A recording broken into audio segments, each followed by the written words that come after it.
know how we have the conversations and then you gain stats based on which choice you picked? Uh-huh. So, you get the stats of that choice, but you lose the stats of what the other choice would have been. Hmm. So that's why we were losing stats that didn't kind of make sense. So we were losing points of what the other option would have been. Damn. Sweet. What's the match ID? I haven't made it yet. Uh, And for Wanting the to sake of not wanting anyone to, you know. Yep. what? There we go. Just making sure that no one can possibly, get our thing.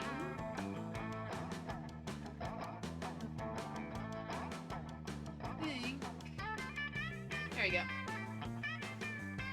So it is.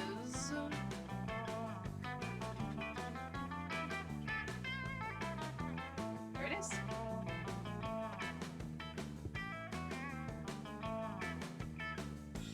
Oh. Yeah.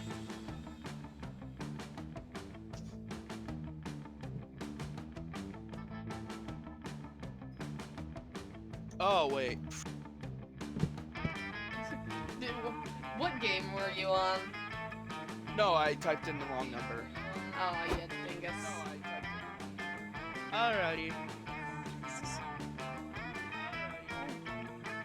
Oh no, I forgot to turn off Twitch on my computer.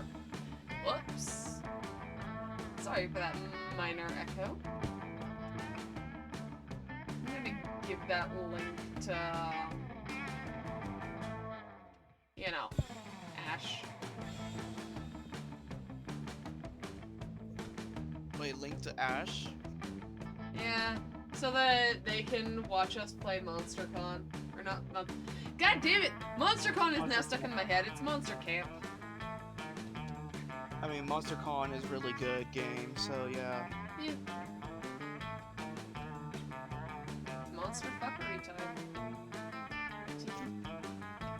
Teehee. Alright. Let's go! Alright. Alright, what's we? We're gonna go for a long game. Because we have all the time in the world, right? What? What happened?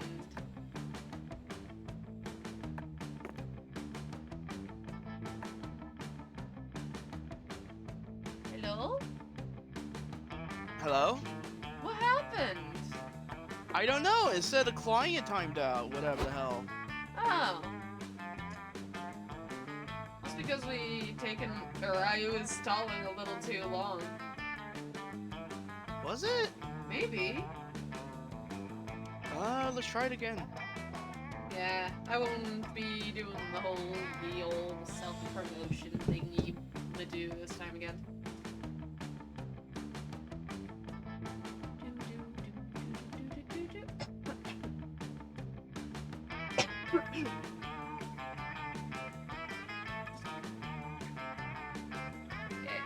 Oh, hey Ash. How's it going? Hello. Ash is Alright, in the chat. Hello, Ash. Okay. There we go. Alright, Alright, let's go pick for a a thing. full game! Okay, and... Ooh, Mackie sits. Yeah. Ah, Camp Spooky. The stage of some of our dearest summers. Back then, we were young and unafraid. Oh dear God.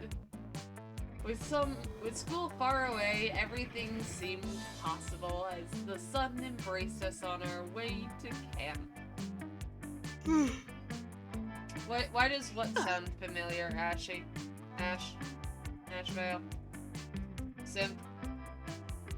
Simp. Simp? Simp. Can we get... Well, that's because this is what all the Monster Prom games were gonna sound like. Yeah, they always do that. Mhm. Consistency. In school far away, everything seemed possible as the sun embraced us on our way to camp. Summer has that distinct power, doesn't it? You live for the days while the nights inebriate you with possibilities. It's like life could take a turn at every corner. And for us, it did. Wait.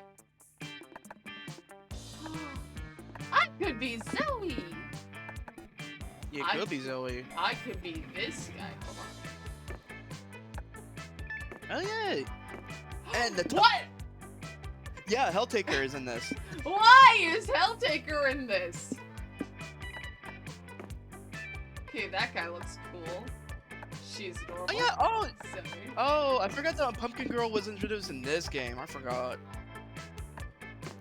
There's Doug.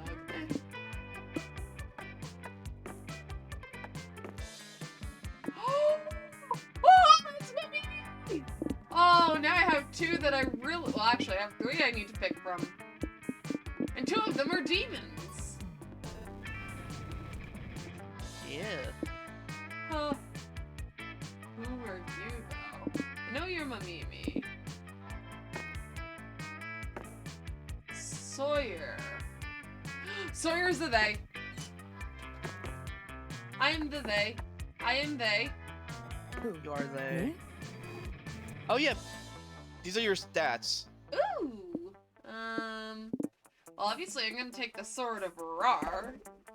So I can get in boldness. You could also just done randomly. No.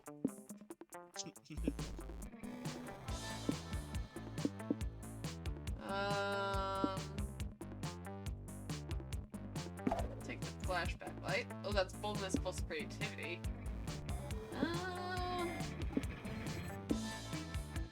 Smallest violin.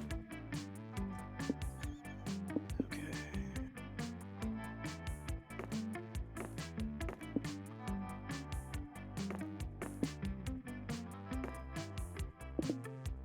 Just so many good characters to be.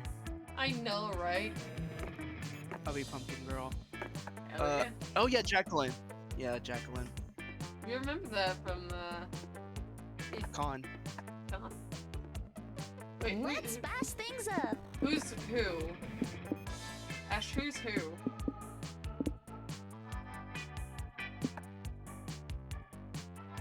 I could go random. Do it! Drag Pack me. random. Pack random. Ooh, I got good stats. One might say that Monster Prom had hardened us on the highs and lows of life. Actually, that sounds like a skill issue.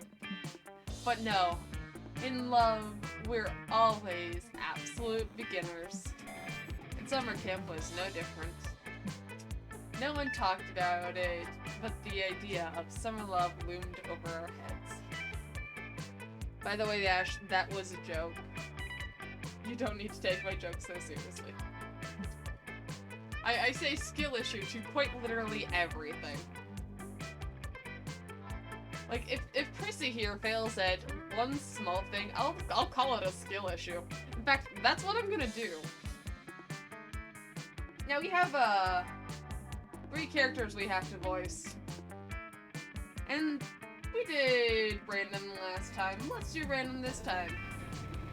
Pick whoever you Okay. feel like. I know who all the characters are. Don't That's, tell you me. probably want that second to last one. That's it! It is Damien, yeah. Close to last day of camp, there were meteor where did I read there were? There was I'm a meteor shower. dyslexic! There was a meteor shower happening just 5 feet away. Everyone knew that if you were into someone, you were going to watch that damn thing together. So, a silent yet powerful pressure invaded us. It was the Monster Prom all over again. Everything seemed uncertain. But but one thing, everything but one thing. Whoever we are asking on a meteor shower date is probably gonna be one of the 6 coolest people on that bus. I don't think Liam's cool, so he's probably not gonna be here. No, he's not here for the. Alright, who wants to be Joy? She's the Coven girl. You wanna be Joy? Joy Johnson Jojima. A badass witch who wanted to chill a bit after saving the world countless times.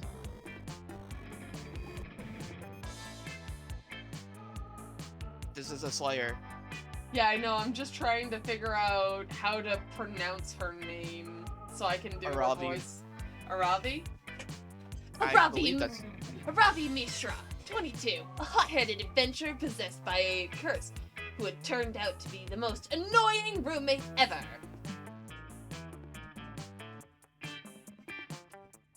Calculator Hewlett Packard V1.1, a library computer who had become a sentient robot, ready to experience life to its fullest. I don't want to be the last 2 over there. I can't really scream right now, so I can't. Alright, but I'm taking Damien then. Obviously, Of course. Dahlia Aquino, 20, a buff blue demon and warmonger who had set her sights on conquering summer night. Damien LeVay, 21, a fearless demon with a taste for destruction and a love of fire. and Milo Belladonna, 23, a Death Reaper doubling as an internet influencer who was profoundly in love with life and all its earthly pleasures. I knew Liam wasn't gonna be here. Nah, Liam's not here. He's not cool. Though Calculuster, I'm surprised to see Calculuster here.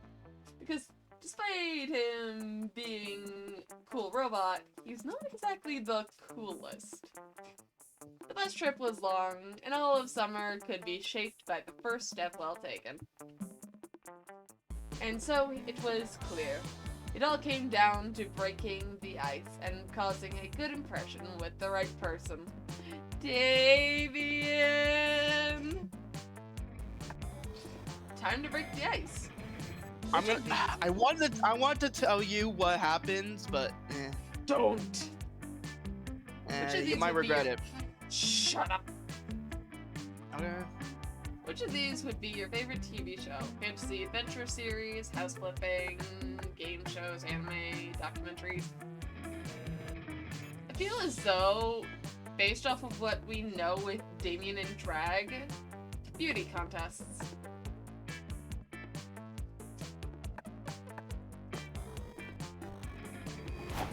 Yes! Fuck yeah, I love a good beauty contest. I even thought about competing in them myself. I mean, have you seen me in full drag? I'm fucking gorgeous. I'd win by a landslide. You know what? Maybe we could do some drag while we're at camp. I'm sure heavy makeup plus survival scenarios with no air conditioning will be a great combination. What do you say, Mel? Let's put the beauty in the beauty of nature this summer.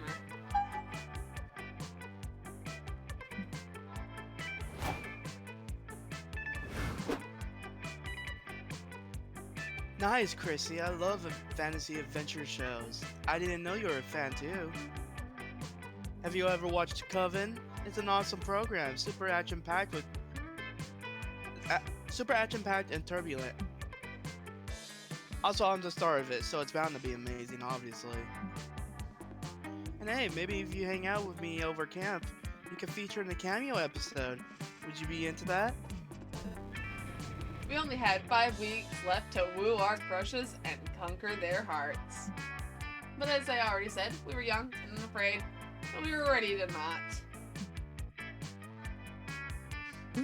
Oh, hey.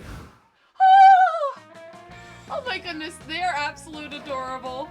I love Sawyer. Yeah, they're pretty cute.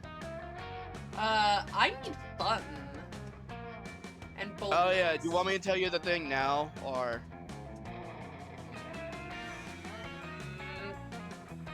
Only if it's a whole,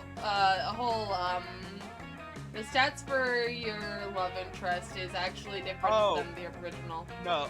Oh, I wasn't talking about that. It was Then the no, picking don't the tell me love anything. interest. No, it was for the love interest thing. Fine, tell me. So, once you're matched up with a person, you can't ever switch off that love interest.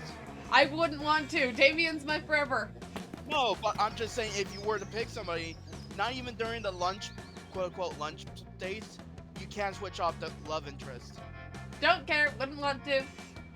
You're in the lake, sunbathing. It's kind of relaxing, but hella boring. What's the issue? Have you lost your ability to have some fun unless you're playing video games or partying in wild waves?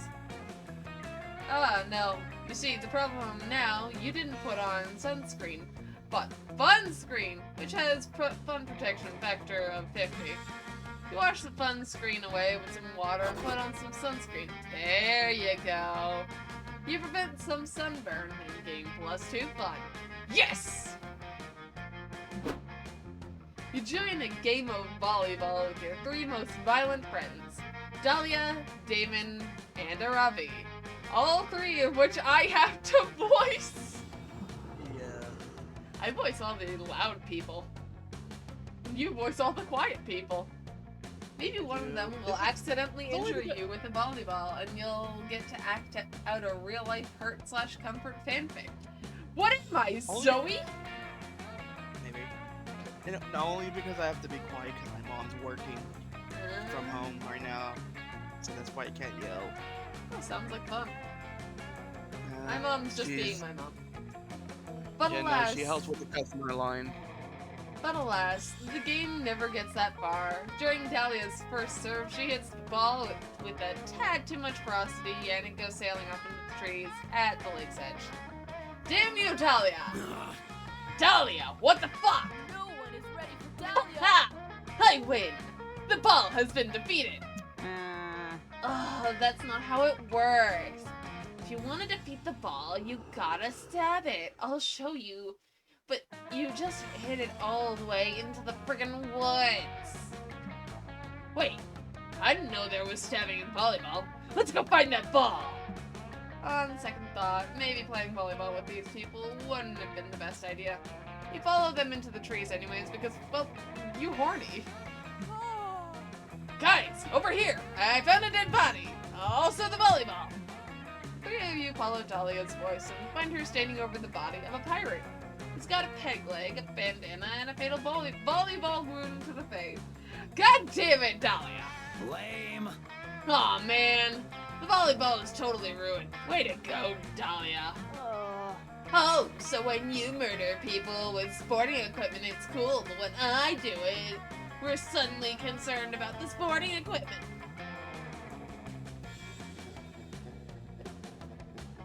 Alright, bye-bye, Ash. Huh? Yo, has anyone else noticed the treasure chest? Free XP. Treasure, you say? I'm sorry, wrong voice. Treasure, you say? We must go loot it. Yes, we must open it at once. Finally, I will have the funds to conquer the 8th circle of hell. Not if I spend it all on tomahawks and fireworks. Ahem. Need before greed is the rule, guys. And I need treasure. Oh gods, I need it so bad. Move on. Damn, girl. No wonder you ended up with a cursed necklace. All 3 of your friends leap on the chest all at once, fighting, scratching, and hacking at it for all they're worth. It's no use. Ah! We'll never get the treasure at this rate. If only one of us were some kind of brilliant tactician adept at thinking of unorthodox solutions. You're probably the closest thing to tactician in this group. You throw out a suggestion. Give the chest therapy to help it open up to you. Feels though that's charm. 9 out of 10 pirates set their chess password as their daughter's birthday. Why do I feel as though this is charm and smarts? I know this is definitely charm, and I know I don't have enough charm for that. Damn. Okay. Oh, Oh, I do have percent enough of smarts for that.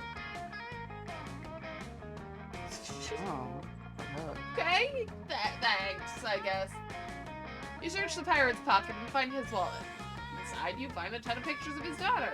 He clearly cared a lot about her. What a noob. Who even keeps photos in their wallet anymore? What a nerd! You dig around, and amongst the receipts for beard oil and scurvy medication, you find a letter to his daughter. Looks like he'll never get a chance to deliver it. You hand it to Arabi to read.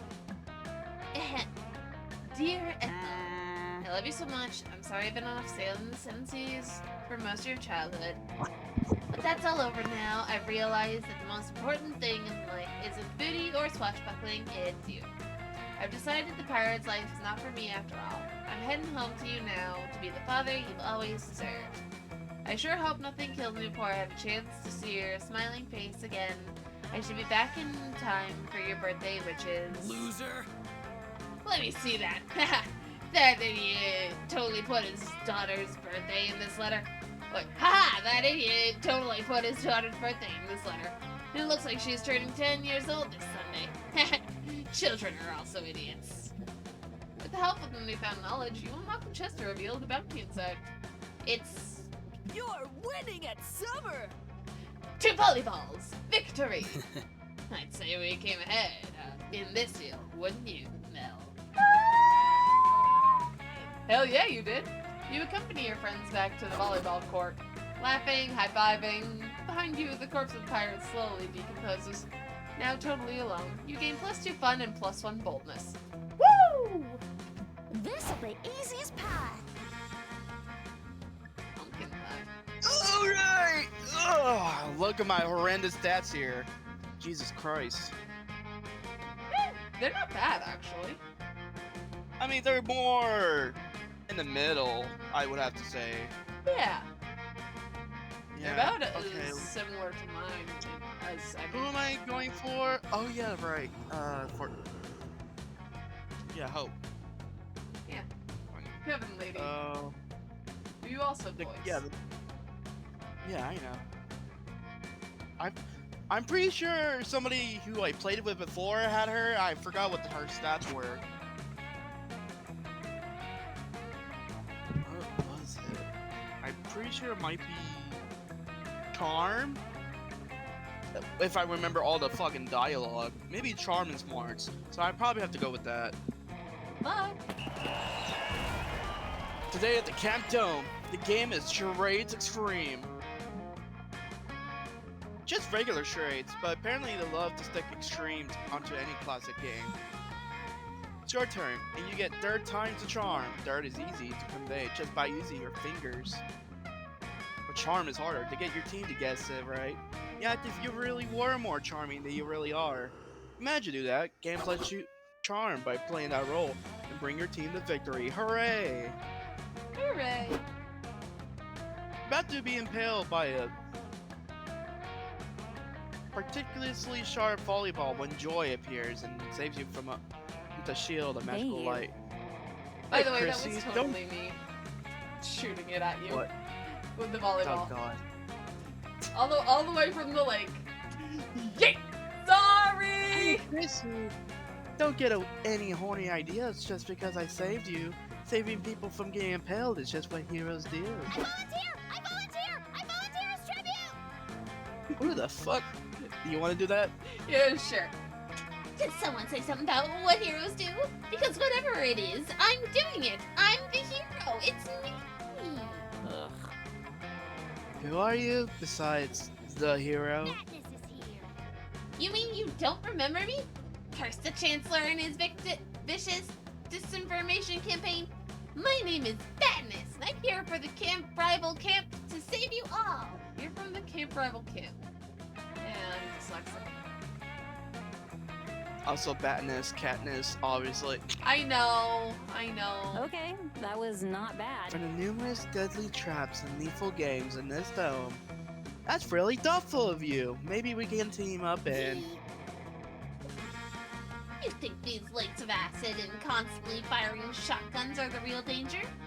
You've been taken in completely by the Chancellor's lies. Must resist propaganda. This Camp Dome is just a distraction perpetuated by the Chancellor to keep us occupied while he eats diamond caviar and drinks $1,000 bills. Who's this Chancellor you keep talking about? Ugh. Only the most insidious despot in the world. Fuck. Only the most insidious despot the world has ever known. He controls everything and does it so cleverly that no one but me is even aware of its existence. That face. Yeah, that face. I'm screenshotting it. The evil. Don't Oh, worry. did you already do it? I got it. I'm sending it to Ash. Actually, no, I'm just putting it in the games chat because that's funnier. Yeah. Beautiful. I have dedicated my life to stopping him, and to be involved in an angsty love triangles, and shooting my bow a lot, and having complex feelings, but mostly stopping him. Wow, you seem like a really passionate person. But wouldn't that passion be better directed at a more immediate threat to society? Like, I don't know, global warming? Oh, yeah.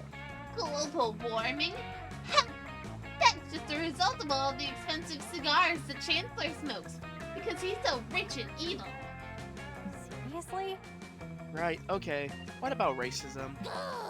People are only racist because of the subliminal messages the Chancellor puts in Hollywood movies and on cereal boxes. I don't This see cannot any be for real. racist messages on my cereal box. And what about government corruption? No, never mind. I see where that one's going. Joy turns to you, clearly frustrated.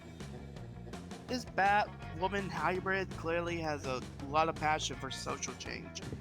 And I can't help but think it could be harnessed to do some real good. If only I could think of some threat that she just can't tie directly to the Chancellor. So many threats to choose from, but you managed to narrow down to 2. First one's probably Charm, right?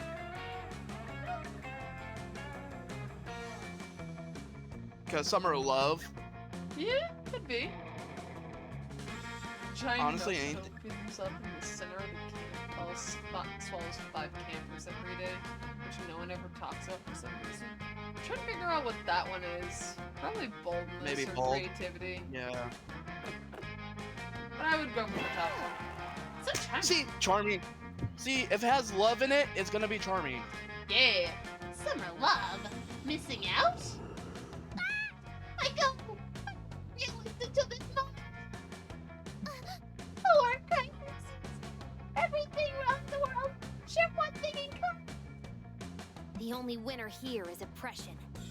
They all exist primarily as an excuse to bring hot young adults together so they can get their bone on.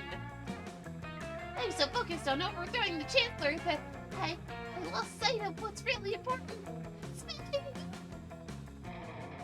My God. It's your mic is kind of cutting out, but it also not. It's weird. It's I'm like you're hop- far away from them. I'm just It's like hoping you're- that the VOD is able to get it so that it's funny still. Okay. Hmm. That's an opinion, but doesn't it seem a little narrow to? Trust me. I'm You're the right. protagonist. Person whose name I've never bothered learning because I'm the protagonist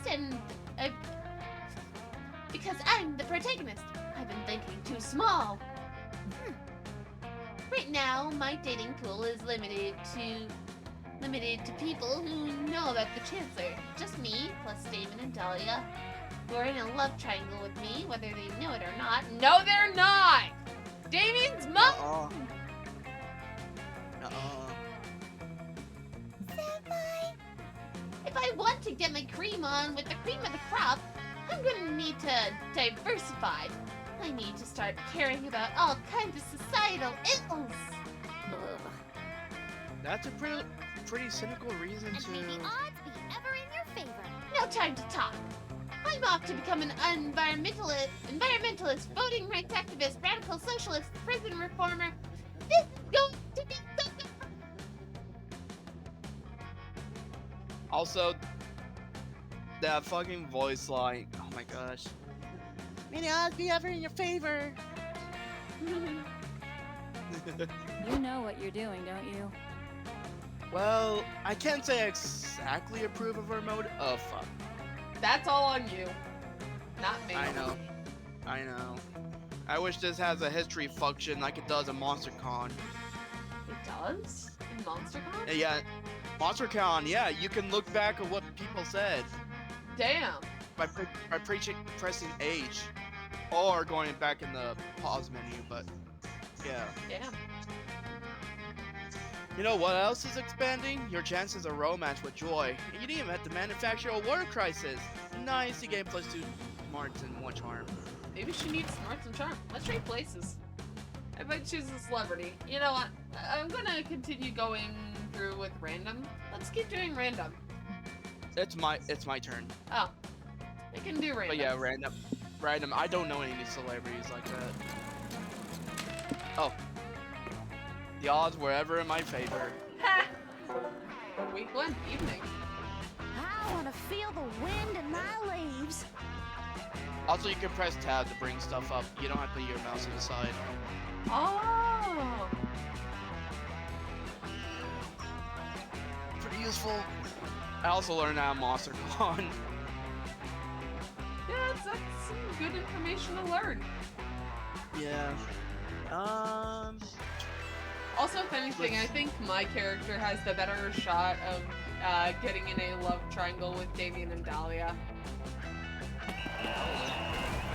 That day at the Camp Dome, you all do Thumb Wars.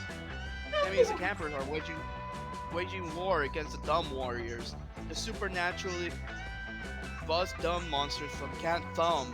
Surprisingly terrifying.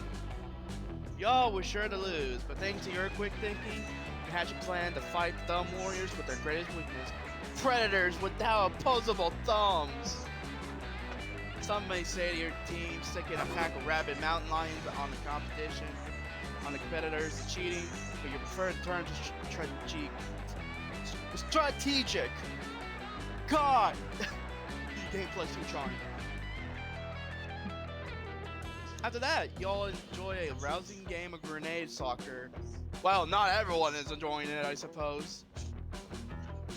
Grenade soccer. My goddess. Help me. This is suffering boring.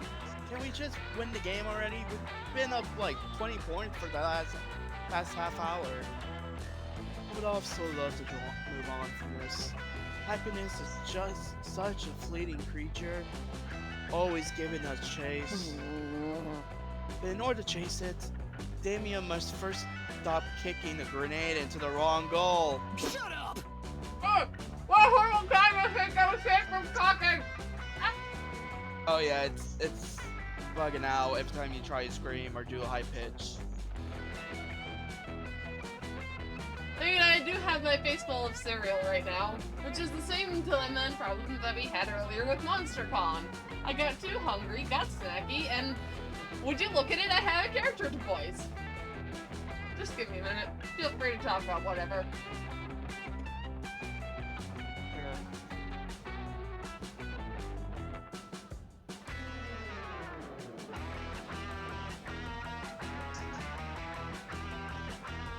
Because I have, with a cheek full of cereal, it only works for Doug, not for Damien. I would be spitting cereal everywhere, and that would not be fun. I told you already, I don't know what you're talking about! This is the goal I was told to worry about! We told you to worry about it because you're the goalie. You're supposed to prevent the enemy team from kicking a grenade in it, not kick it in yourself. We're also sick of this, and about to back Joy up, but then you're interrupted by the doorbell ringing. Wait, why is there a doorbell? Ding dong. Oh yeah, she's a playable character in MonsterCon. Yep. What's up? I've got a barbecue pizza delivery for Goth Babe, and it's actually a ambiguous creature of death. Hello, hello. Ah, you read my Tinder bio. Ugh, pizza. We didn't order a pizza though. Sorry, are you sure you're in the right place? Where's my tip? Yeah, I got a little lost, but the delivery address is clearly 666 Murder Dome Way. So how about giving me a tip? Pizza. Ugh. I'm sorry, darling, but this is the place. I would never order a pizza anyway. I much prefer fine cuisine to that freeze-dried mozzarella frisbee you call delivery food. Enough of this. Yeah, and I'm a vegan. Listen, we're in the middle of something right now. I have zero patience to keep convince you that I did not order. Okay, I get it, sheesh. I'll be on my way. Wait, is that pizza not for us? Damn it! I'm starving! If I'd known we were about to eat, I might have actually done whatever stupid fucking thing you guys were telling me to do and ended the game. Ah well, back to goalie-ing. Bye, Damien, my love.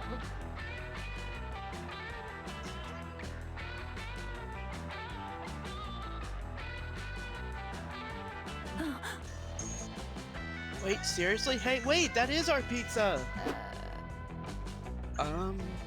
Are you sure? You were like super adamant that it wasn't yours. Fancy meeting you here. Well, we were wrong. And as you know, I am illustriously internet famous. So if you please shower me with adoration given the pizza, that would be fabulous. Look, I'm down. But if I get caught giving food away for free, I'll get fired. You better have like super solid proof that I should give you this pizza. Oh, you can falsify some proof, alright. How are you gonna convince a pizza girl to hand over the pie? Murder someone? That's probably bold. Yeah, that was the first thing I read and I was like, what? Explain that Damien is Hell's royalty, and as such, he has first night rights with the pizza. He First does night have rights? nerd first night rights. First night rights. First night rights. What does that mean in this context? Exactly what you think it means. Oh, it's horny. Okay. Sunshine. I'm so good at this game. Sorry to break it to you, dude, but the whole delivered by the first night you ordered it free promo is over now because I keep getting lost. No. First night rights are an ancient, completely irrelevant monarchical concept that's very legally binding. Correct. First night rights entitled noble persons have sex with the virgin bride. A virgin pizza on its wedding. Delivery night.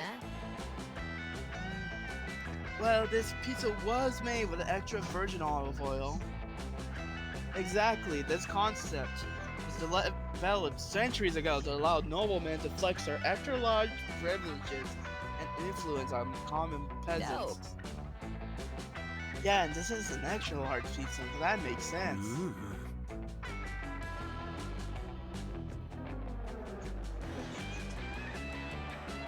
Can I be the... No, wait. I forgot I'm Damien. Can I be the Yeah. pizza, though? Yeah, my brain forgets that I am certain characters. Just out of the fact that I haven't heard my voice in a while. Are we done arguing yet? Can I have some alone time with this pizza now? I mean, this now. I'm totally not playing it, so that he says my name.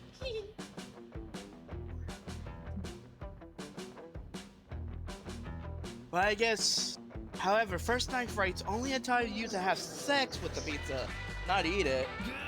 What? But that isn't fair! My thoughts and opinions do not I mean, reflect this whole Coco's thing sounds pizza. pretty unfair to me, but what do I know? I'm no prince. Do you want to fuck the pizza or not? Fine. If you insist. I'll give this pizza sex. That's Damien style, baby. Oral sex! Then Damien snatches the pizza and sprints away to eat it, laughing maniacally. You're killing it. Ah, what a mischievous little rascal. His devil-may-care attitude will be popular with my TikTok audience. Not half bad. Well, more importantly, the game is over now since we don't have a goalie. Time for lunch! You three collect Damien and go back to the campfire to eat. The pizza girl joins you. I think she thinks she's on her way back to the pizza parlor. Well, she may be lost and confused, but you're right where you want to be. You gain +2 fun and +1 charm. Today might turn out okay. Ugh, lots of reading. Okay, so TikTok was created in 2016. When was Monster Camp created? Let me check. I'm already checking. 2020. Okay, so it's definitely yeah. Oh, 10 out of 10 on Steam. Wow. Go for boldness or fun. Boldness is the stat I need most. While wandering the haunted manor, you're ambushed by a group of evil spirits. They go suck my dick, my non-existent dick. Put up a good fight, but there's just too many of them, and they run away with your immortal soul. Luckily, you always knew this would come, and you replaced your immortal soul with the Beanie Baby years ago. Good foresight on your part. You gain +2 bonus. Woo-ha-ha. Damn, Beanie Baby. Yeah. You meet up with Damien to see if you guys can spend a whole night in the haunted mansion. Not because anyone dared you to or anything, you're just horny. Yo! Well, the power is out, the walls are bleeding, and someone upstairs is screaming like they're getting axe murdered. I can't imagine a more romantic setting. Maybe it's just that antique phase, but the poltergeist broke over. Maybe it's just that antique phase. The poltergeist broke over my head a few minutes ago, but I think I'm falling for you. Really? Damien leans in close. Yes, you'll finally get your chance to kiss those spicy red lips. No touching. Hey, it's Jacksepticeye. You. Hey guys, you making out over here? So what if we are? Here's Jerry. Sorry, I guess I should introduce myself. I'm Jerry, this haunted house's resident slasher killer. It's my job to brutally murder any young people making out on the premises. Which I'm pretty sure you guys were about to do, so get ready to bleed a lot, I guess.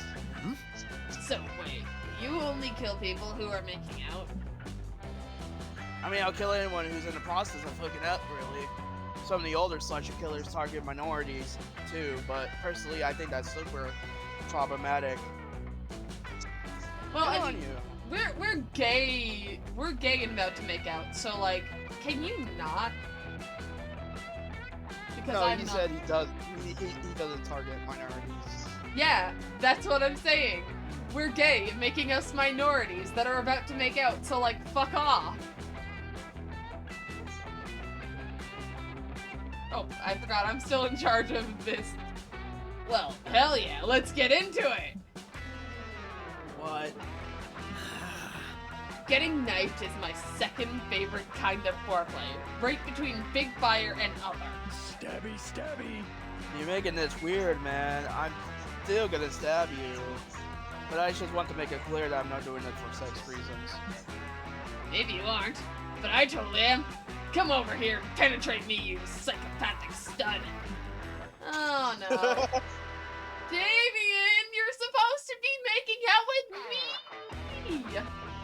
It seems like Damien might be hornier for this knife-wielding maniac than he is for you. You've got to give this killer someone else to kill, so he leaves you alone with your own knife-wielding maniac. Luckily, you've got the perfect suggestion. Second one's definitely bold. Fuck. Why not kill time itself? Yeah! What about the police officers over there? I hear he's on the verge of retirement. His trope beats our trope. What? Sorry, what? That's were probably you smarts. That's probably smarts. kill. Time itself. Murder So time. I full. told you. Time? Don't be ridiculous. You can't staff time. Can you? There's a clock right there.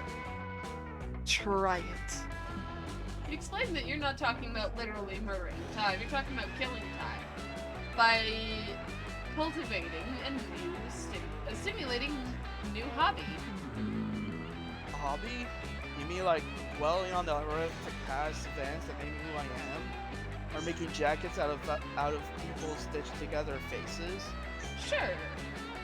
I'm also going to turn you up because you are at max volume. Okay, never mind. The game is just loud and I can hardly hear you. Which is great. You were thinking something more like bird watching, you tell me, or collecting stamps.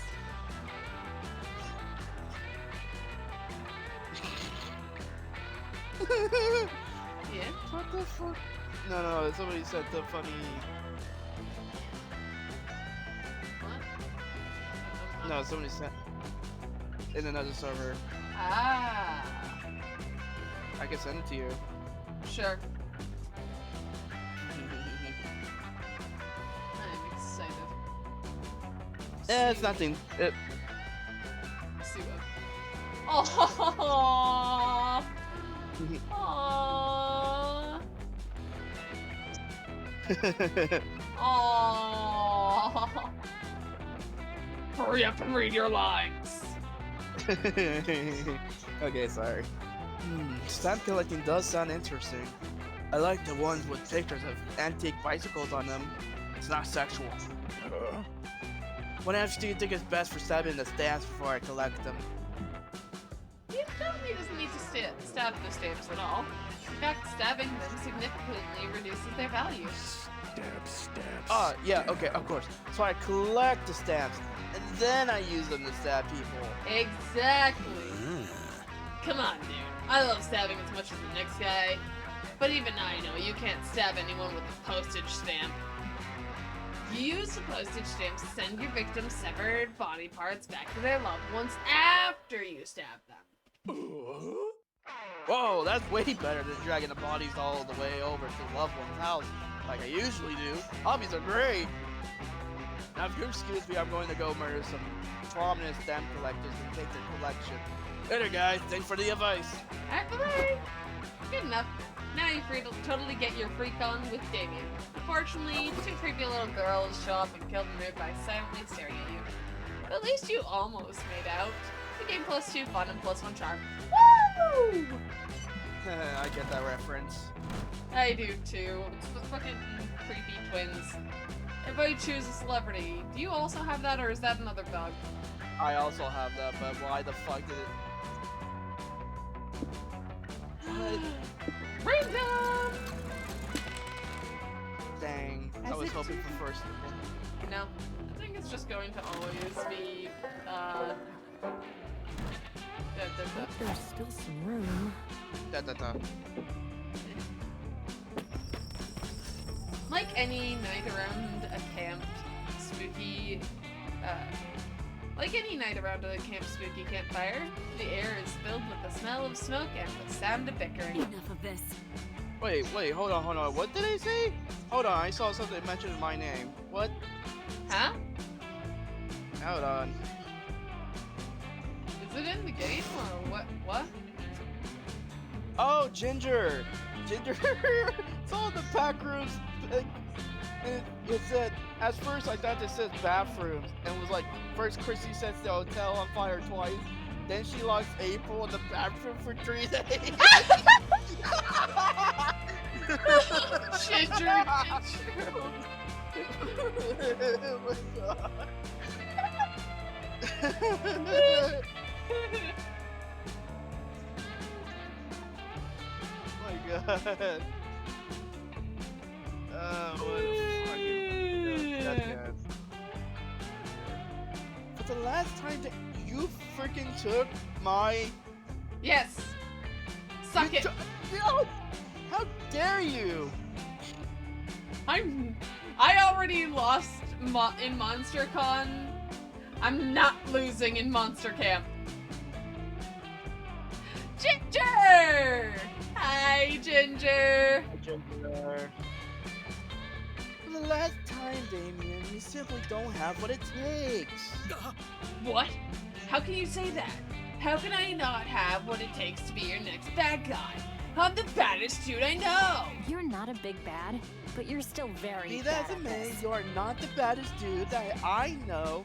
I fought many impressive villains in my time who've done far more villainous things than you ever have. Hold on. What's only one of three?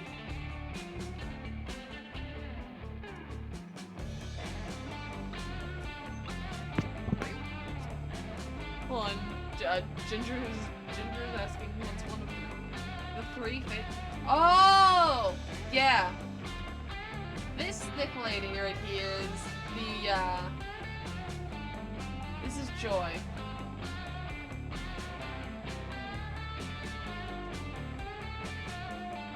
She's the only romanceable one in here unless there's DLC. There is no DLC. Really? Not for romanceable, no. Boo! Just playable.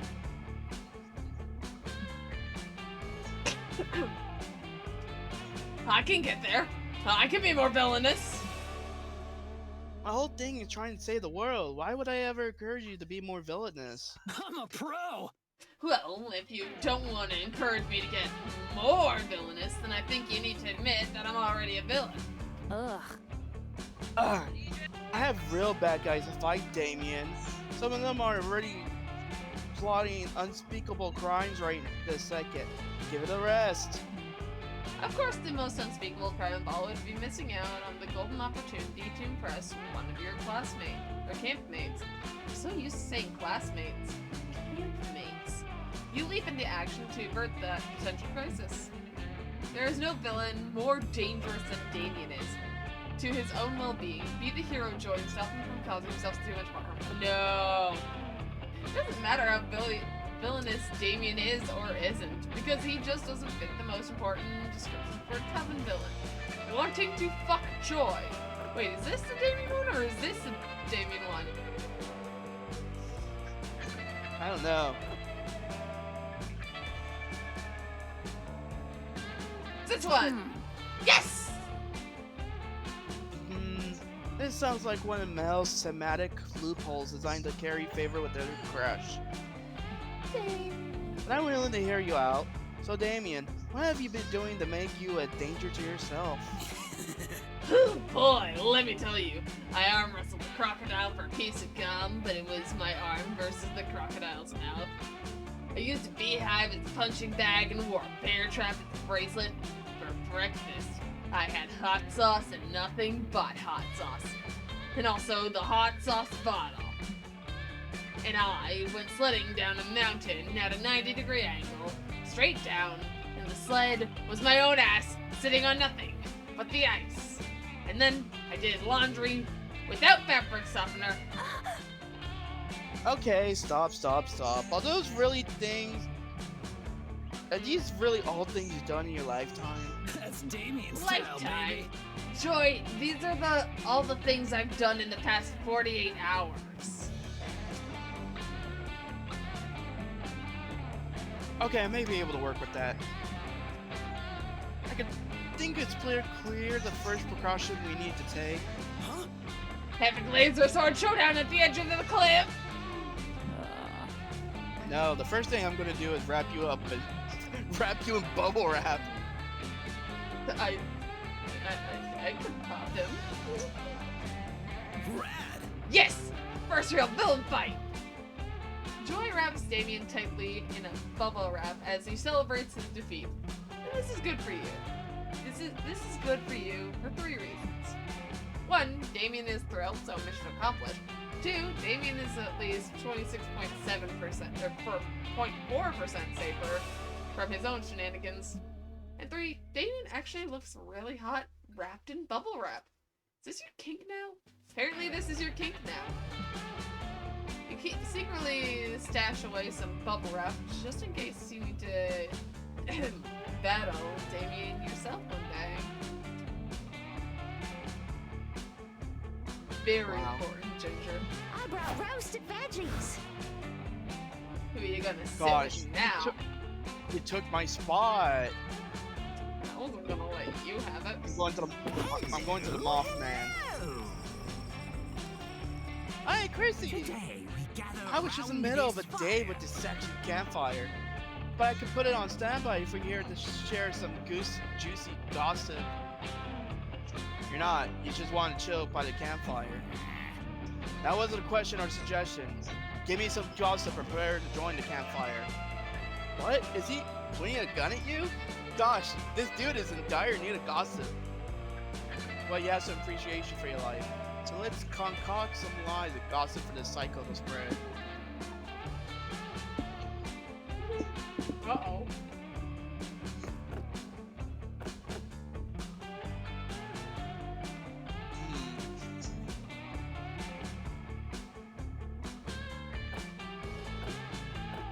You unexpected ways of pleasuring myself.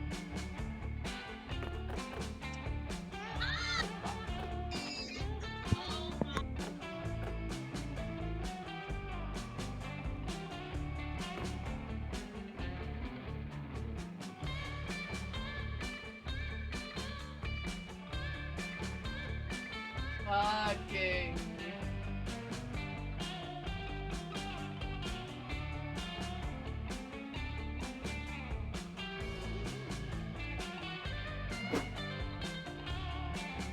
Wonderful, thank you for sharing that with me.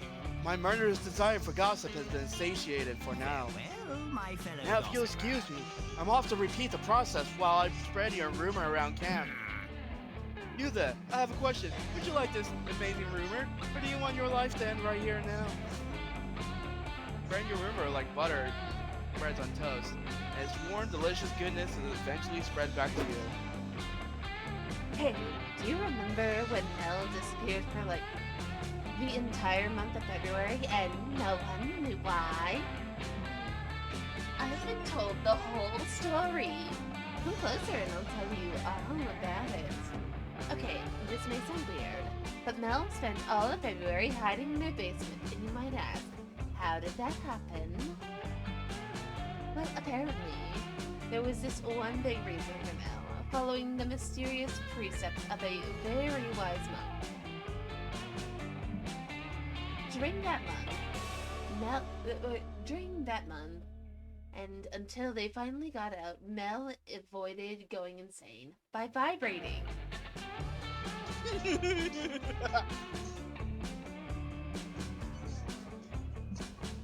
And what's more, they didn't come out with their hands empty. They got an unexpectedly improved hairstyle from that whole experience.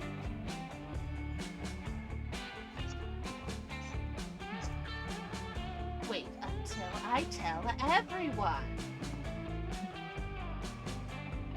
This will changes everyone's opinion on Mel. Of your spent your free time in your basement too. From this day forward, Mel is 2+ charms for stronger. Thank you. See, I was nice. I could have picked the wrong options and made you lose stats. Thank you. Let's trade places. Say something good. Let's actually do this one because saying something good isn't that. I'm gonna say ice cream that absolutely everyone can have, despite allergens. So like, it's some variation of really good ice cream that hits no allergens, and everyone can have it. Dogs. It tastes good. Dogs? Hold on. Oh. Also, Ginger, if you're free, be the judge for this. Player order is decided based on how badass the superpower based on said good thing would be. Start debating now. I would spread free ice cream to everyone, and everyone would be able to eat it and have a fucking great time And I could do it especially during the summer months when everyone needs a cool pick-me-up. Counterpoint, dog. What? I never specified. Dog. Oh, yeah. Yeah, dog. Dog. Hi, Ginger. Hello. Ginger! Hi! I appear. You appear. Now you are our, oh, hold on. I'll share my stream with you real quick. And also move Chrissy just that slight bit away from you so you two aren't blocking one another. Alright, so I heard something about Mel is going to give everyone on Earth ice cream as a superpower. Free ice cream that absolutely everyone can have, and it goes along with anybody and everybody's allergens. So if someone's lactose free, they get lactose free ice cream for free on me. If someone has like any variation of allergy, they get free ice cream that has none of what their allergen is for free, and I just make it appear. All right. Let's see. What was the thing that you had to? It was like pick something. What was the type of thing? A good thing. Dog. Dog. Okay.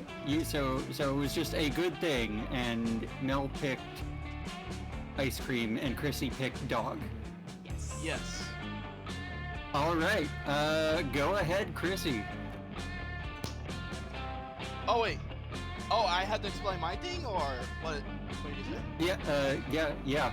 Because I've only heard the ice cream thing. So explain how superpower based on dog is going to be better than ice cream. You get to turn into any dog you want.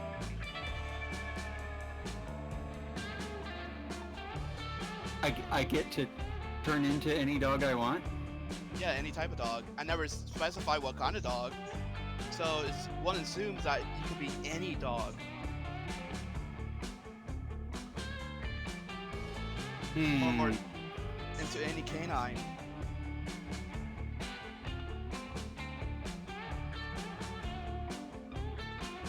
Unfortunately, I'm not a furry, so I think Mel wins this one. Yay!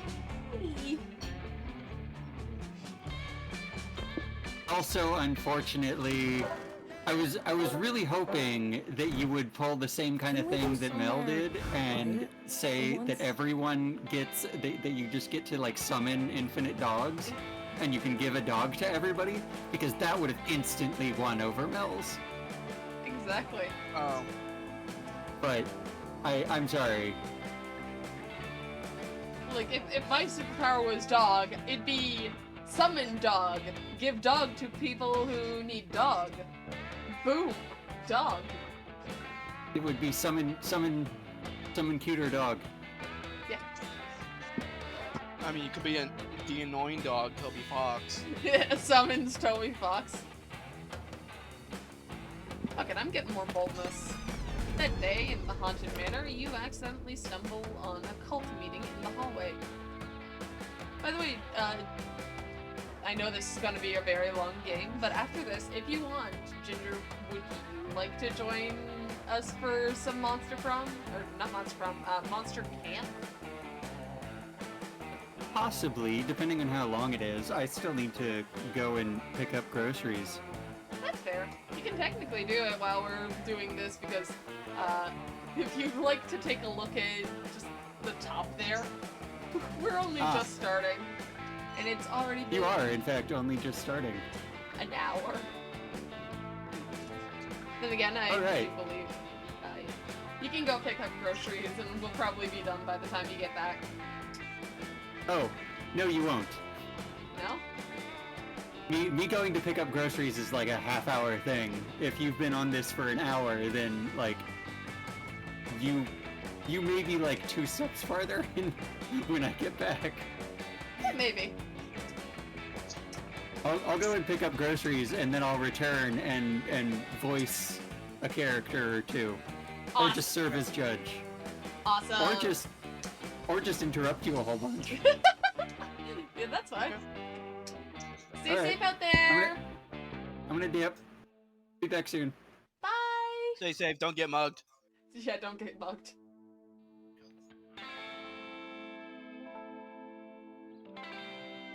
And there goes our murder queen. That day, in the haunted manor, you accidentally stumble upon a cult meeting in the hallway. The cultists are wearing terrifying black robes, standing over a bloodied body and chanting. You try to flee, but one of them shoves a flyer in your hand. The ink bursts into your eyes, but you manage to find the words, "New recruits get health care benefits with same-day sign-up." Ginger, be good. What? Sold! You gain a bunch of new cultist buddies, and your new insurance covers spontaneous +2 boldness growth. Cool! You and Damien are lounging together, having a surprisingly chill time reading comic books. This is going to sound crazy, but can you pass me one that doesn't have someone putting his fist through someone else on the cover? Sup, loser? Oh god, I am voicing everybody here again. Wait, what's this now? You're going to read actual words that might describe something other than punching? Ha! What? No! Who said that? I was just asking for the one without someone punching so that I could eat it, obviously. Uh-huh, right. What'd I say, Dahlia? I told you he's getting soft. But not so soft that you won't still come strangling and ocean kicking with us tonight. Right? My biceps are ready to choke that sand right out. And I got special boots made with spikes on the bottom, and the sides, and the top, so I can really show those waves who's boss. Well, that does sound great, but... Speaking of the ocean, I was actually gonna watch this documentary on dolphins tonight. I'm just making popcorn and baking dolphin-shaped cookies if you want to join. Wow, you've changed, Damien. It's no wonder the wildfire hasn't appeared to you yet. What do you mean? I know you've been on the hunt for the elusive wildfire, and I know it's thus far eluded you, and I also know why. You are unworthy. The wildfire only appears to those who are badass enough to be worthy of its unbridled glory and untamed majesty. No one is ready for Dahlia. It's true. I was just in the woods one day punching, I was just in the woods one day playing with matches, and suddenly, out of nowhere, the wildfire just appeared. It was one of the most magical moments of my life. It's nothing like seeing a wildfire out in its natural habitat. Too bad you'll never see it. Face it, Damien, you're just not metal anymore. Not metal? Not metal? I'll show them who's not metal, or I'll show them who is metal. It's me. I'm still metal. Now, to prove it by becoming worthy of the wildfire. But how? Perform the sickest skateboard trick, escaping from a tank of water while chained and on a skateboard. Red Palm. Sounds bold. What? No, the top one sounds bold. Yeah, I know. Read a poem, but a poem that's very metal. That one sounds like creativity, but so That fun! was fun. Well, hell It yeah! was about- That's all kinds of metal. The chains are gonna be metal. On top of the water tank, the top of the water tank will be metal. I guess wheels of the skateboard, it's metal. Who cares? The point is, lots of metal. And I'll be the metalist of all. In fact, let's find even more metal. I'm gonna have a tuning fork in each hand when you chain me. No, wait. Tuning fork in one hand, and a regular fork in the other hand. I think there's a metal suit of armor in the haunted manor. I could wear that too. You managed to convince Damien not to put on a heavy suit of armor before you lock him into a tank full of water, which is good because you can't switch him if he drowns. I mean, I guess you could, but you're not really into that, so it's better if he survives.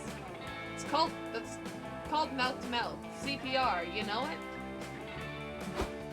You find a water tank, put a skateboard at the bottom, chain Damien up, and you throw him in so that he sinks onto the skateboard. But just because he is, as he claims, super metal, it doesn't take Damien long at all to break out of the water tank with a sick-ass flip. He skateboards down the side of the water tank, doing one-armed handstand on the board. He does a double somersault in the air, hitting the tuning fork with the regular fork to create a beautiful and magical pitch as he lands right side up on the skateboard. That's Damien style, baby. Fuck! Fucking yeah! Wildfire, come at me, bro! Silly Damien, you can't call the wildfire. It appears to you when you're worthy, which you're not. Yes, I am. I just did the sickest, most metalist skateboard trick ever. I mean, I didn't see it.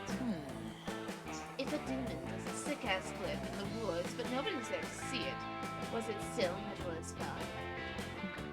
Obviously, yes. I was there to witness it. Yeah. Obviously not, or the wildfire would have appeared. Mel saw it.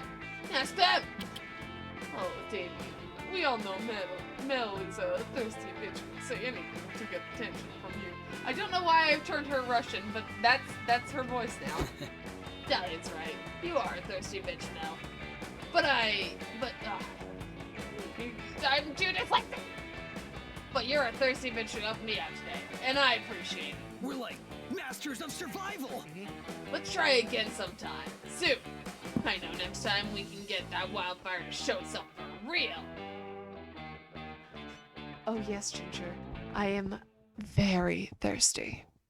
For Damien specifically. You're not sure that the mystical wildfire actually works, but hey, if Damien wants to hang out with you more, you're not gonna stop him. You gain +2 fun and +1 charm. Woo! Oh, you want to start off a special route? Cool. Oh, yay!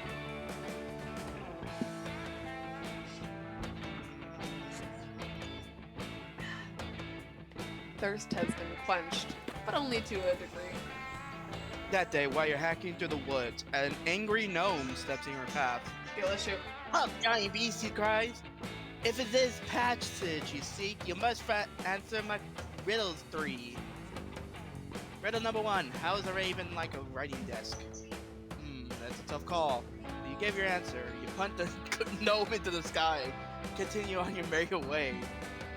Apparently that was the correct response because no one else tried to fuck with you. You gain +6 marks. Nice.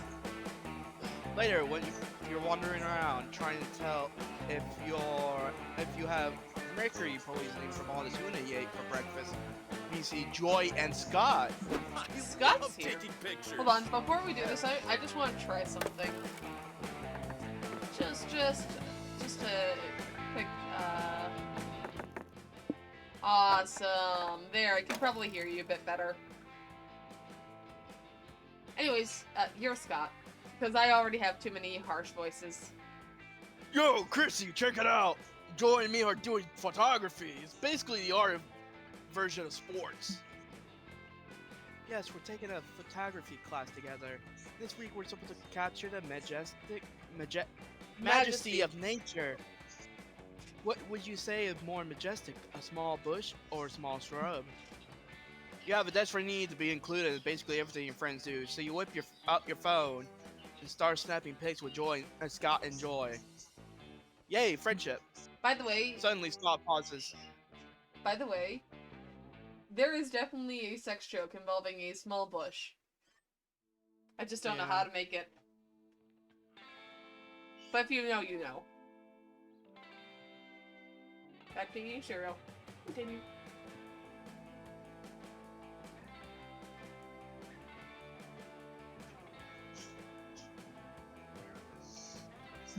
What? I thought something smelled kind of off. Joy, you okay? You smell sort of stressed out. Like the time I asked if I could eat macaroni just using my butt. Huh? Oh, please don't smell me, thanks. Something doesn't feel right. But I am a bit stressed. It's just that everything is so calm And when things seem calm, that's actually when they're least calm. It's calm before the storm. And there's no obvious evil encroaching. That just means the whole world's about to be blindsided by the biggest threat imaginable. We should be more worried than ever. Do you think that maybe you saved the world so much you got used to saving it? Maybe you're just not used to chilling out. It's like me and footballs. When I see a football, I want to catch it, but somebody has to throw it first, so that needs to be caught. It took me a while to accept that. Psst, no way, that's not about me and my emotional defense mechanisms. That's definitely an ancient evil. Oh my god. There's definitely an ancient evil lurking just beneath the surface somewhere around here. Like, for example, look at these pictures. As if we're in a normal episode with the Coven, we spend the first 2 minutes taking photos and setting up some B-plots. And then we discover a mysterious omen in these pictures, teasing larger evil that's yet to come. See, doesn't this picture of a tree look a little foreboding to you? It just looks like a normal tree to me. It looks sort of familiar, actually. I think I peed on that tree once. Oh god, is that an omen? Okay, so maybe that's not an omen. But what about this photo of the sunflower? At first, I showed the elegant symmetry of the sunflower, but shit, it might be an omen. Alright, I'm going to look through the pictures I took and find an omen because I want to be a good friend. Pictures, pictures, picture. Oh my god, Julie, look! Look at this photo! It's so blurry! It's evil! It's a blurry evil Oh omen! my goddess. Oh, that's just your thumb. Oh, thanks.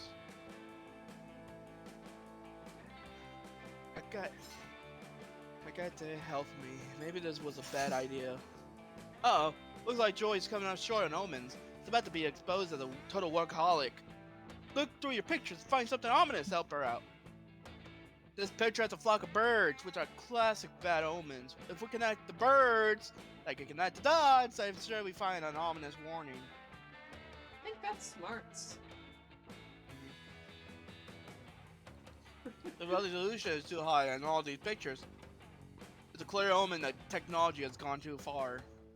I really like that second one. It's hilarious.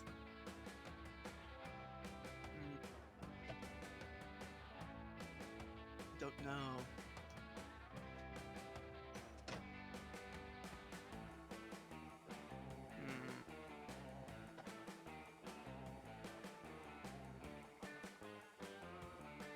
I think going for the top one is the correct one, because it's smarts.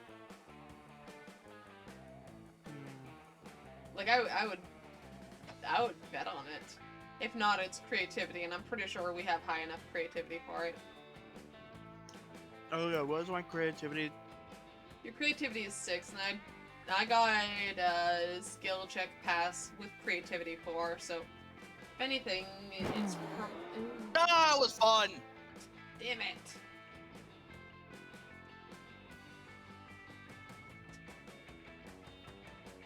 Iceries. Yeah, Chrissy is totally right. Birds are super typical of bad omens.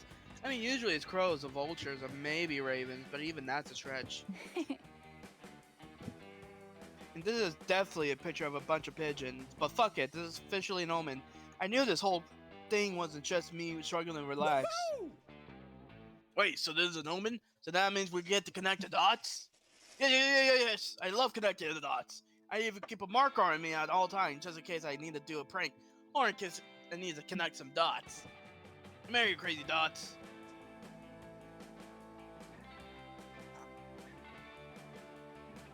I'm gonna connect you all together with all your dot friends. Escaping is impossible.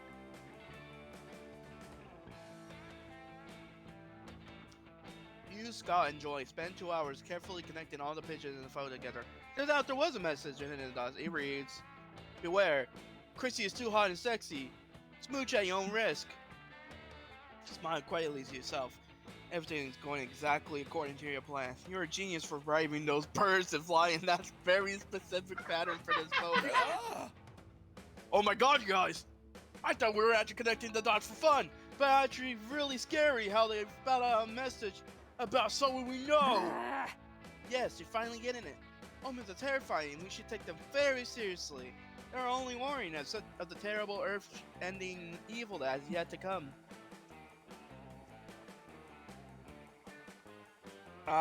No! In this case, the omen's telling us that Chrissy's too hot. Fascinating. Previously, I had to admit that I was a bit interested in Chrissy. You're a bad omen. But apparently, we need to be extremely wary of getting close to Chrissy, because her hotness is clearly a sign of an ancient evil. Good plan! Jeez, this omen is really scary. I'm officially adding omens to my list of fears, along with fireworks and never meeting my dad. Ugh. It's okay, Scott. Just stick with me. I say the word loads of times from tons of omens. Let's get out of here. Chrissy's clearly radiating so evil vibes. Fuck, you spent a lot of money braving pigeons for that silly plan. Just to get your friends to think you're hot. Scott also draws your face with his marker just to make sure you're as unhot as possible. You lose your dignity, along with -2 creativity and 1 charm. Let's trade places. Everybody choose a song. I say we choose random. Because we don't have the Radiant Ginger to, yes. Okay.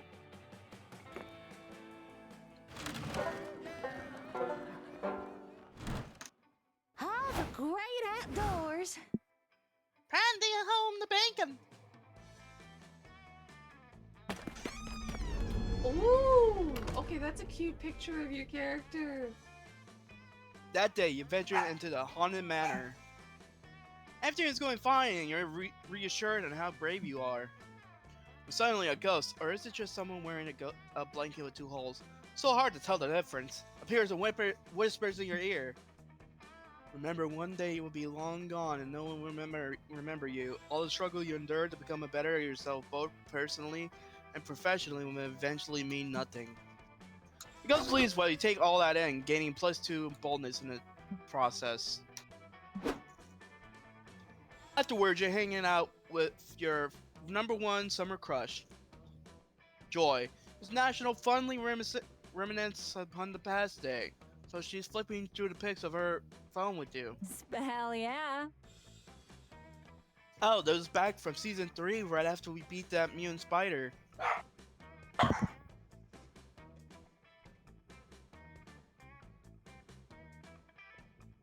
Dogs. Yeah, dogs. Woof. Faith looks so cute in this one.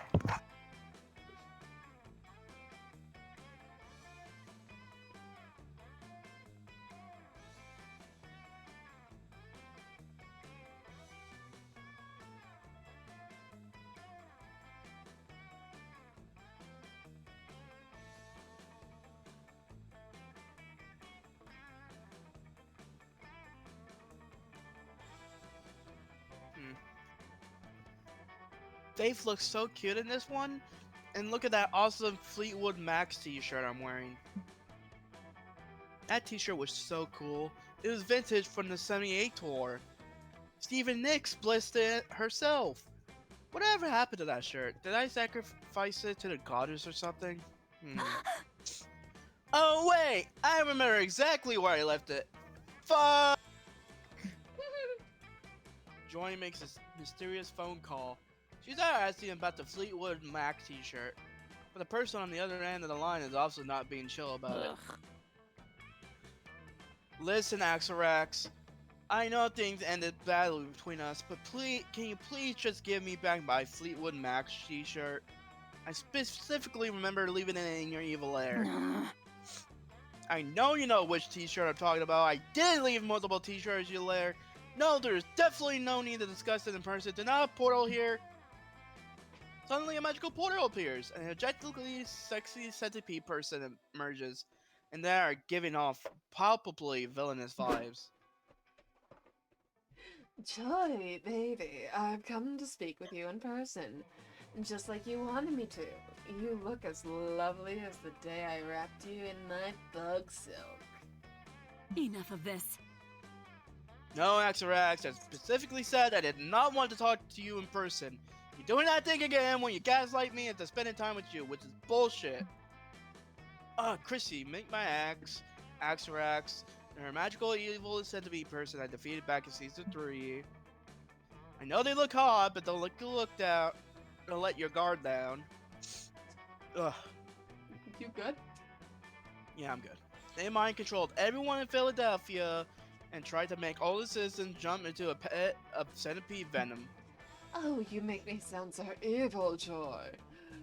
But that's all in the past now, gorgeous. We should focus on the present, and at this very important t-shirt debacle. Why don't we ditch this third wheel?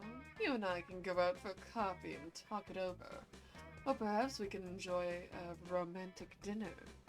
Do any restaurants around here serve pre-chewed aphids?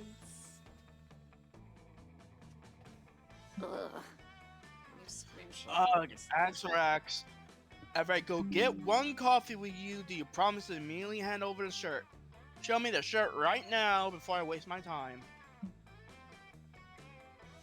I'm sending this fool to Ash. Why did I centipede people? They like hot people of all kinds, so they surely would like this one. Oh yes, let me check inside of my carapace. Oops, silly me. Looks like I forgot to bring the shirt. Guess we'll have to keep hanging out until my portal spell recharges. Typical. I told you so many times that I'm not okay with us hanging out because we always end up getting back together. It's a toxic cycle, but fuck it, I really want that t-shirt. Azarax is dressing out your placental thick goth GF. Unacceptable! Get that Fleetwood Mac t-shirt for Joy by any means necessary.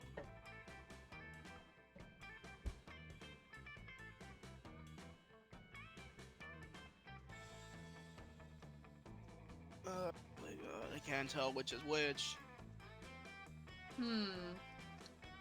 What are you thinking? I don't know. Let's see. Let's go through this all kind of one by one, because Smarts and Charm are your stats that are currently doing the work. So you need to have... We're hoping that one of them is Smarts or Charm. So set up a black market exclusively for buying and selling Joy's belongings. I feel as though that's boldness. Probably, yeah. And then call the police and send out an Amber Alert for the t-shirt. Exarex can't hide from the power of a vigilant community. That sounds like Smarts. Yeah, okay. So smart. An Amber Alert? Seems like it might be a waste of public emergency services, but it's better than watching Axelrod drink coffee through their proboscis. Let's go. You and Joy go to the police station and file a missing t-shirt report. You describe the t-shirt, beloved, vintage, smells like heavy metal concerts and burning sage. The police officers are super concerned. Did you say there was a Fleetwood Mac t-shirt? And it was vintage? This is serious. We're sending our best detective in the case. Yes, it's me, Detective McBooty. We're gonna find that missing shirt, officers. Remember, the first 24 hours are the most crucial to keep this case from going cold. I've sent out alerts to all local cell phones. We'll be conducting interviews with t-shirt lovers in the area, and community search parties will begin immediately. Wait, I appreciate the help, but you're misunderstanding. We already know who has the Fleetwood Mac shirt. It's with my ex, Axorax. A true detective never works off assumptions. We will get your t-shirt back through the power of deduction and evidence, my dear Joy. 6 hours later, Detective McBooty concludes that, yeah, Axorax definitely has a t-shirt. Duh. You there, bug person! Detective McBooty! FBI! Stop right there! Hand over the Fleetwood Mac shirt, and we'll escort you to prison. Wait, are you implying that I'll be taken to prison for stealing a single t-shirt? My god, the criminal justice system is even worse than everyone says it is. Oh, Well, you're going to prison because you mind control Philadelphia and you keep dissolving humans in your blood venom. But shirt stealing is also a serious crime. You know I can open magical portals, yes? Your human jail will not hold me, McBooty. Tell it to the judge, Buggy. This has been joyful. Ah, I got my shirt back. I also got to see my ex led away in handcuffs. This is officially a great day. It's all thanks to you, Chrissy. Joy. Oh, God. Joy is so fucking cute. She wears a t-shirt for the rest of the day. Turns out, it really is blessed by Stevie Nicks. Stevie blessings get you +3 boldness. Damn! 3? Holy fuck. Let's go somewhere relaxing. I looked it up. I needed 3 stats. Boldness was one of them. Oh god! Yeah, so that was helpful. Yeah. Also, No, the wiki doesn't say what number I had to go above. Huh. It's all question marks. sounds like a skill issue. Not- Fuck it. Since you've taken boldness, I'm going back to fun. The next day, you decide to go scuba diving and find a treasure chest at the bottom of the lake. Whoa. You pick the lock, which is quite impressive if you keep in mind that you're still underwater. Inside, you find over 1,000 fun. Unfortunately, your wetsuit doesn't have pockets, so you can only go back to shore only with +2 fun. When you get back, fish have eaten the rest. They're having a rave right now. A crab rave. Fucking fish. After doing whatever you were doing at this location, where you were at that time, you're intrigued to find Damien seemingly playing with a bunch of sticks. No, I'm not playing with sticks. I'm gathering sticks because what? No, I was gonna make a reference to a certain camp. I don't know what camp you're Hi talking about. guys, guess what I am? A bundle of sticks? I don't No, get the no. reference. No, I thought it was you who knew fucking, what was that? It was made by Rooster Teeth. The fucking, oh my gosh. Oh, it's just Camp. That's right. Yeah, I've never. Nope. Maybe I heard that quote, but don't know where It was came pretty from. memeable. Yeah, Camp. No, I'm not playing with sticks. I'm gathering sticks because I'm doing some high quality craftsmanship to transform these sticks into. Wait for it. Damien LeVay, ultimate survivor. Pointy sticks, an absolute essential camping weapon. Okay, fine. I don't really need pointy sticks. I just wanted to use this sick new Swiss Army knife my dad's gave me for camp. Hell yeah! Check it out. Here's a bottle opener in case we come upon a wild beer bottle haunting these woods. This attachment is a screwdriver for, like, maybe if we get lost and we need to build a computer to use Google Maps to find our way back. And then there's a toothpick, which, check this out, is not actually for picking teeth out of your fellow camper's mouth while they're sleeping. I learned that the fun way. My dad's told me this isn't just any Swiss Army knife, it is a hell Swiss Army knife. And I'm still trying to, untangle my fidget. It's getting messy. What? I'm untangling a fidget. Oh, okay. Yeah. I think I almost got it too, but it might also be on the verge of breaking if I keep stretching it. But my dad's told me this. Oh wait, no, I already read that. It's not from Switzerland in Europe. It's from the Switzerland located in the third circle of hell. Since it's from hell, I know it has some sick secret tools that you have to discover for yourself. But I want to use them now! Tell me your secrets, Knife. Tell me! I've been screaming that all day, and it still won't reveal them. Sucks. How do I get my knife to show me the hidden tools? Play Truth or Dare with the Swiss Army knife. That's always the best way to find out anyone's secrets. Just read Little Kenny Knows His Knife. The super popular children's book that became a bestseller while also increasing infant mortality by 400%. Sounds like fun and smarts. Fun and smarts? Is this fun? That's what it sounds like. Yeah. Fun? Fucking So fun! Fuck yeah! She told ya. Shut up. I always love a sensible game of truth or dare. Truth or dare is metal. That's how I find out people's crushes. I have a crush on you. Arson! Arson! And then I blackmail them to take the fall for the arson I did. I mean, the arson they did. Alright, Swiss, but the Switzerland and hell kind of Swiss army knife. Truth or dare? I am arson. Well, actually, I'm a changeling, so I can be whatever I want, and thus I decide I can be arson. Turns into... Is that a Persona reference, Ginger?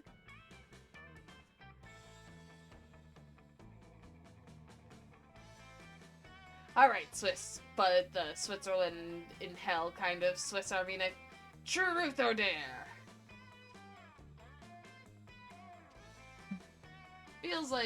It feels kind of silly to be asking this question to an inanimate object, but to your surprise, you hear a metallic voice ringing deep inside your head. It says, dare. Okay, I dare you to tell me the truth. Nah, that's a bitch move, the knife says in your brains. You know that's not how that works. What a noob. Fine, then I dare you to run around naked. How can I run around naked? I don't have clothes to remove or legs to run with. Ooh, are you too chicken to do it? Too scared to run around naked? Are you a mid-silver baby? A mild silver baby? Chicken, chicken, chip, chip, chip! I'm not a chicken. I changed my mind. I choose truth. You're excited to finally ask the knife what secret attachments and tools it contains within, but Damien holds a hand up, stopping you. I know we began with a mission, but now that we've reached the point of having a psychic conversation with a sentient knife, there are way bigger questions to ask. So, knife, if that is your real name, tell me this. Huh? Who at camp do you have the biggest crush on? No take-backsies this time. The knife is silent for a moment. A moment long enough that you almost wonder if the whole thing has been a shared hallucination.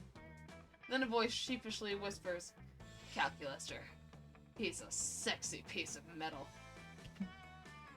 Damien loves this. You and Damien and the knife and Calculaster end up going on a double date. The knife and Calculaster don't really click romantically, mostly based on political views, but it's not bad enough to make the date awkward.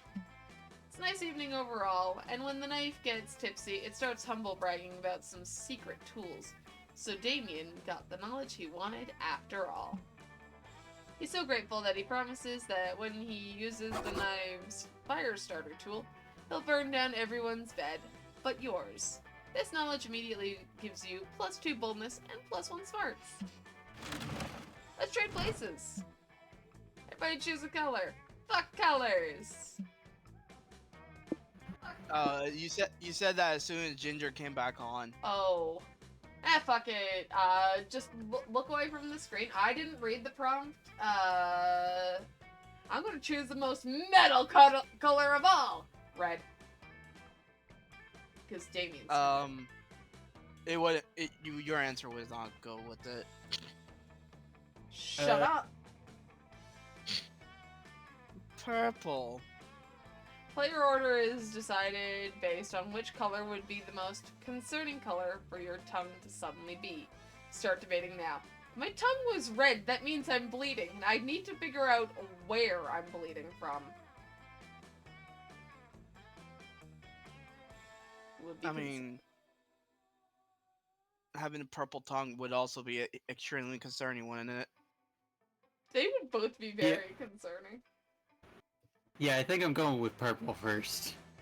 Yippee! I think Alright, I'm getting my Please camp. Okay, they're not sitting together. Finally, thank God. I'm going with the best kid. Don't you dare. Go to take your seat next to you. Two of your least bonkers fellow campers, ready for a night of peace and quiet. Only to find them engaged in an argument, albeit with less screaming, punching, or arson than other campers might have employed. Damien! I know you don't mean to, Calculaster, but when you're dismissive of my life's pursuits, it hurts my feelings. I realize you were attempting to I am help. not trying to be dismissive, friend Joy. I am merely stating a fact. All magic is science that is simply not yet understood. What witches call love potions. I understand to simply activate powerful hormones and pheromones within an organic body. Draguna Mycoides Tricorum Satisti. I don't know In that what you just case, chanted, watch- but jeez, woman, don't chant that so dangerous Probably- and close in my ears. It's probably a reference to Raven, honestly. I don't know. Maybe. I think I've almost fixed Maybe. my thing here. In that case, watch me conjure a bat for thin air. Impressive, but clearly the bat can travel at the speed of light, so we did not see its approach until its arrival. Okay, fine, I'm gonna take my spellbook and make it I disappear. am impressed with your thoughts and actions. Friend Joy, that was very good, but it was also obvious that a black hole opened up and sucked the portal into it. Then where's the black hole now? Obviously, such an event created a singularity in which the black hole was then sucked into itself. What if I bring it back? Boom! Book reconjured. Now what? It would appear that much like our friend, the bat, your book can also fly at the speed of light. Enough of this. It's magic, Calculaster! It is science, friend Joy. We're clearly not going to reach an agreement in this. Time to pick a side.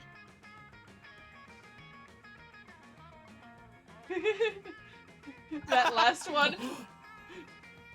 I got Huh? your nose. Error 404. But, my friends, this is impossible, for you see, I have no That nose. was magic. Exactly. So you don't have a nose. How could Creasy have stolen it? I do not know. I can find no logical explanation that would account for the theft of a body part that does not exist. Exactly. No logical explanation. Because Chrissy didn't steal your nose with science. Chrissy stole my Chrissy stole my non-existent nose with magic. Bingo. Truly, this is beyond all explicable science. Nothing in my data sets have prepared me for such an I occurrence. need to restart. I must go reconsider my worldviews. Farewell, friends. You are welcome to keep my nose, friend Chrissy. I cannot imagine I will miss it, seeing as I never had it in the first place. You know what you're doing, don't you? I'm so glad you were here. I never would have thought of a trick like that. You seems creative thinking was a real magic here. No, Joy, spending time with you is a real magic. I just gotta choose the right log. Oh, shit. Oh. I still have Yeah. one last ring to untangle. I don't know why my fidget keeps getting tangled. It's one of those slinky ones. Oh, the next part is gonna be something magical. But I'm not gonna say what it is, but do your interaction. I fixed it! Huzzah! Oh, cool. Is the magic going to be stealing someone's nose? Oh, no. Like, after this, there's something special that's gonna happen. Is it stealing someone's nose? No, I wish. It's stealing someone's nose. Don't let Chrissy fool you. Everybody, we're gonna steal chat's nose. Whoop! Uh-oh!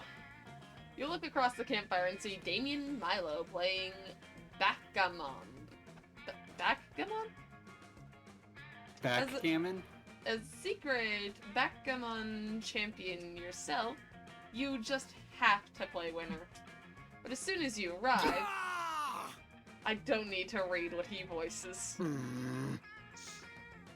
I didn't hear you, so you have to do it. Gah! Awesome. You're welcome. That is very poggers. Wow, flipping the board when you lose? What a surprise. If you just kept playing, you'd get good soon enough. Loser. No, I don't want to keep playing. This game is stupid, and the board cheated. You realize you always do this, right? Ugh. Do what? No, I don't. I always keep things spicy and unpredictable. What do I always do? You're wrong! You do try new things, explore new hobbies, new sides of yourself, but one false move and you're back to the old crime and arson and anger issues shtick. What's that about, buddy? Huh? Well, I just, crimes and arson are kind of my thing, In Spooky High, that was pretty much all I did. Most people knew my secret sides. I've already Hairstylist. I've already toned that way down at Camp Spooky. What if my reputation suffers? I'm Damien LeVay, bitches! Legendary bad boy! There's just generally less crime and arson to do. And also I know I do a good job in hiding this, but I'm not exactly the best at wilderness and survival skills. Hashtag fail.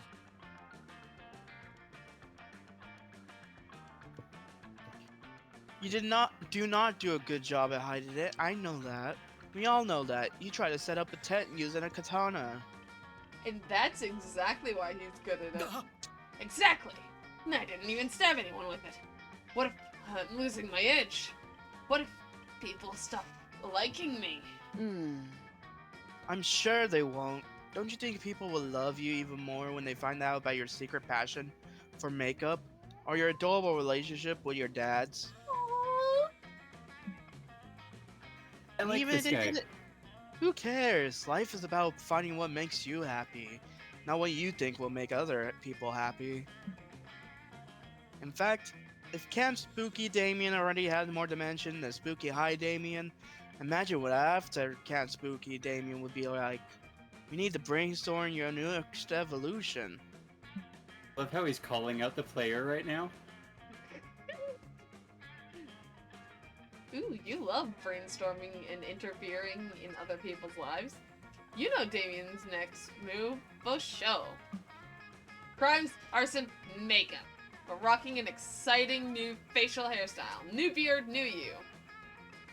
After summer camp, get ready for the ultimate evolution, or should we say quadruple revolution. It's figure skating, Damien.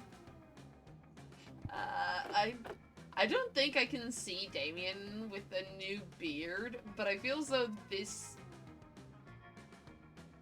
is Damien. This would probably be Milo. So, crimes, arson, and makeup! That's crazy enough to work! Yes! My husband! Fuck! Yeah! Now we're talking! That's the kind of new experience I'd be totally open to. But that's not a new experience at all. That's the two things you're most known for. Plus the one secret passion you're already starting to be known for. Nuh-uh! New facial hair is an exciting new adventure and totally counts as switching it up. Don't you see? It's actually almost impossible for me to grow facial hair. Because my chiseled jawline and cheekbones are so solid that the hair follicles can't burst through the toughness to grow properly.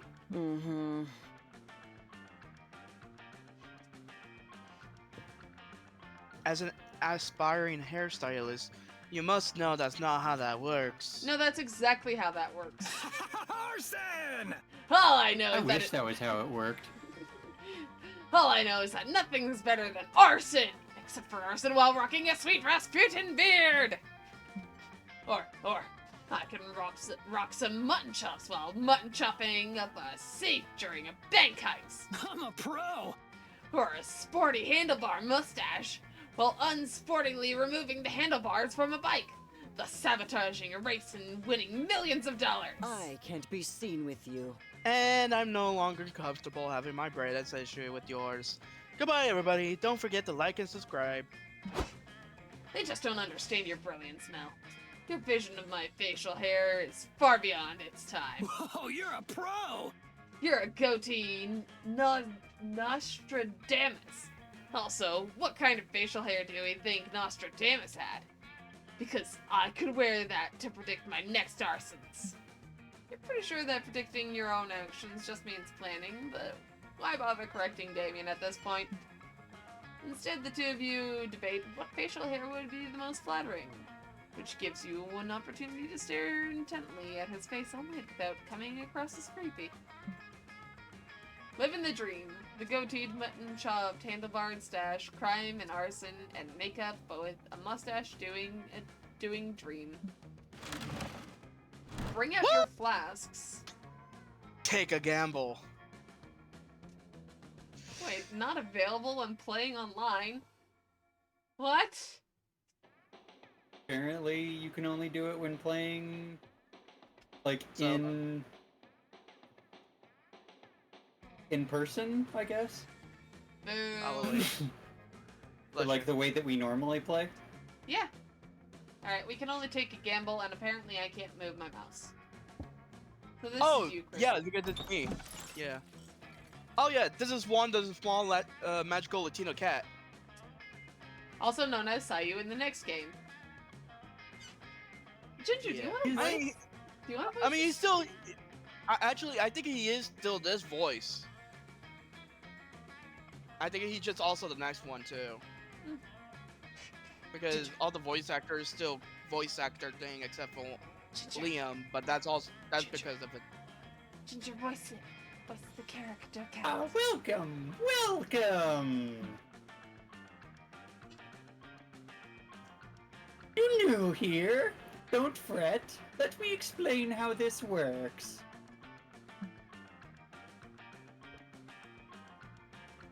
I will prepare you a drink. The drink of the day!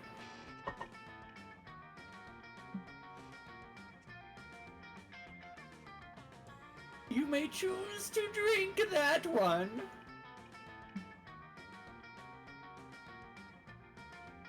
But if you're not interested, you're lucky. There's a mystery box with a second option. Beautiful.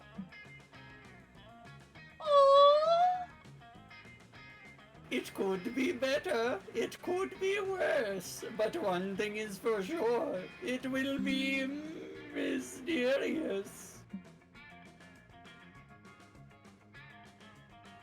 And these drinks, look, choose whatever you want, but I'm not responsible for whatever you put in your mouth.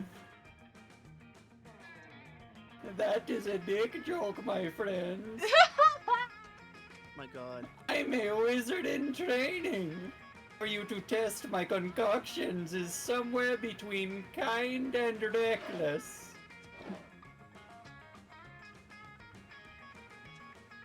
So, get ready and good luck!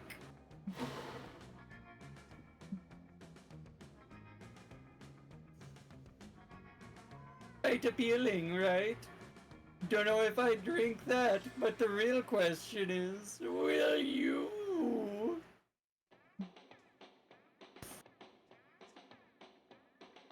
I also have this mystery box, because at this point, who knows what you drink?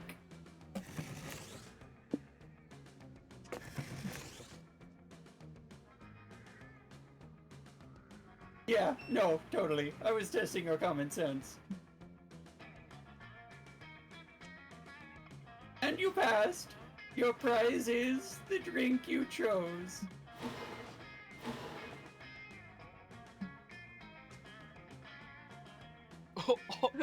Mel, look at your drink. Oh god. Oh no. No idea if I got the recipe right. You want to try it? No. Otherwise, you always have the mystery box. box. I'll take the mystery box. Because, I know what toilet wine is. Oh!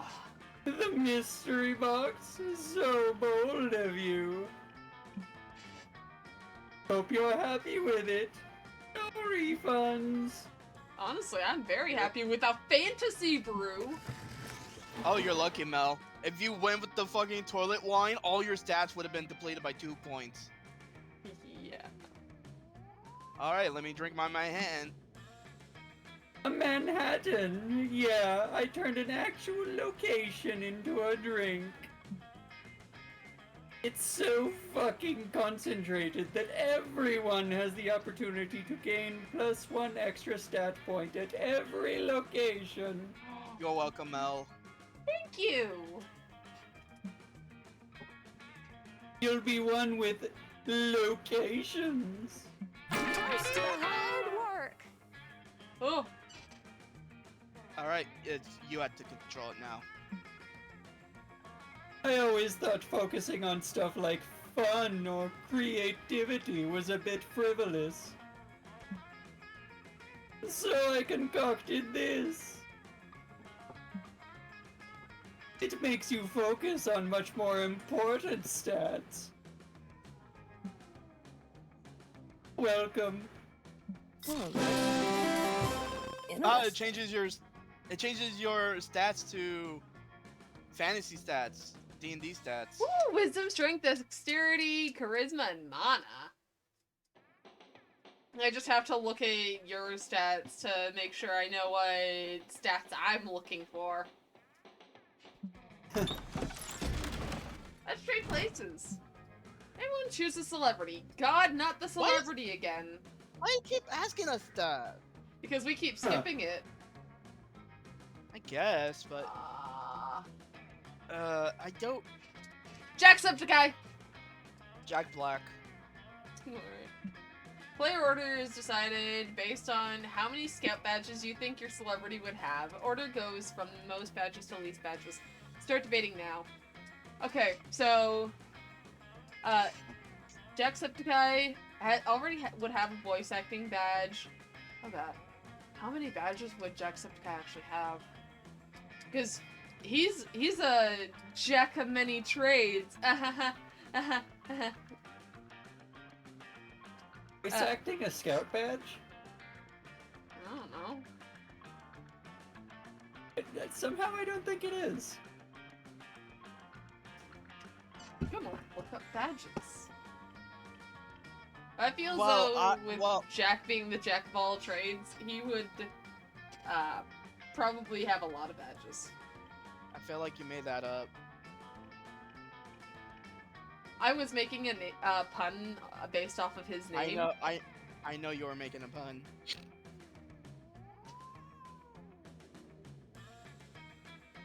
On the other hand, Jack Black could also be a jack of all trades. Yeah, he was also talked about in the Muppets. Was your boy talked about in the Muppets? I mean, no, because I doubt. Would it be inconvenient to kidnap Jack Black or destroying the Muppets? Or inconvenience? Oh my god, I messed with the fucking long. I think you get -1 point for messing it up. No, I don't. What? And for stealing my joke. No. I didn't steal the joke. Ginger did. Pay no attention to the ginger behind the curtain. Yeah, Ginger said the joke, not me. I just agree with it. You lose the point for agreeing with it then. No, that's not fair. But yeah, it's stumbling and agreeing with Ginger that loses you 1 point. Not 2, just 1. Welcome to Monster Camp, where everything's made up and the points don't matter. Exactly. Well, you have to remember, Jack Black has been in movies longer than Jack has made his channel. What does that have to do with scout badges, though? Exactly. No, because But- I would make it to where I would think it to where they have done tons of shit in those years that it could articulate to badges. You know? But like, Because they would do other shit to earn the badges. Would do But, all like, kinds of stuff. that is a rather vague explanation that could apply to both Jacks. Yeah. So like, how But is it- your give me an example of like how Jack Black would get scout badges. He's a musician. Congratulations. Mine's a voice actor. Mine's also a voice actor. He is. In fact, he is. Yeah, he's Po from Kung Fu Panda. That's fair. Yeah. He's also the main character in Brutal Legend. Yeah, that's true too. He's been in a video game. I mean, But Jack. but Jack also has has been he- in video has- games. Yeah. yeah. Jack's literally in this video game. Yeah, that's right. Let's see. Has Jack Black made a coffee brand? Didn't think so. No, hold on. I think he made something else though. Hold on.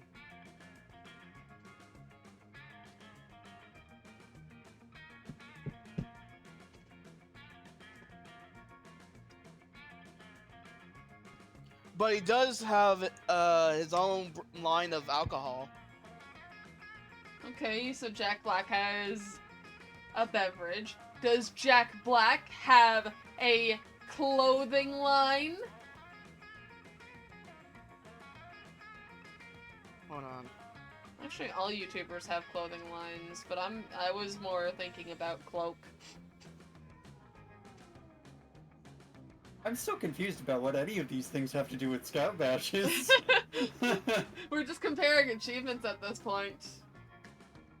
God, I feel like they could articulate into badges, honestly.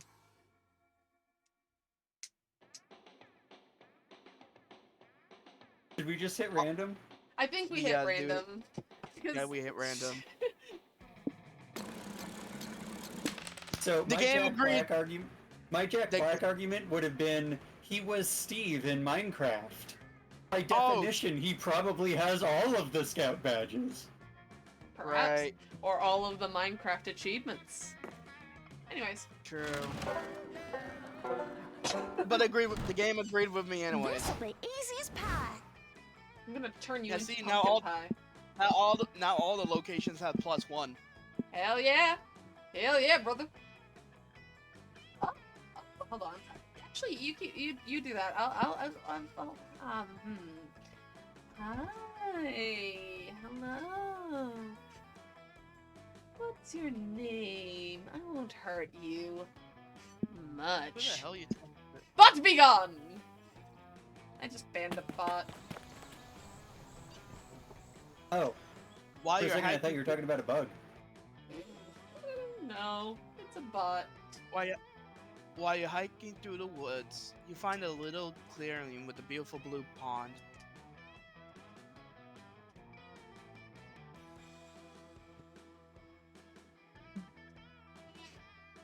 That's a very handsome man. Staring deeply into the pond, he's talking to a reflection like it's another person, a person he really wants to fuck.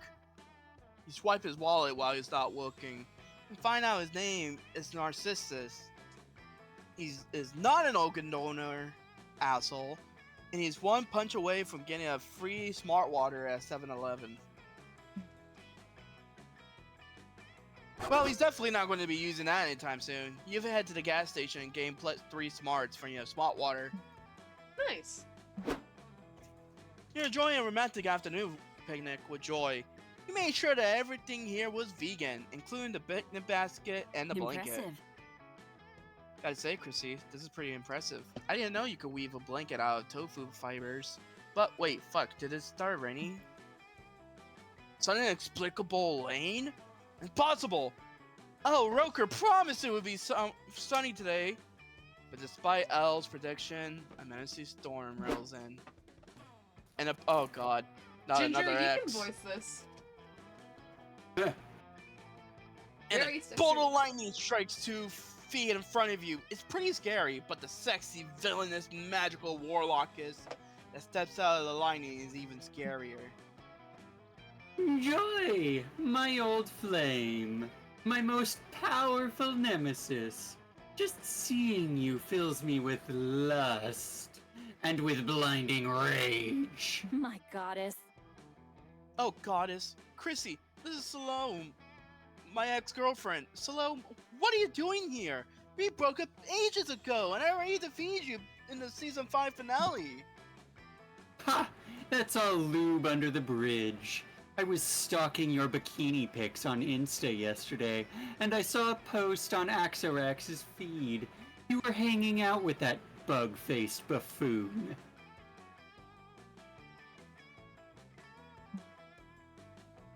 I'm filled with horny jealousy. Joy, if you wanted to have crazy hot lubed up rebound sex with an ex-lover, why didn't you call me? We were electric together, honey. Ugh.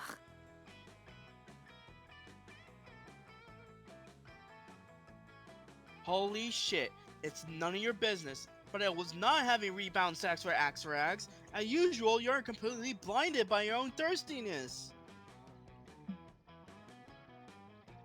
Oh.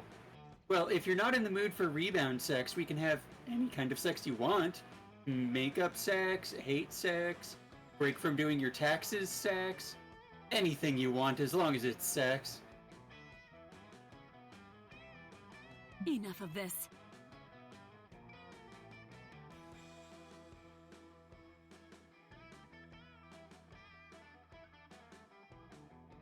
Mrs. Salome, I'll admit that we had pretty insane sexual chemistry, but I called it off for a reason. It always gets way too messy, too fast, and also, you're evil. Remember you dressed up in that leather harness to distract me and your poison mist spell killed like 180 people? Yeah, I gotta pass on this.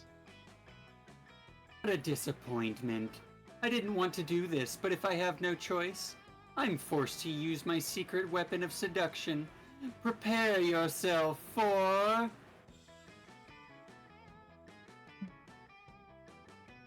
this foot massage coupon. You gave me some romantic coupons on our anniversary, and I've saved them all this time. Now, I'm redeeming this coupon to completion. I cannot believe that I have to explain this to you, but romantic coupons are not legally valid, especially after a breakup. Duh, super duper duh. Ridiculous! There's no expiration date on this coupon. But I suppose I could be reasonable. I have a whole collection of coupons here. How about a trade-in? We could redeem this gastric cleaning coupon from my doctor, or this Groupon for a free Brazilian wax, or this coupon for one free sexual yogurt experience from Yogurtland. This cannot be for real. These coupons are definitely bullshit, but picking one is probably the fastest way to get Salome to leave us alone, Chrissy. Which coupon should I pick? Help Joy vanquish her evil ex-girlfriend by choosing the least horny coupon.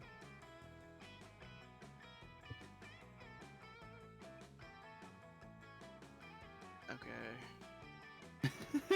Take the red light coupon! It's the last coupon we The need for the legendary legendary Exodia Exodia coupon. coupon! Right leg. I can't do that. Why not? It's obviously fun! Oh, damn. I thought it would be smarts. No. Well, that one's full. As far as I'm aware, Also- it generally Also, goes. the first choice literally says favors the bold. Hold on, Ginger, you were saying something? Generally, something I've noticed is I don't know if it's all the time, but it tends to be the like whatever stat is for the one on the top is above in the stat list for the one on the bottom.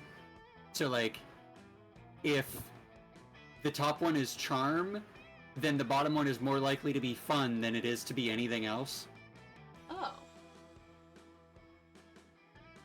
Which doesn't really help us this time because the bottom one is fun, and everything else is above it. Yeah. Except for creativity, but none of these are creative. Oh. Okay, that was not bad. Whoa, seriously? The true coupon is the most dangerous coupon in a whole bunch, Chrissy. I didn't realize you were so bad. I'm surprised myself. I never thought your little friend would recommend something so bold. Are you sure that you don't want to choose the threesome coupon? No, I trust Chrissy. I'll let you redeem the Ask Me Any Question I'll Answer Truthfully coupon. Do your worst, Salome. Oh, ho, ho, ho. This is just too delicious.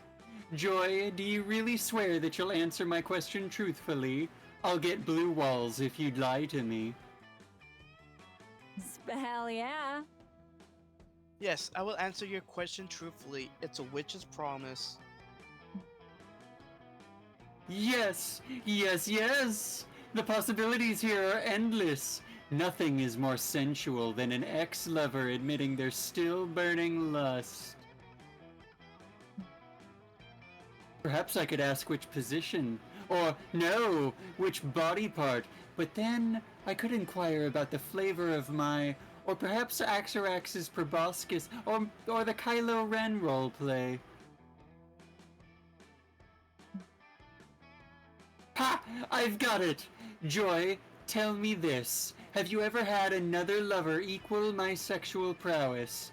Please answer in the form of a full-length descriptive essay. Hahaha. Oh, goddess above. Gotta say, Chrissy, you're a fucking genius. Salome, I'm not comfortable answering that question. You just have to keep wondering. No! You gave me a witch's promise! You beautiful lying slut! Read the coupon! Rude. And also, I'm not a liar. You already asked me your question, remember? You asked, Joy, do you really swear that you answered my question truthfully? And I answered. I was going to say, huh. That's the question. No! Fucking semantics! I've been trapped into wasting my most powerful coupon! Damn it all to Protestant hell! Mark my words, Joy. Someday I shall seduce you. And Chrissy, you've made a very horny, very powerful enemy today.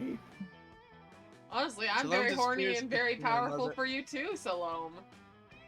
Into another lightning strike, and the rain clears up. Impressive. So the little tick mark above the E means that the E is pronounced, so the name is Salome. Oh. Salome. It's a French name. The tick mark isn't really used in English ever. If I weren't dating Damien right now, oh damn! Thanks for helping me, Chrissy. That was some impressive villain vanquishing. Should we get back to our romantic picnic now? Yes! You made Joy super happy. You also gain +3 smarts from an unrelated shenanigan that happens after your picnic. Nice. Fine, let's go. Alright. God. Boldness. Fun. Oh, shit. I'm going back here. You go to the haunted manor to gain some boldness, since you found a brochure that promised some boldness if you visited. Also, Ginger, I know how the Monster Prom games make like lots of like femme and mask characters, but you gotta learn that. Look at this baby.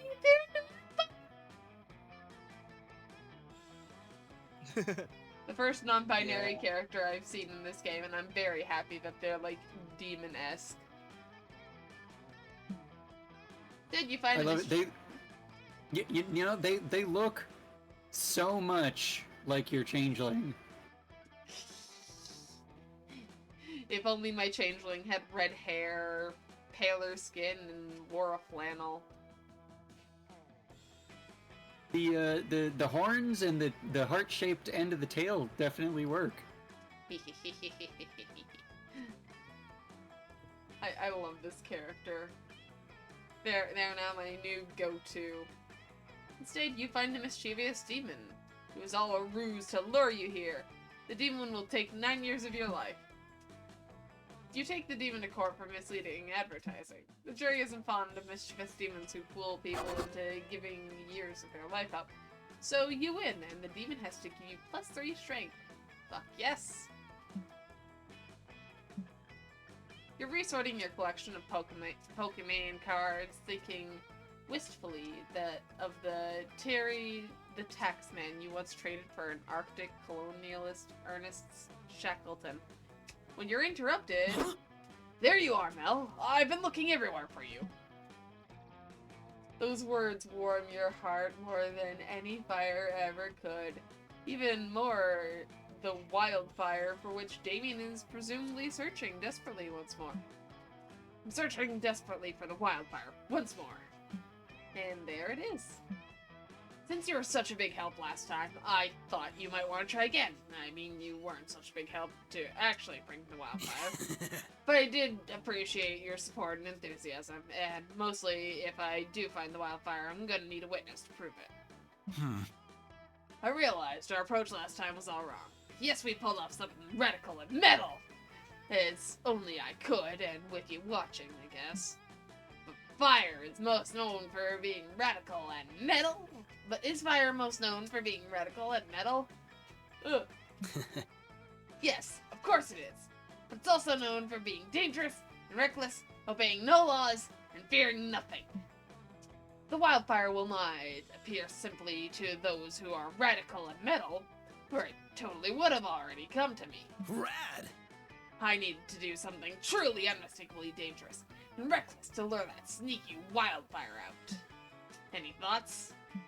You're so tempted to tell Damien that the appearance of the wildfire is based on weather and foliage, not worthiness, and Avari was just fucking with him.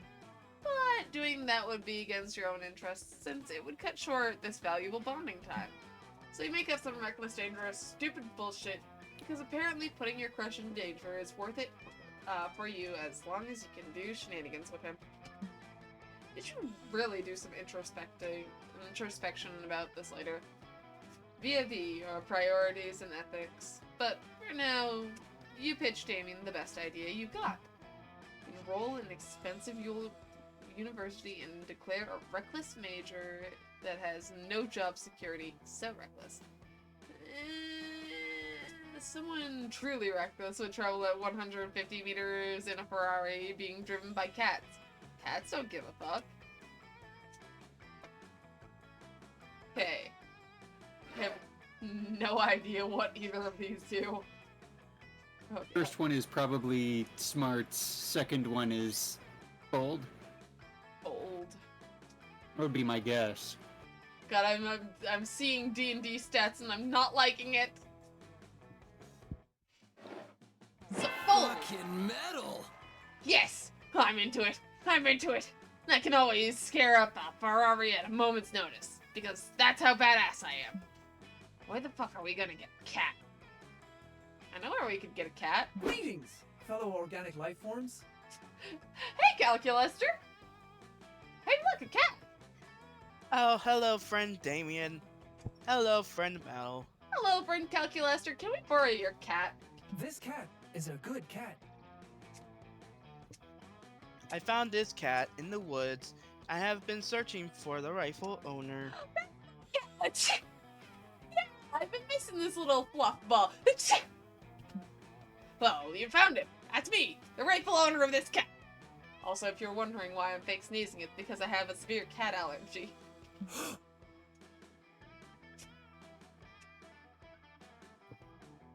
Is this true, friend Damien? You do not seem like the type to fondly take care of a small, helpless animal with love and care. Well, according to some people, I'm completely changed and I'm no longer a hardcore badass. So I need this cat to lean into that and completely transform and complete my transformation into a responsible, non-reckless person. Ooh. Ooh. I am so glad to hear that. I'll return the cat to you. I feel like we have much more in common now that I know you care for this cat the way I care for my plants. I also want to care for plants soon. Like strawberries and blueberries. Maybe raspberries. I love fruits. Yes, Here of for course. all the berries. Hell yeah. Yes, of course. And I'm not gonna do anything reckless or dangerous with this cat. Smash cut too! Wait, did Damien just say smash cut? Oh, yeah, he did. Oh shit! That was a smash cut, somehow. You're now speeding down a highway at 200 meters per hour in a Ferrari, driven by a cat. Is in quotes because the cat has no thumbs and its little paws don't reach the gas pedal. So it's a cat in the driver's seat and Damien's fucking gunning the Ferrari. The Ferrari crashes spectacularly, of course. You escaped unscathed because you're the protagonist of your own life. Damien does a dive roll out of the Ferrari, clutching the cat to his chest. That's Damien style, baby. Woohoo! I did it! I saved the cat, proving that although I'm a badass with a stone cold exterior, I have a heart of gold. Oh god, I have to voice these fuckers again. Whoa, that was actually pretty sick. Yeah, there's no way the Wildfire can doubt the worthiness of that cat. Who was the one driving the Ferrari? I'm sure the Wildfire will appear to it soon. I didn't even think of that. Don't worry, we'll get it next time. That Wildfire once and for all. Just watch us! Us? We? It seems like Damien is starting to think of you as a team. Sick. +2 mana, +1 creativity is all yours, baby. Let's trade places. Everybody choose a fictional character. Damien LeVay. Didn't you learn your lesson? Yeah, I'm just swooning over him. I'll figure out a character eventually. Elizabeth Afton. Anyone but the Aftons. Damn it! You wouldn't let me go down the line. You're really gonna shoot yourself in the foot with the Aftons. Yeah. Oh, true. Henry Emily. Okay, I did say not the Aftons. I guess I didn't say not any FNAF characters. Yeah. You know what? Since we're going with horror, I'm gonna go with a very, very specific, fun character. It better not be one of the ghost faces.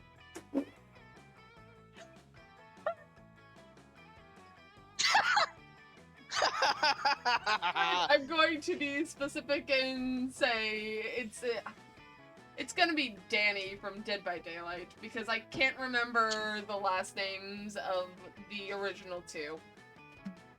Player order is decided based on which character you'd least like to share a tent with for a week. Start debating now.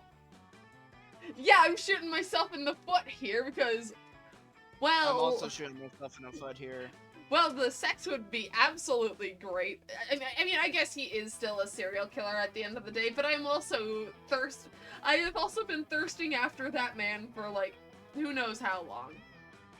I guess less actively, though, because fuck Dead by Daylight. Yeah.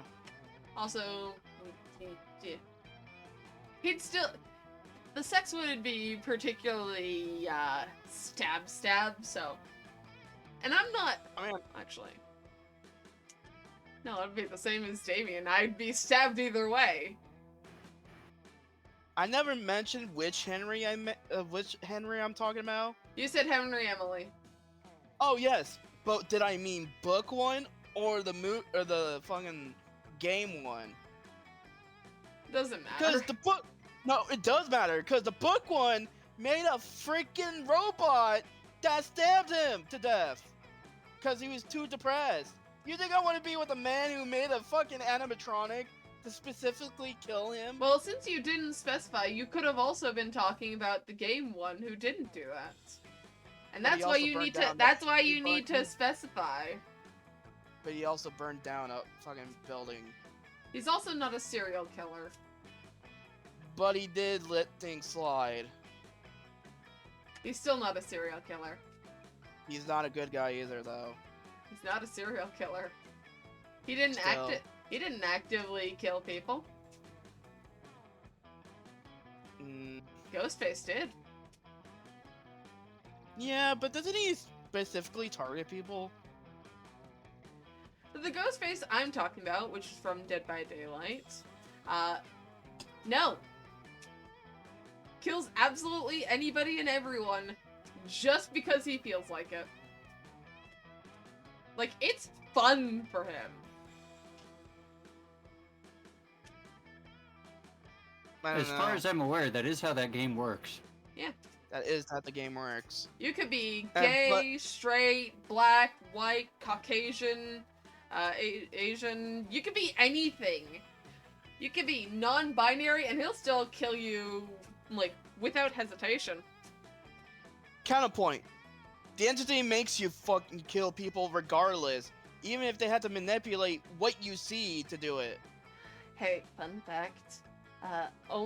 The only ones that need actual manipulating are the ones with white eyes, like the little white glowy dots Yeah. in their eyes.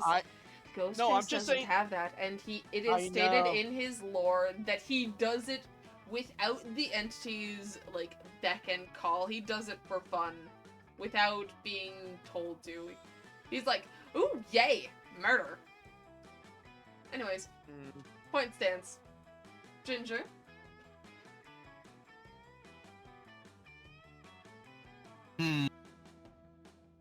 Hmm.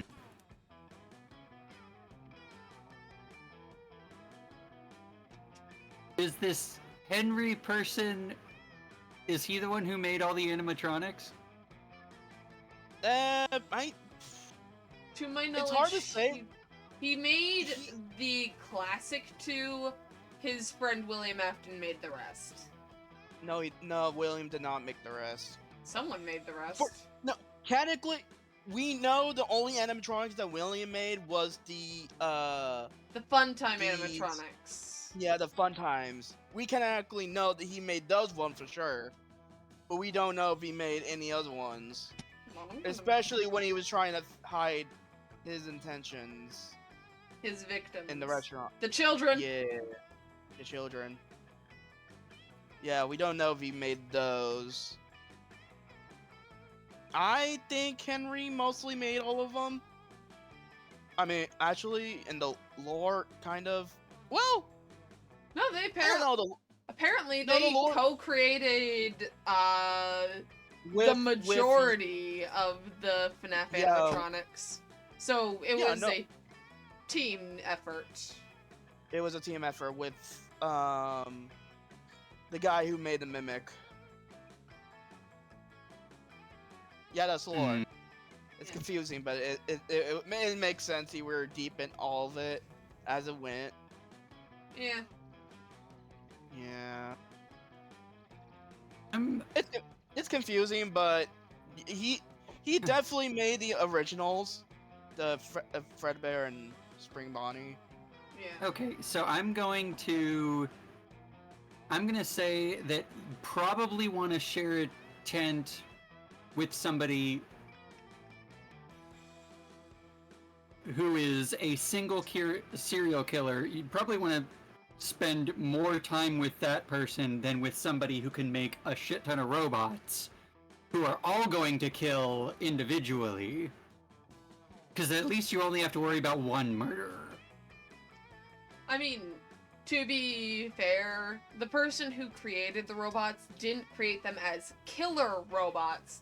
The robots are only killer robots based off of his partner's murderous intentions of stuffing children into those said robots, out of some variation of anger, spite, and grievance of his dead children.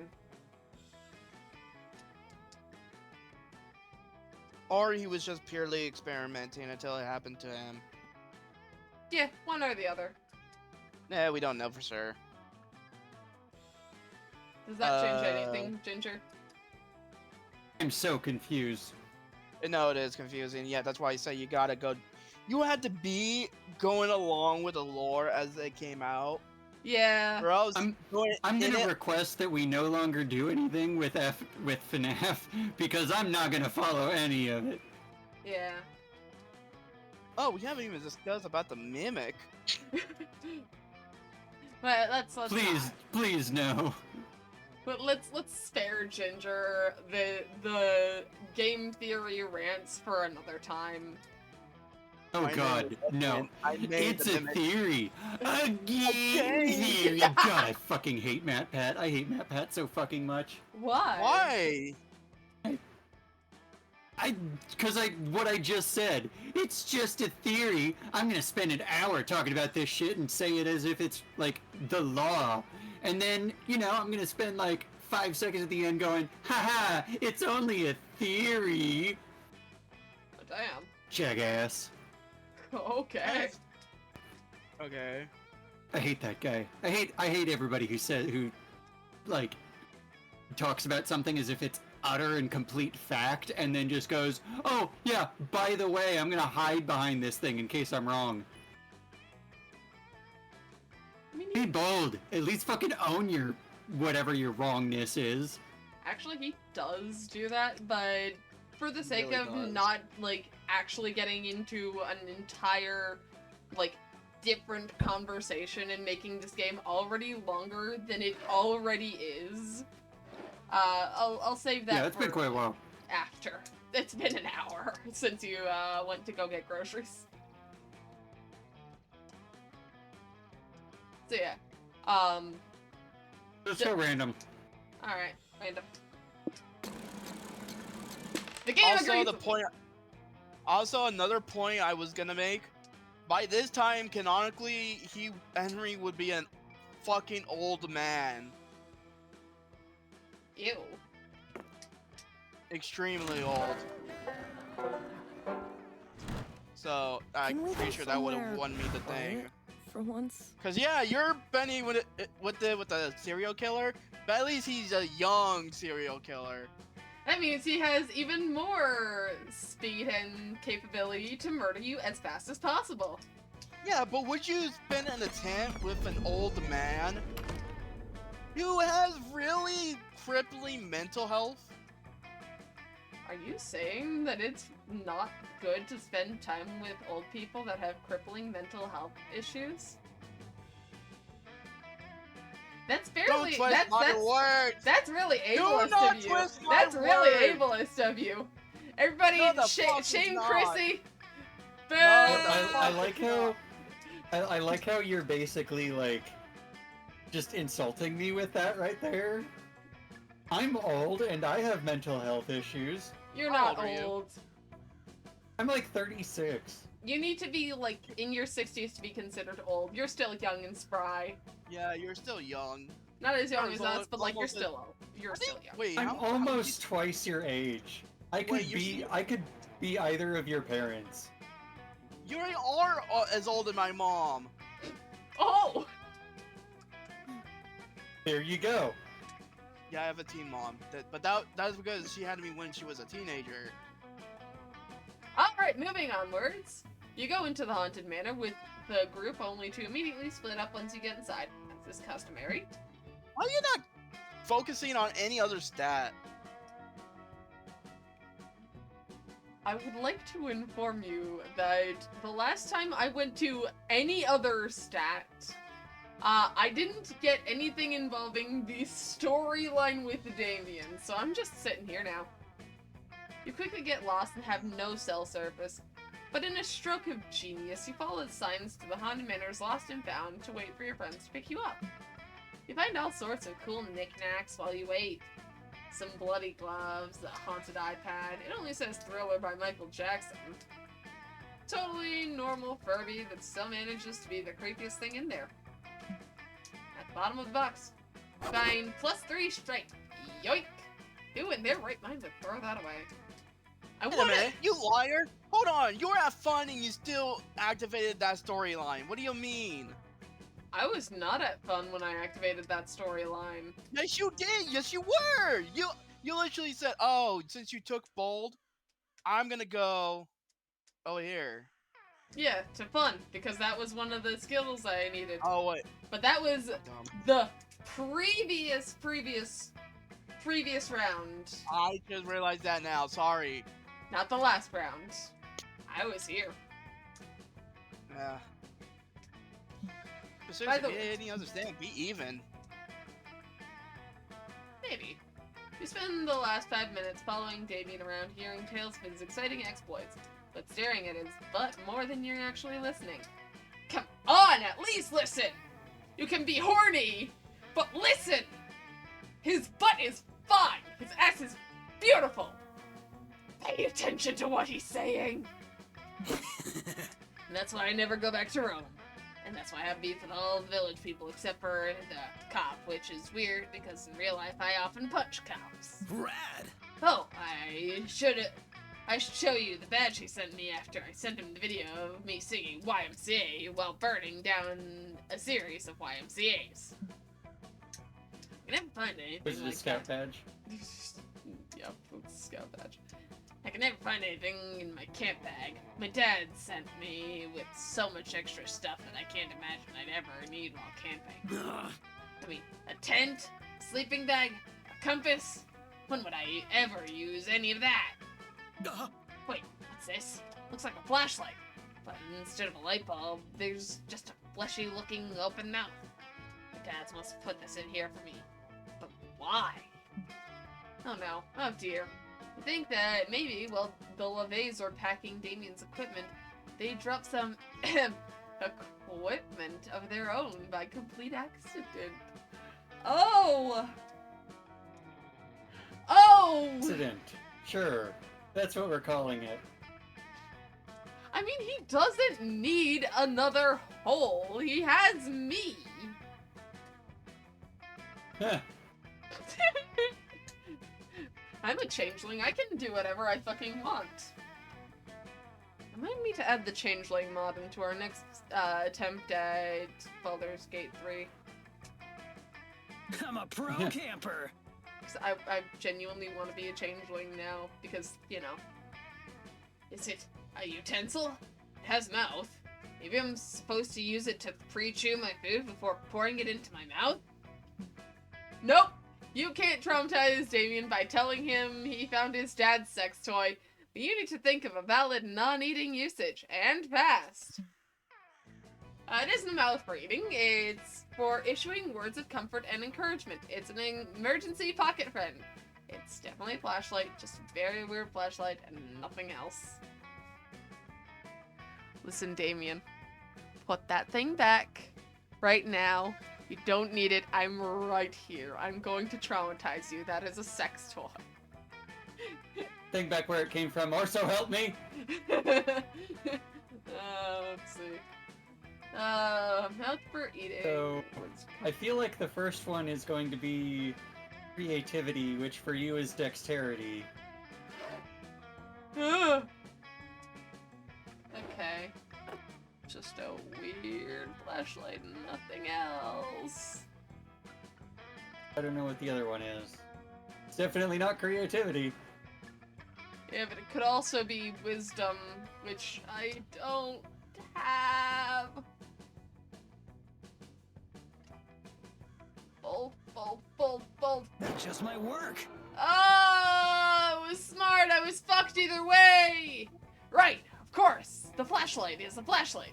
Every once in a while, the simplest explanation is the fucking best. Bye. Well, I'm off to go plunder some dark caves for cursed treasure, while doing some extremely dangerous spelunking, and hide under a blanket reading spooky stories. See you later. Wait. You spend the next few hours lost in your own fantasies of kissing Damien on the face. It's just getting spicy when real life Damien comes in and gets up in your face, but not for kissing. Loser. What the fuck, Mel? Why'd you lie to me? This flashlight isn't a flashlight at all. I know exactly what it is. Oh no. Oh fuck. This poor traumatized boy. Ah! It's a wolf mating call signal. You know, for wolf. For wolf of Aris. Erebus. for people who love to fuck wolves. I turned this so-called flashlight on, but it showed no light. It just vibrated and started yelling sexy things and it smelled like pheromones. The whole pack of wolves chased me. I'm so... May I not love an opportunity to punch entire pack of wolves in the face, but I had a whole night of dangerous and badass flashlight-themed activities planned. You're not fit for survival. I'm sorry, Damien. I had 2 options in which I didn't have any good choices stats. Instead, I got humped by wolves. Real friends don't let friends get humped by wolves. I'm so disappointed in you. Never speak to me again. No, I'm sorry. Until the next time I see you and act like this never happened. I love you. Oh man, who knew trying to pass a flashlight off as a flashlight was a bad idea? Probably everyone but you. Come to think of it, you lose my strength and charisma for this misadventure. Honestly, if there was the option, I would just grab the flashlight and just slowly put it back in the bag, put a hand on his lips and be like, let's not think about what this flashlight could possibly be. Time to bring on the bacon. Let's not think about I forgot. It's still my turn. Oh my gosh. I hope I don't have to speak or anything, because I'm going to stuff my mouth with a handful of cereal.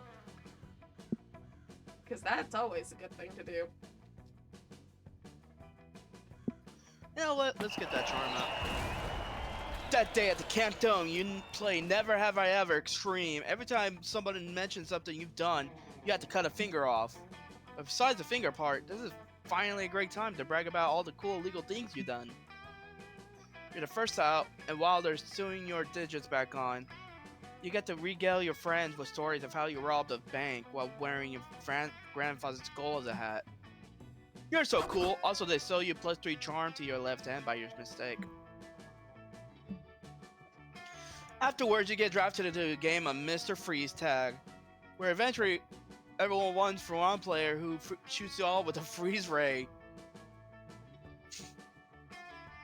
They're ice cold. Oh my god. You find a blessedly quiet, rusted out car cases to hide in and settle in for the long haul. Hopefully no one will blow up your spot. God damn it! Oh, it's a voice you have to say. Should have been prepared. I was almost done shoveling my face full with cereal too. Hey, that's your fault. My fault for having a stomach that hungers. No, for stuffing your How dare face. you, hunger? How dare you, hunger? We're playing a game here.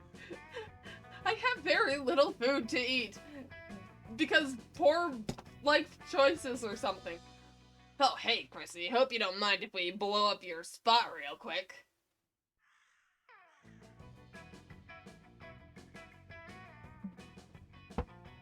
Good thinking, Damien. We'd be safe in here. Arson! Arson! So much, Damien! Who said anything about being safe? I just wanted to see if there was any gasoline left in the tank so we could try and blow it up. We stop trying to find gasoline out here. We're in enough danger already. We're not in enough danger. Well, I wouldn't need to keep looking for gasoline if you'd just teach me how to magically make fire with my hands. I can do that. Typical. For the last time, I'm not teaching you how to make fire with your hands. Well, at least teach me how to shoot fire with my mouth then. Come on, I've been good. Ugh. Good? You pushed 3 fairies in front of Freeze Ray on the way here. Yeah, you're welcome. Enough of this. Whatever. Try to be quiet. George, the sadistic Yeti, hears us bickering here. We're all getting frozen. I thought it said satanic. Quiet. Got it. Going totally silent. Starting now. Go team! 2, 4, 6, 8. Quiet time is really great. Hey, Scott. Huh? Fuck! Woohoo! 1, 2, 4, 3. Don't make noise or you might freeze. Oh yeah, I forgot he's the cheerleader. I forgot. He is? I'm pretty sure he is a cheerleader. I thought he was on the sports team. I think he's both. Hell yeah! Cheerleading was a sport. You right? I'm pretty sure he is a football player and the cheerleader. Good for you, Scott. I think I remember that in the first game. I'm pretty sure he mentions being a cheerleader too. I don't remember anything. I sense we're in danger. Scott!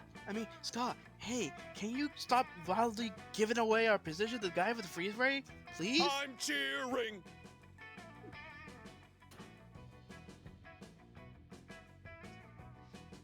But I'm not loudly giving away our position to the guy with the freeze ray, silly. I'm cheering! Cheering us straight to Freeze Town, maybe. Hey, that's not even close to how you pronounce victory. You need my cheering even more than I thought. Here we go. 3, 6, 9, 12. This is far from ideal. Maybe you can suggest another way for Scott to cheer. He stopped radically endangering you and your friends. Tell Scott that his cheerleading isn't inspiring Joy and Damien because they're deaf. You need to be respectful and do sign language cheering. Instead of cheering, convince God to spit such super hot rap lyrics that you all become immune to freezing. Pretty sure that's creativity, obviously. This one creativity. Yeah. Seriously? So smart. You really think he's gonna believe we're Quiet, Oh. Joy. I've known Scott for way longer than you have, and this is definitely gonna work. See?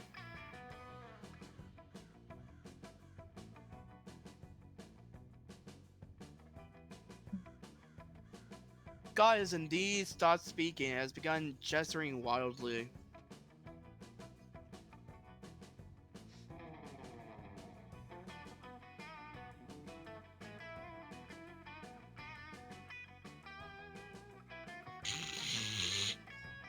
You good? What are we laughing about? No, there's something on Twitter. Yeah. Oh, god damn it. Focus! That was the Sorry, rule of this game, is you have to Sorry. focus! I only started getting antsy and checking God, Discord to see if I Wendigoon, the missed person anything you are. funny. No, fucking Wendigoon posting, the funny guy he is. Pay attention. Okay, but is he actually using sign language? Like, I learned ASL freshman year so I could talk to Niall, the unbelievably attractive Woodnymph. I have no idea what he's saying. Ah! Oh, sorry, this is Nicaraguan. Nicaraguan sign language. It's very different from American sign language because it's developed in a closed community in the 1970s. I'll switch. You're fluent in 2 different sign languages? Heck yeah! Sure, there's a lot of dogs on my grandma's side of the family, and dogs have an easier time learning sign language than spoken language. It's just common sense. Scott resumed gesturing wildly, but using very different gestures. I underestimated you. Well, that cheer is actually really inspiring. And that I'm not distracted by obnoxious yelling, you make some good points. Fucking metal! I didn't know shit about sign language, but I'm inspired because it's the only language I've ever seen that's kinda like punching.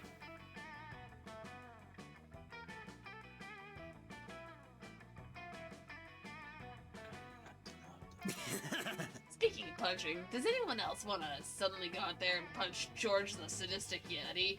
Right in his stupid face? I do, Damien! I'll leave him to your shield. Such a climax. Normally I call you insane for suggesting punching an armed Yeti in the face, but I'm so inspired by Scott's ASL cheering, I'm willing to try. That settles it. You wait for George to approach your hiding spot because you really haven't been very quiet at all. Then let down, beat the shit out of him. Woo! Joy's actually quite fetching when she lets loose a little.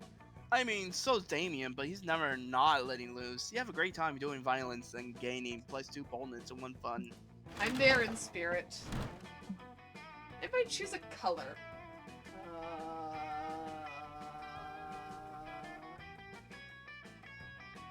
Hmm.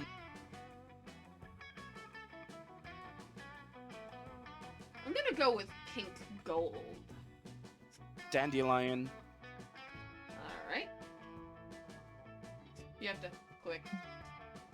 You're in the lake having a good time. When the lifeguards start waving a flag, player orders decided on how worried you'd be if you saw a flag of that chosen color. Start debating now. So, pink gold. What would pink gold entail? I don't know. Wouldn't be very concerning. I'd find it very concerning. You don't know No, what you pink wouldn't. You don't know what pink gold means. Neither the dandelion. It says if there's any yellow. We all know yellow's bad. It's like a warning. Yellow is a warning. But did you Yeah. know that gold is also close to yellow and pink is close to red? So it's a kind of mix of both. Gold or yellow I don't and think that's red. how it works. Let me look up, because I'm pretty sure. Hold on, let me. Yeah, it's more pink. Yeah, I know.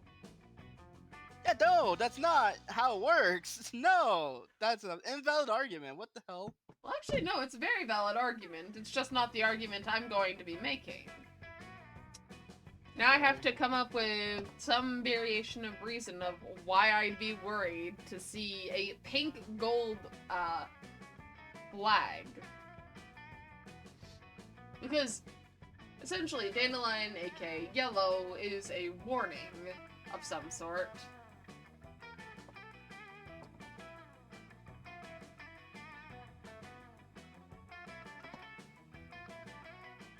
You know, the closest thing I do have to an argument that isn't just, hey, there's going to be an execution, because the royal family of Miranda Vanderbilt is coming to kill because someone pissed in the ocean, and they don't particularly like when people piss in the ocean, it's a combination of red, gold, red which means danger, and gold which gold which is yellow, which means warning. So take those two arguments as you wish. Okay. Ginger.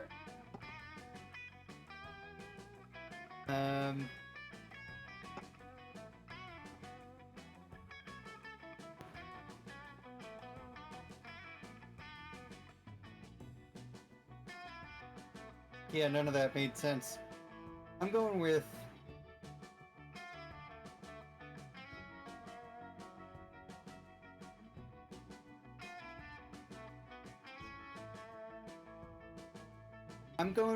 pink because being the more worrying one because I don't know what it is. Whereas yellow is a fairly common, like, warning, but everything is okay. Hell Not yeah! really. What? Hell yeah! Yeah, it's a warning before. What? Red would be get out. Yeah, but there's Mel's is not red. It's pink. It's pink gold. Right. Yeah, It's but it's close more enough. pink. There is no gold in it. So it's closer to red than anything. That is not a good argument. You literally. I mean, don't argue with the judge. They literally said yours did not make sense at all, but still chose yours. What? Yeah, because if there I was said neither of them. Neither of the arguments really made sense. Yeah. Like, What? can't make a good. I just said that. Yeah, obviously, yellow is usually a common sign for warnings. How Yeah, does that not but, make sense? Like a yellow flag in soccer, or a yellow light for a street light. I'm less concerned about a yellow light for a street light than I am for a yellow light or a yellow card in soccer. And a yellow card in soccer really isn't all that big of a deal anyway. Exactly. Yeah, it's a warning. What the what? See, Chrissy, the thing is, the unknown I mean, can like- be terrifying to people. So if there's a flag that's being waved around by the lifeguards and you don't know what that means, that's terrifying. Yeah, but yellow usually goes into a red. Not always. Yeah, always. What do you mean? I've never been at a beach where there was a warning flag. Street light, yellow to red. Usually. That's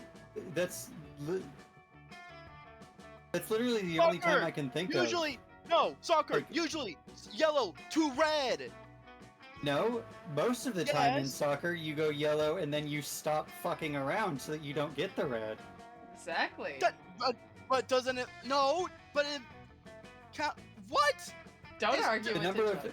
Gosh. the number of red cards that happen in soccer is much lower than the number of yellow cards that happens. Exactly. But it still leads into it by severity. But that doesn't mean that it's But then guaranteed to be a because- red Just because it's last if time there's that a yellow. just because Chrissy. it's last time it's happened doesn't mean it's not true. Chrissy. Don't No, argue because with the that's judge. stupid. Yours. What? See, it said, when the lifeguards start waving a flag of the chosen color, how worried you'd be. Humans tend You would to not freak be. out You of would the not- you would not- unknown. No, let me talk. No. No, let me No, talk. you'd be more Shush! confused. Shush! You would be worried because, oh goodness, what does that mean? Like, you'd be scared. Because, like, does that mean get out of the water? Does that mean, like, there's something happening? What does that mean? You'd worry. You'd panic. Also, Ginger has decided the order. And you have to click on my face in order to put me in first. Because that's what Ginger decided. Also, pink gold is not a color; it's a metal. So you're wrong. It's a color! I literally used it in both my design, with the, well, actually no, I've used it in Ginger's design for their little, locket there. Locket slash amulet. Whatever. Yeah, and what's that? A metal. Congratulations. I used silver in mine. But even still, it is a color. And it is the color I chose, because that was the first color that appeared to my mind when I was like, no, no, stop thinking about Damien in a horny way! Stop thinking about red! Stop thinking about his dick!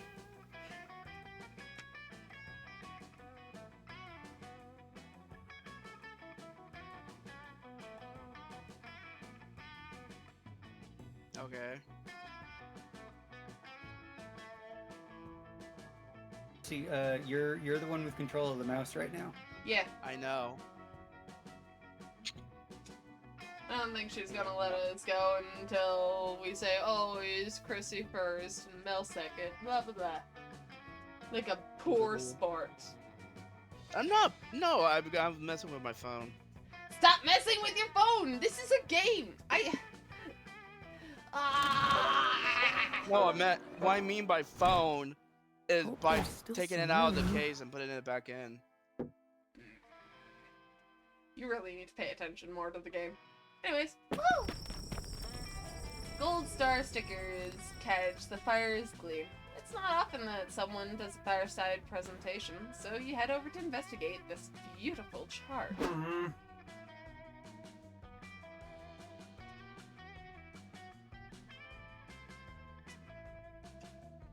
Friend Damien, I appreciate the attempts at accuracy and clarity.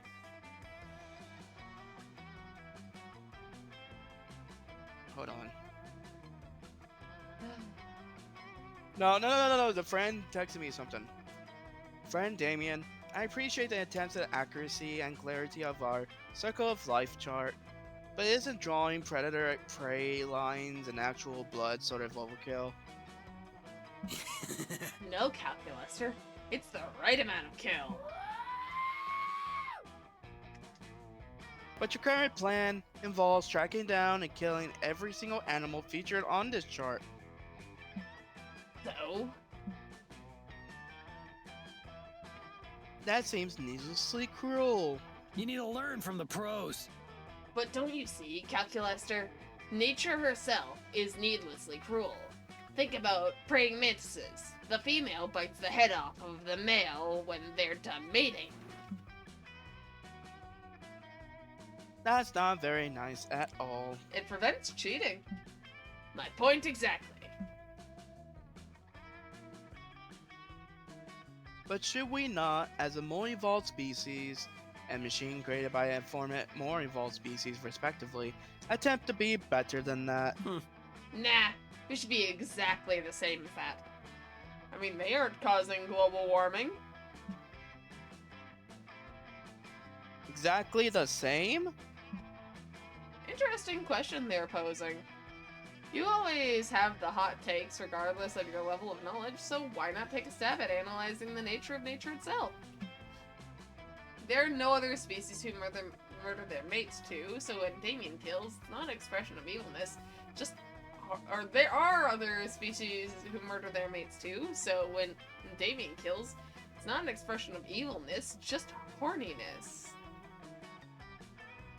It's horny! Is this what people call camping? What an interesting theory you have posted, friend Mel. I must admit that as a machine, the biological need to reproduce is somewhat beyond me in that sense. Damien, is it true that you wish to murder out of horniness? Yeah, sure, why not? I'm super horny all the time. That part is 100% true, and nature being what it is, sometimes I just gotta express that through murder. But is there not something else you can do to satiate your sexual desire that does not involve taking a life? I mean, he could definitely sex me. I'm here, Damien, right here, and then we can go murder together, and then sex again in the blood of our enemies. Eggplant. For example, if you are in a bind and cannot find a suitable mate, is it possible to satiate your sexual desires with yourself? I've got a sixth sense for that. Same problem, different solutions. What? Sorry, I Jimmy. love Calculaster's face. Yeah, it's a penis. Same problem, different solutions, different vibes. Some days it feels like a masturbation day, some days it feels like a murder day, you know?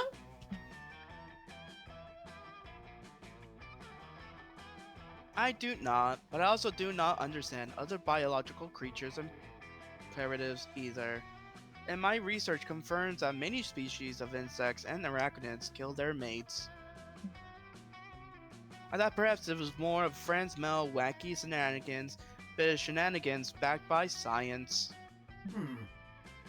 I may not fully understand emotions yet, but I do understand that science is the absolute rule.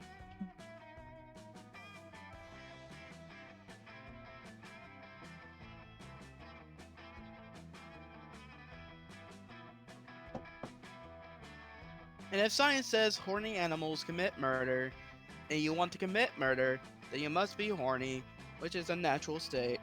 I bid you farewell. Thank you for enlightening me, my friends. What a wild, wonderful world this is. I learn something new every day. Knives! Well, that was easy. Anyway, wanna go watch some praying mantises fuck and then murder each other? Hell yeah, I do. Why not? First step, watching mantises fuck.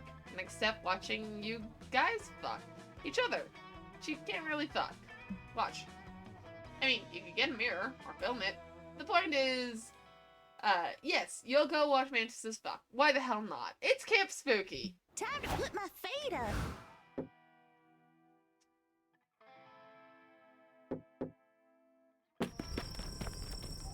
You wander over to the campfire that's specifically reserved for campers 21 years old, 21 plus years old. Show your ID to the bouncer and then find Joy and a Ravi. And also a box of wine. Hold on, are you actually over the age of 21? What? Are you over the age of 21? Or are I'm you 22. Good. Because if you weren't, I would be I'm literally 1 year younger than you are. I'd like to inform you that my concussive state is so bad that I kind of forget how old I am sometimes. Sometimes I think I'm still 20. I only remember because our really old friend group was like weird in the age range. We had like a friend that was older than you, then one that was 2 years older than you. It was weird. Huh. Alright, Yeah. alright. And now you have me. Yeah. Yeah, I have a friend with a 38-year-old, so no. I know somebody older. Fair enough. Alright. Give me a second. Whew. Okay. Official. I'm ready. I'm buffed. My defense said earlier, do it. Punch me.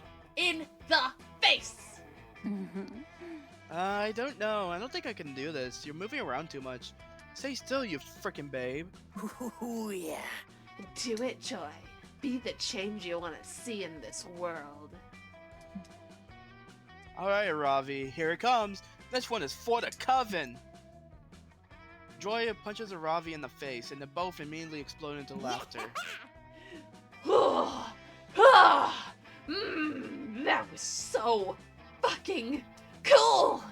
Don't worry, I'm good. Very turned on, I'd assume, though, from being punched in the face. Pog. Did she just say Pog? Oh god. She did say Pog. Oh god. Fuck. I'm glad that neither of you want to be her little pog champ. Do you want to be her little Pog champ, Ginger? No. Fuck, I'm Joy. You got such a good right hook. I love you. Yeah, they're horny for each other. Impressive. Haha, I love you too. You're goddamn tank, Ravi. And I also love wine. Where's the wine? Oh, here it is. Cool. Honestly though, I can remember the last time I just had fun like this. I really needed this summer. I needed a break. Me too. I get it. You know, sometimes you just gotta do a few side quests before you move on to a main mission, you know?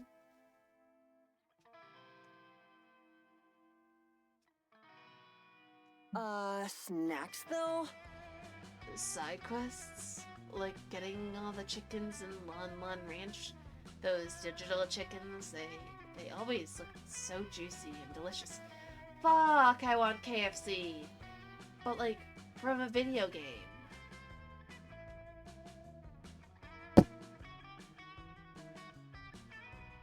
Legend of Zelda reference. Anyways. Oh.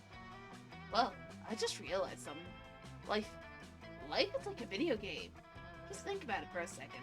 Every time you accomplish something small, it's a part of a bigger mission.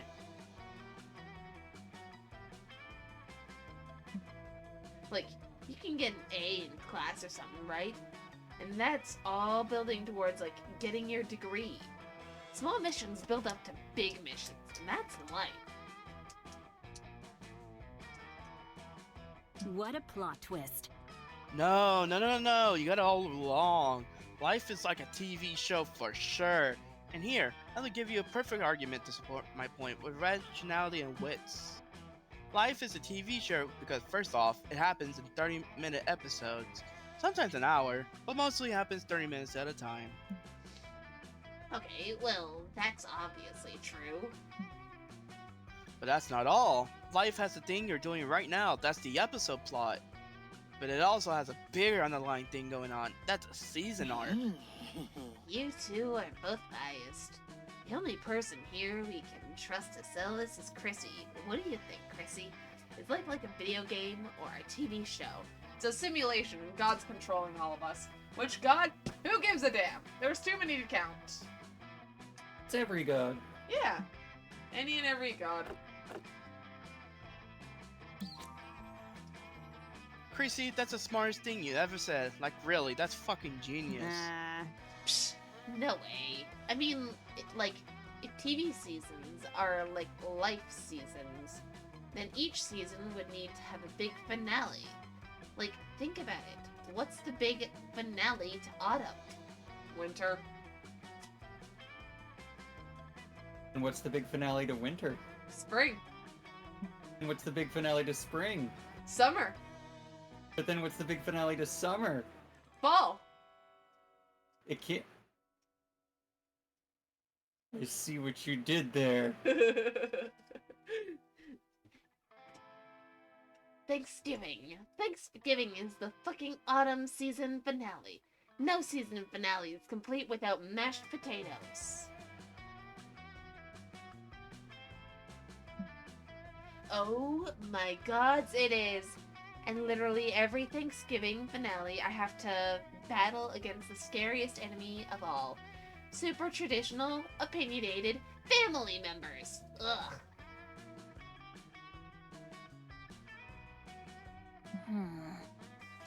It applies to every season, like the big winter holidays or the winter finale, like Christmas and the winter solstice and stuff. Wait, I just thought of a problem with this. Actually, two problems. Problem one, what is the finale for spring? I literally can't remember what happens at the end of spring.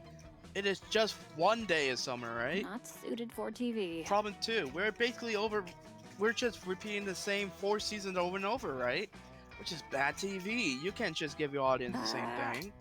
Too linear. It'll get boring. Then what if Light gets canceled because no one is watching it?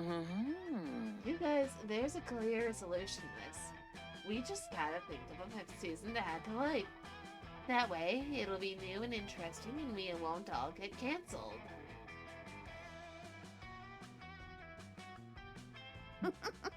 Okay, yeah. Let's do it. Here's my pitch for a new season. Summer's the best season already, so let's make a 5th season. Summer 2! Such a climax. Oh my goddess, yes! It's a sequel to Summer, so we can expand on the Summer universe and do like basically a whole movie-length Summer. This will be fun. But Summer 2 should have some, like, crazy shit in it. Like, maybe Summer 2 is an alternative universe where it's 10 years in the future, or everyone is robots. Okay, it's settled. We're adding a 5th season called Summer 2, and it's an AU season 10 years in the future where everyone is horny robots. Problem solved. And in an emergency scenario, we could also just get some guest stars to come in for spring to spice it up a bit. So we have a plan B just in case Summer 2 is over budget. Wow, I never thought I would say this because I'm literally never wrong about anything, but I was wrong. Life is like a TV show, Joy. No, life is a simulation. We're all puppets being played. What do you say, Blade? I underestimated you. Blade lore? Premium Blade lore? Ah, you see the light. But I should give credit Chrissy's infinite wisdom. Chrissy, you're just so wise. Wow, this is the first time you've ever been called wise in your life. And it's coming from Joy, the wisest character in this game. You're number 1 Summer Crush. Hot. Let's trade places. I might choose something bad. Say your choice out loud to the players. Arson. Arson? Ooh. Ooh. I love that. Wait, arson's bad? Are we sure? Are we sure arson is bad? Because last I checked, Yeah, arson's very good. It's something Damien likes, and if Damien likes it, it's good. Alright, just pick your choice. Damien.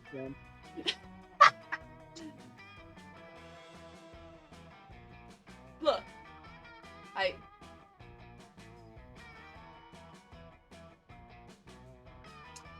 being sick.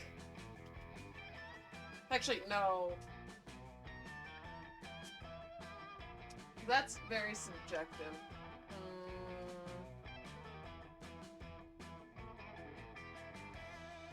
Apparently, arson being bad is also subjective.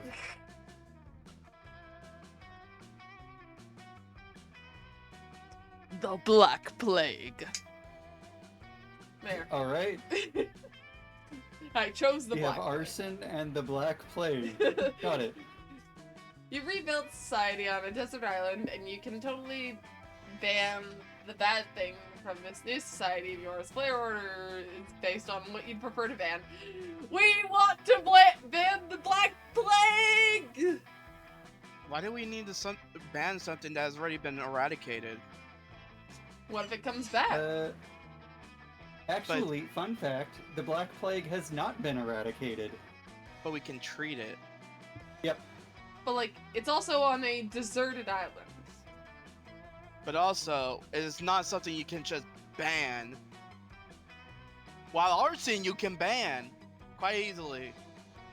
I mean, In arson fact, is I some- believe we have already banned arson. Yeah, exactly. Yes, but can we also consider arson as starting fires in which to, do No, some- don't stretch it like that. Don't stretch it. You know what arson means. It's not just simply. arson. It's not just starting a fire. Okay, you know what it means. Don't stretch it. Yes, but also the Black Plague.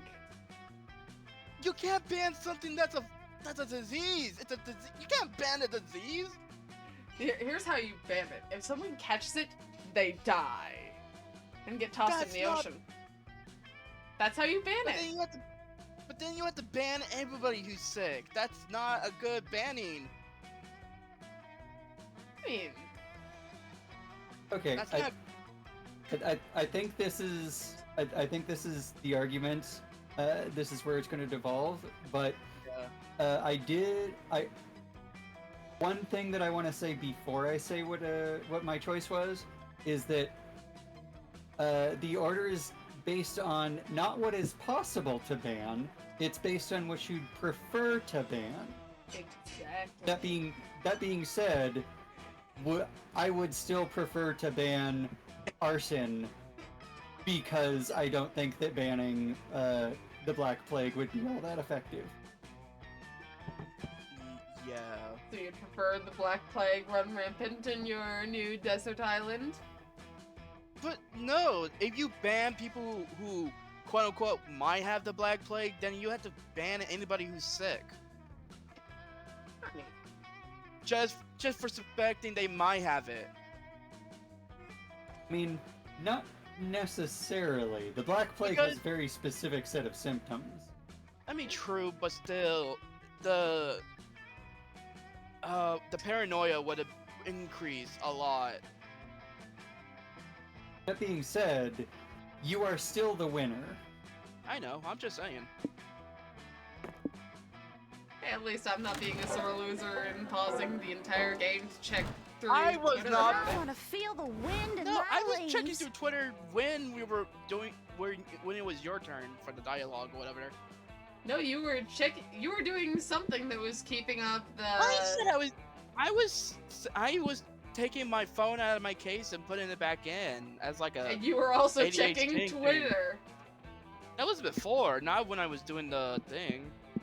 Yes, you were. It was before, not during. You were still doing something while you were spending like, what, 2-3 minutes bickering It and was not being 2-3 minutes, upsetty. It was like a minute.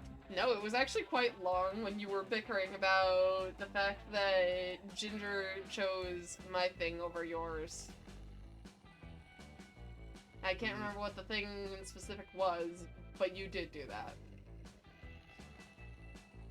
Nah, You did. Because you Nah. were being a sore loser.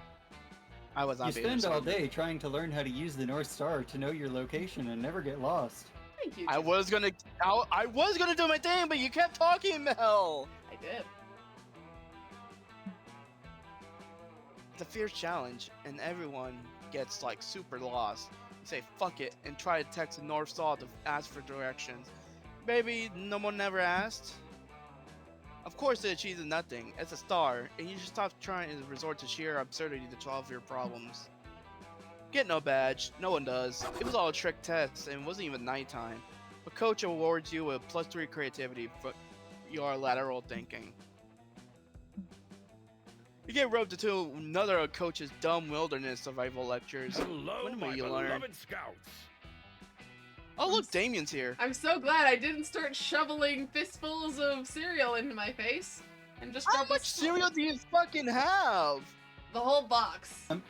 Yeah, What do you mean? I was gonna go out on a limb and say probably a box. What do you mean the whole box? Why are you eating the whole box? Because it would be absurd to go down, get a bowl, and then pour dry cereal into it when I could just pick it from the box. Wait. What the fuck are you saying? Wait, hold on. What? I'm eating dry cereal. I don't know what you're thinking is so wrong here. We're eating it dry? Do you think I'm rich enough to afford milk? What do you mean rich? Do I have to remind you that I'm lactose intolerant? Right? But you could also get, like, soy milk or something. I don't fucking know. I'm not rich. I have less than $2 to my name, and I don't get paid until,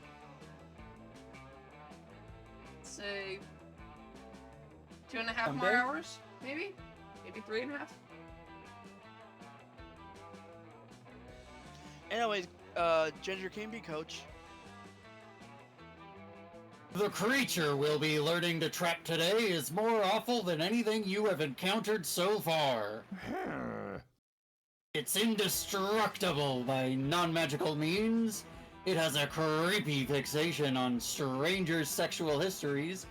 It's born with a knife stuck to its forehead. Is it Damien LeVay? Actually, no, it's probably me. Honestly, that thing sounds sick as hell.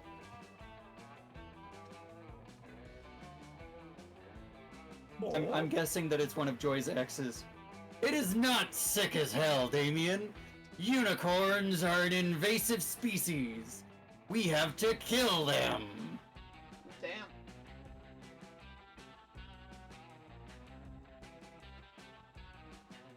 Seriously? Wait, you want us to capture and kill unicorns? What is this, medieval France? Yes. I don't kill anyone unless a plot demands it, or if I need their skull for a ritual. Slaughtering majestic cryptids is not my bag.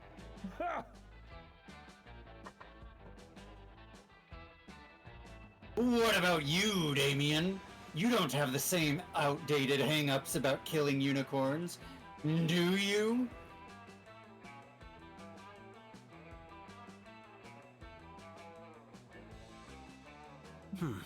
Look, I love murder. If murder had a dick, I'd suck it. But unicorns...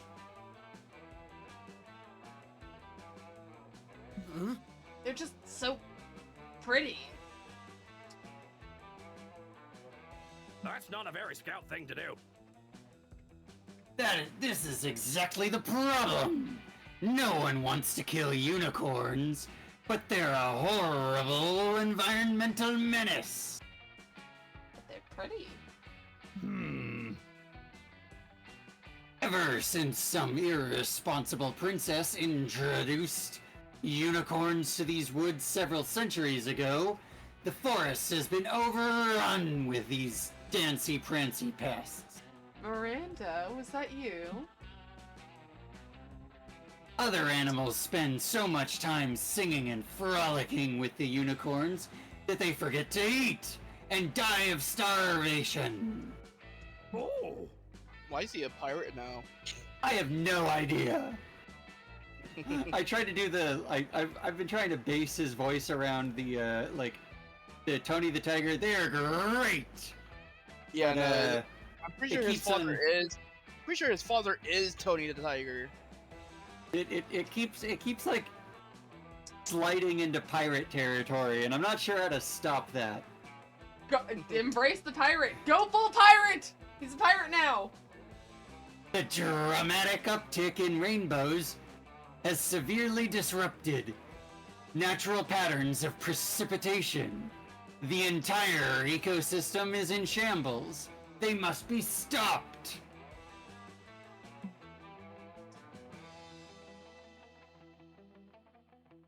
Okay, does that sound bad? But can we handle that problem without, killing a whole bunch of unicorns? If we do that, we're no better than they are. Coach sheepishly pulls a blanket over a large wooden crate labeled unicorn grenades. I'm like, no. I guess we could capture them, but the only way to lure in a unicorn is by using a virgin as bait. Are any of you virgins? Not me. I definitely fuck.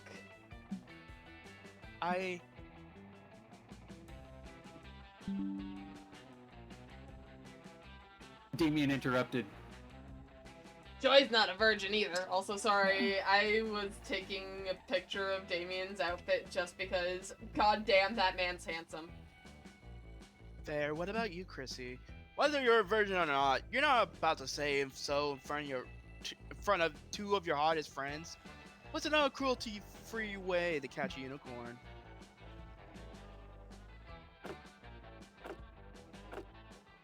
If Coach wants a unicorn, give him a unicorn. A startup valued at over $1 billion. Hell yeah. So smart. I love it. This is exactly the kind of tricky linguistic double talk that serves me so well when negotiating demonic contracts. Great, I'll draft the business plan.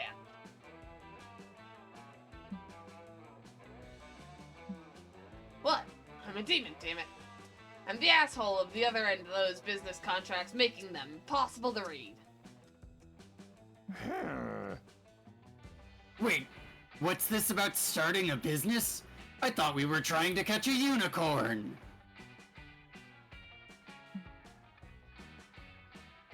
Oh, Coach. You're really showing your age now. When our generation thinks unicorn, we don't think mythical creature with rainbow hair and super soft mane. So soft.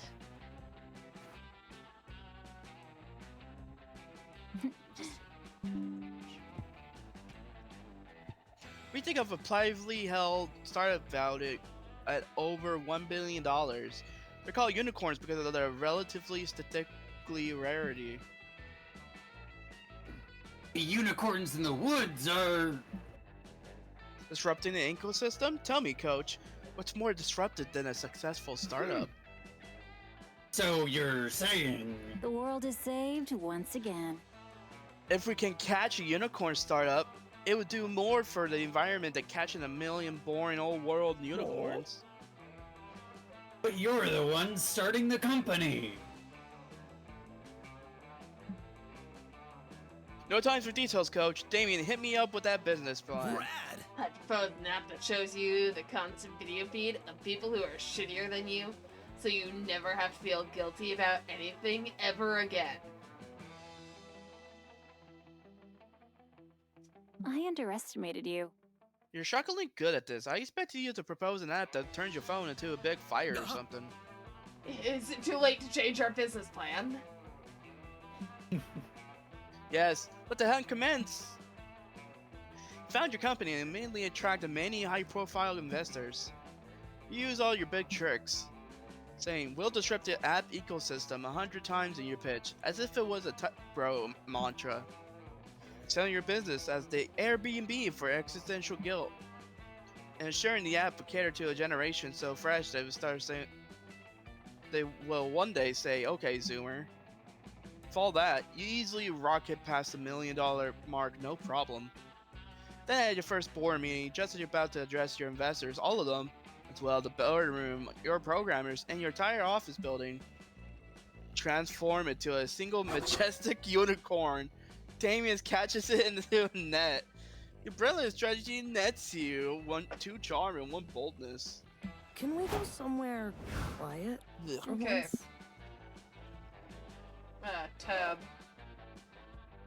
We need charm, creativity. We've already taken the creativity space.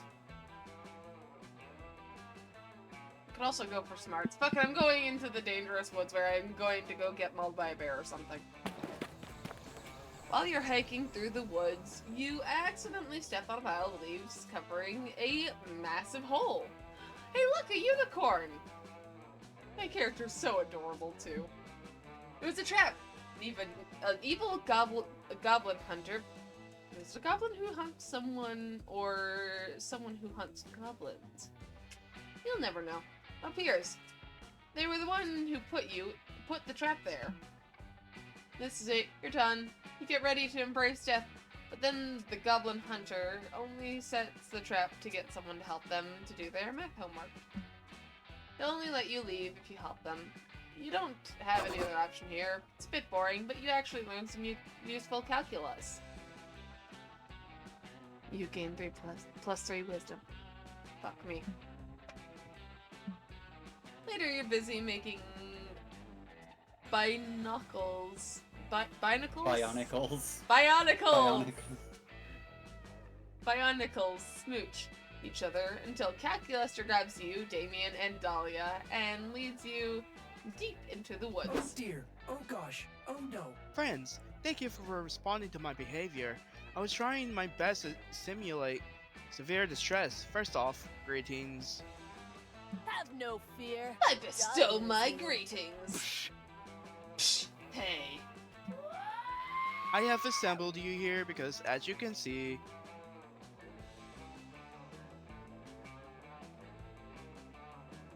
oh no, my mom texted me something.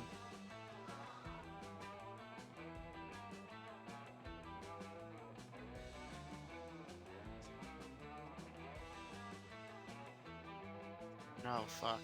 Oh fuck? It's nothing. You don't just oh fuck and say it's nothing. It's fine, it's fine. Oh, baby. I got a puppy right next to me. Pepper.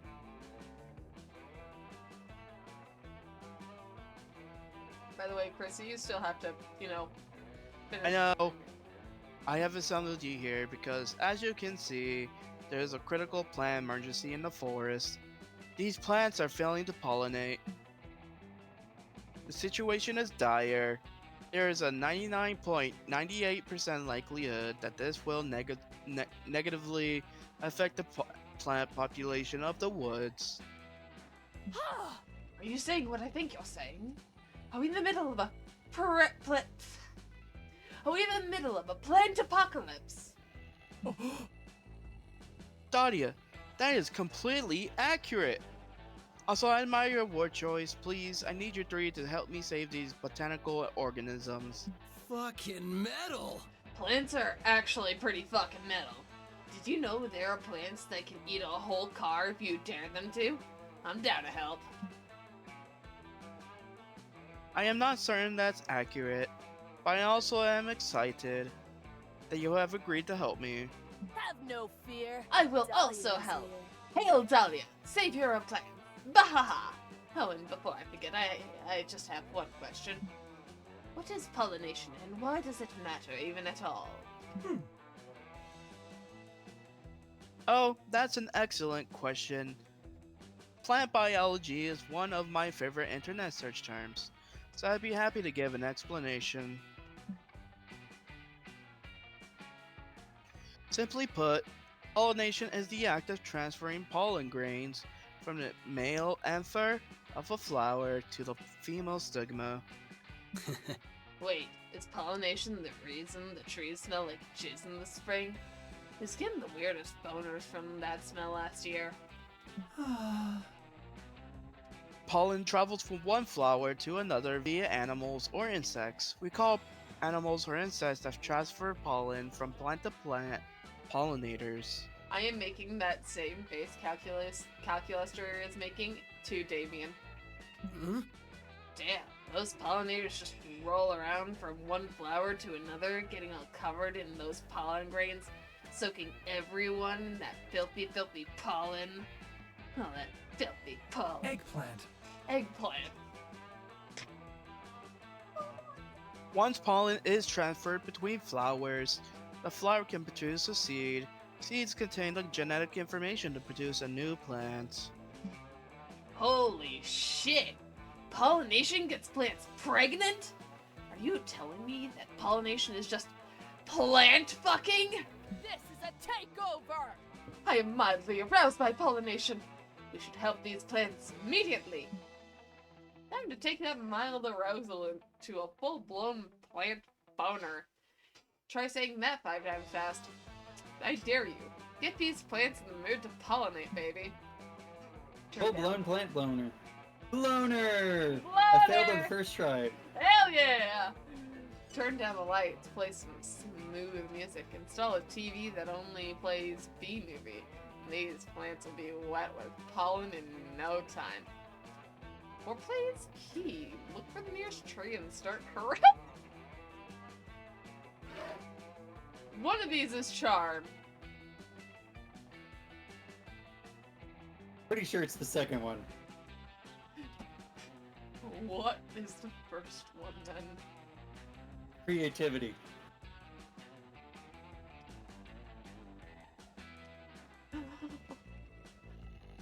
I'm gonna have to take a shot with charm. That's one! Oh. Oh, Huh. thank God. According to last month's Business Insider magazine, foreplay is the key to any sexual encounter. You turn your attention to the nearest acorn tree. Whip out the emergency vial of tree lube you always carry inside your back molar. I'm pretty sure that's just sap. And start gently caressing the tree's huge, hardy acorns. Whoa. That tree is obviously horny as fuck. Whoa, that's crazy. Look at how hard its roots are getting. I didn't even know trees could get that hard. Keep going, Mel. The other plants are watching you, and they appear to be experiencing sympathetic sexual arousal. Oh god. You're a plant. This is making me uncomfortable. I'm sorry. I'd honestly rather be fucking Damien against that tree than, you know, rubbing the tree's acorns, but you know. It is what it is, I guess. You're a plant pleasuring master, so you finish off the acorn tree in no time. It covers you in a massive amount of pollen. I'm gonna rub up on Damien with that pollen. Who needs bees? You can be your own bee. You roll around in the forest, spreading pollen, caressing nuts, petals, roots, anything you can reach. You lose track of time and space, forget your own name as your entire soul is consumed by the passion of this botanical orgy. If only Damien were here to join me in this orgy. Strip, Instead, Damien. he's just watching you. With that expression on his face. In fact, all of them are watching you with that expression on their face. Yeah, I mean... Damn. Gotta admit, I did not expect Mel to be this good at fucking plants. Ooh.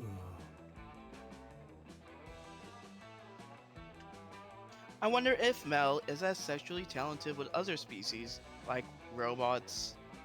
I'm more sexually talented with demons.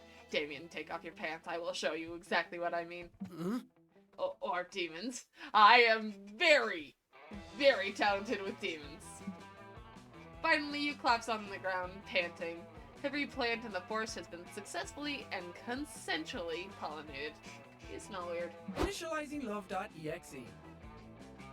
Mel, thank you so much for that profound sexual display.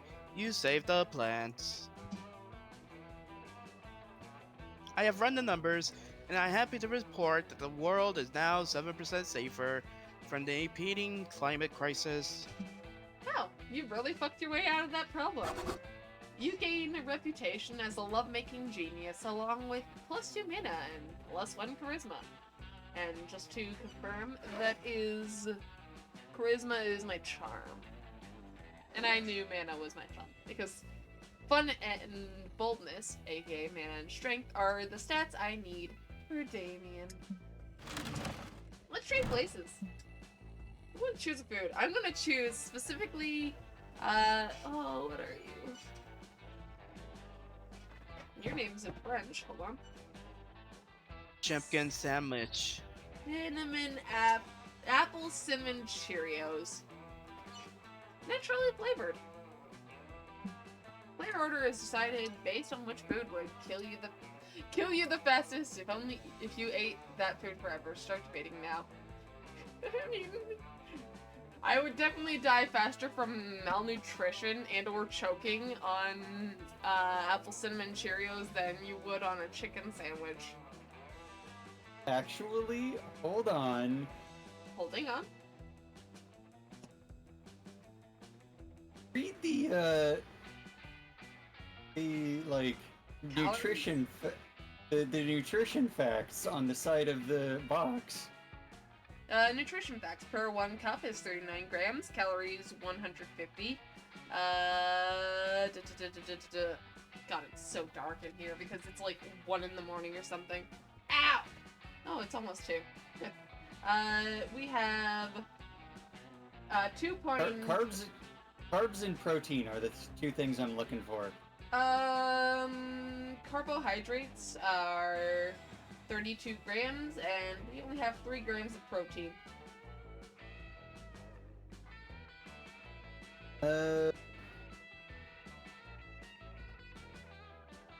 Yeah. The, only Chimkin sandwich would last you a lot longer, because the protein would keep you alive a lot longer. Yeah. But also, hold on. Go ahead. Grease probably would give you a heart attack faster than cereal would. Does chicken have grease? I thought that was something that was in No, it goes in a fryer. Well, you didn't specify a crispy chicken or any form of fryer chicken. You just said chicken. I said chicken sandwich. Yeah, a chicken Obviously sandwich. fast food kind. What do you think I meant? You think Actually, I meant there's like... a lot of chicken Also- sandwiches that don't go in the fryer that are also fast food. Have you not have grilled chicken? Like, I've had so many grilled chicken sandwiches. I don't like them because of their texture, but like... If I wanted to say grilled chicken sandwich, I would have said a grilled chicken sandwich. But you would have also said I mean- crispy chicken sandwich if you were talking about those kinds of sandwiches.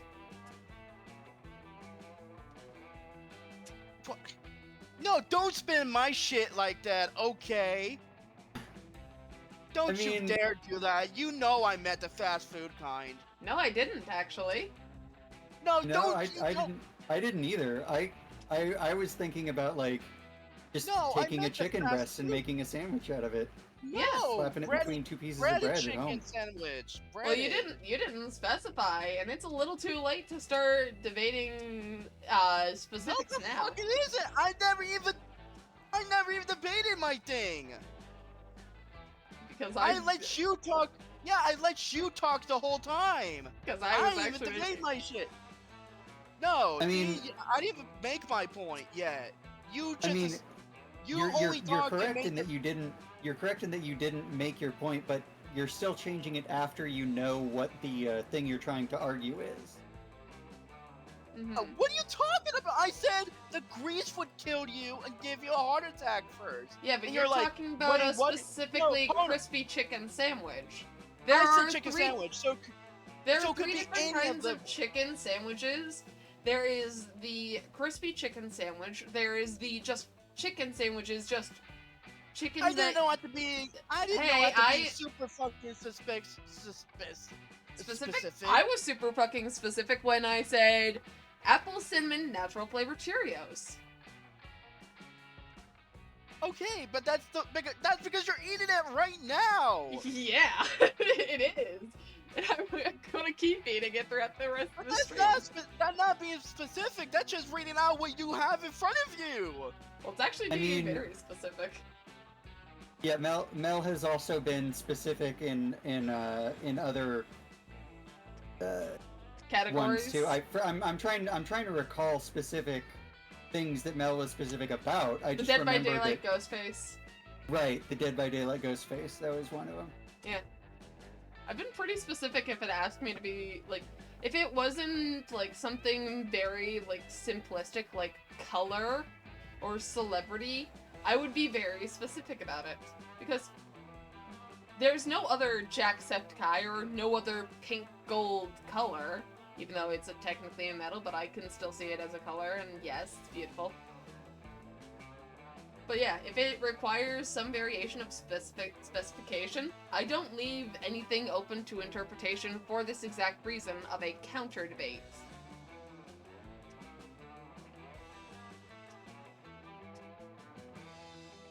This is why you need to specify. I'm gonna fucking flip out, dude. This is fucking annoying. This is why you specify! I don't think I need to! Cause I thought we would have thought the fucking fast food kind for this kind of question. See, when... You thought I meant a plain ass chicken sandwich that's Probably grilled? with some... Actually, my No! first thought was the chicken sandwiches my mom used to make back when I could still actually eat chicken without it making me want to vomit. And oh, they were so good with mustard and all those really good things. Cheese, which I could eat back then. Oh, it was so fulfilling. Or even those store ones, which are actually a lot healthier than the fast food ones. Those were the first things that actually came to my mind, not fast food. Because when you say, like, when you think fast food, the first thing you think is, like, hamburgers. Because you think, like, McDonald's or stuff like that. Yeah, and I tend not to think fast food at all, because I've eaten fast food less than once a month for, like, the past 5 years. Good on you. So, yeah, the fast food places microwave everything, and microwaves give you cancer. It's a weird thing. It's like, it doesn't give you cancer that quickly. Like, it'd take you like 40 years, but like, I'm paranoid. Yeah, I'm pretty sure that's just paranoia, and I don't think that's real. No, it does. The No, microwaves. I literally work next to a Wendy's. That's not how that works. Maybe it's different for different fast food places. But microwaves do cause radiation. Yeah, the like radiation is like how they cook the food, and also it wouldn't matter because like concrete. What the fuck are you talking about? What? Like, okay, first of all, the building is going to have concrete on it. Second of all, a microwave, like the microwave itself, the unit, I know is metallic. It's its own Faraday cage, so that those waves don't escape it. But the waves, like, do get into the food and change the food on a molecular level, which is like how they work, because it changes it gets rid of it excites the water molecules, which changes the chemical makeup, because then that gets rid of the water, which is one of the chemicals in the food. So, like, once you get the food out of it and you eat it, then that chemically changed food is going into your body. Like I said, it's not fast. It's one of those things that's like, oh yeah, we're doing studies on why this is going to kill us because we've run out of things like, oh, lead is going to kill us in like a year. We've gotten to the point medically where we're like searching for the things that are going to kill us with cancer 50 years down the line. And that's one of them. Like, plastic is another thing. Like microplastics in your brain. Like, there's a whole bunch of stuff that like science is raising a bunch of like red flags about, but like news is trying to sensationalize it, like, oh, you're gonna die immediately about it, but you're not. It's gonna happen in like 50 years, and you will die of it in like 50 years, but like you're gonna die of, you know, natural causes in 50 years anyway, so who cares? So, like, you were right. It is paranoid, and I said it myself. Like, it's paranoia on my end, but it's still a thing. Like, that's the reason why I don't eat fast food anymore, and why I don't have a microwave anymore. I just oven cook everything. I'm getting way too into this now. Sorry, this is my autism. What are we even talking about again? You guys were going off assumptions based off of what I answered. Because you were vague. Right. No, Alright, so you didn't even let me make my point, and then ran off with the assumption that I meant, oh, grilled chicken. And Actually, then we're you about to didn't specify what type of chicken, no, so it because you could've didn't let been me any make type my of chicken. point. You didn't let me make the point. Let's back up here. So you didn't specify. But I was going to make my point that it was... No. So you didn't specify. So let's go ahead and say, because you didn't specify, how should we deal with this? Dude, we can't I didn't even make the point yet. You guys didn't even make me make any point. So I can... Like, well, you have made at least part of a point, because that's what we're arguing part about. of one doesn't mean it's the full one. Because you guys were starting saying, oh, I thought you meant grilled chicken or something else. Okay, so hold on a sec. I had to correct. Yes. Hold on a sec. Because let's take a look at about this in general, not just this specific one, but in general. What is to stop everyone from now on just making as vague a choice as they can, so that they can, once they know what the challenge they're supposed to be debating for is, they can just then after that go, oh, I'm going to hone in on the thing that's most advantageous for me. What's to stop anybody from doing that? No, I wasn't even thinking like that. I was going in about to say fast food chicken sandwich. But you guys ran off with an assumption before I could even make the point. You should have said that before the click. I didn't think I need to specify. I specify all the time. Is it That's because you fucking do it. Doesn't mean I do it. What? I do it. Is it our fault for assuming one thing, or is it your fault for assuming that you didn't need to say? You guys didn't let me make the specification. Because I didn't think I had to! What? You should! You're saying it's my fault for not oh my god. I'm not saying it's your fault. I explicitly asked whose assumption it was. I explicitly asked who. I said, is it one or is it the other? Your assumption that I was saying that it was your fault because I was asking a question is also incorrect. Please don't make assumptions based on what I'm saying. And I will endeavor not to make assumptions based on what you're saying.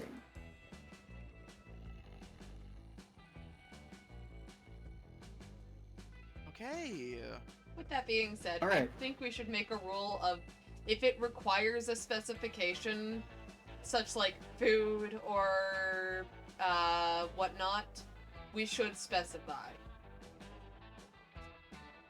I think that would be a good idea, but my trouble with that is who's deciding how specific we should be. Specifications either go down to brand or type of XYZ. So if you go vague, like let's say I'll use mine. So if I said Ghostface in the last round, or in that one round where I used Ghostface, then went on to specify the most dangerous form of the most dangerous Ghostface killer, after the thing was said, then I should be like in a disqualification of, hey, you can't just casually be like, oh, well, I'm only bringing up this one after the thing, or assuming everyone knew I meant this. So, I think that would be okay until we ran into the situation where we didn't get specific enough, and then we were like, and then we would be back in this position where we're like, oh, we didn't specify it enough. I think what we should do in a situation where we don't specify it enough is that somebody has to argue for their ideal, but they also have to argue for something that is not their ideal. So that way, like, you can be as specific as you want, or as general as you want, but when you are arguing for yourself, you can use the most specific you want, but if you are countering somebody else, then you can use the specific one that is against that person's thing. So, like in this case, it's perfectly acceptable for Chrissy to argue for the fried chicken, the greasy fried chicken, whereas the counter of like grilled chicken or whatever other kinds of chicken is completely valid because it wasn't specified. So then any like, so like Chrissy gets to make the fried chicken argument, and like we'll go back and like let Chrissy finish their whole fried chicken argument, and then once that is done, then you can make your grilled chicken counter argument, and then to counter that, Chrissy needs to say something about grilled chicken, and not that isn't what they meant. Is that acceptable? that works. That works, but I don't know.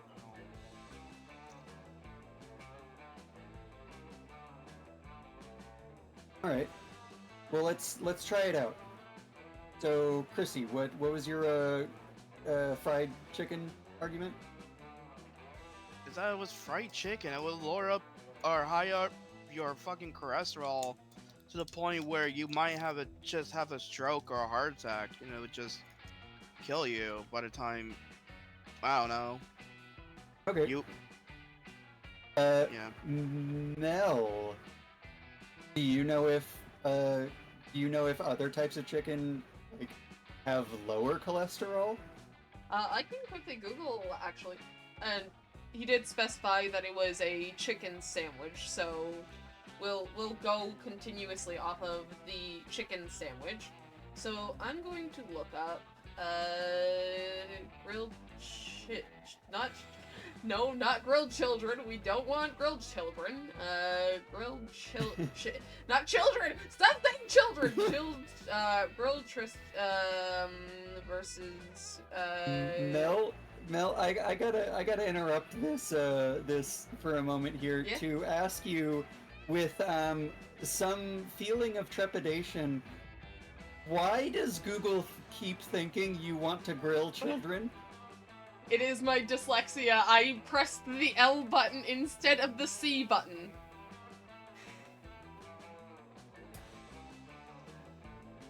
It also, relative fairness, I have spelt in the search bar grilled chicken sandwich versus crispy chicken sandwich cholesterol.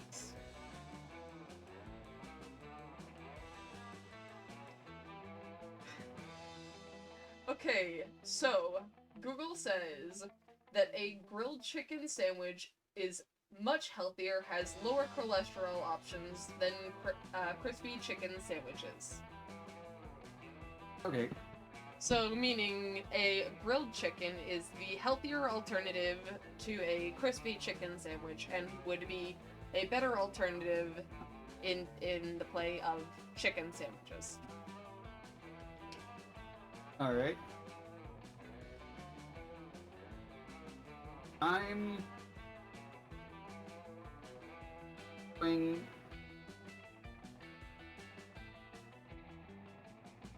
to Google something.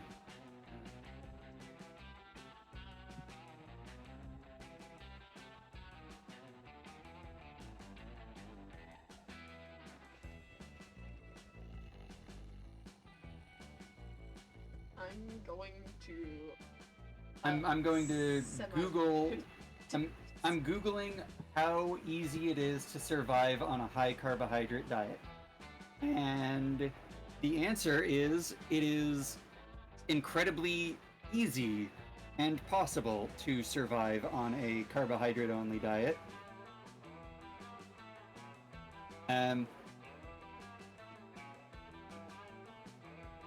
Which is weird.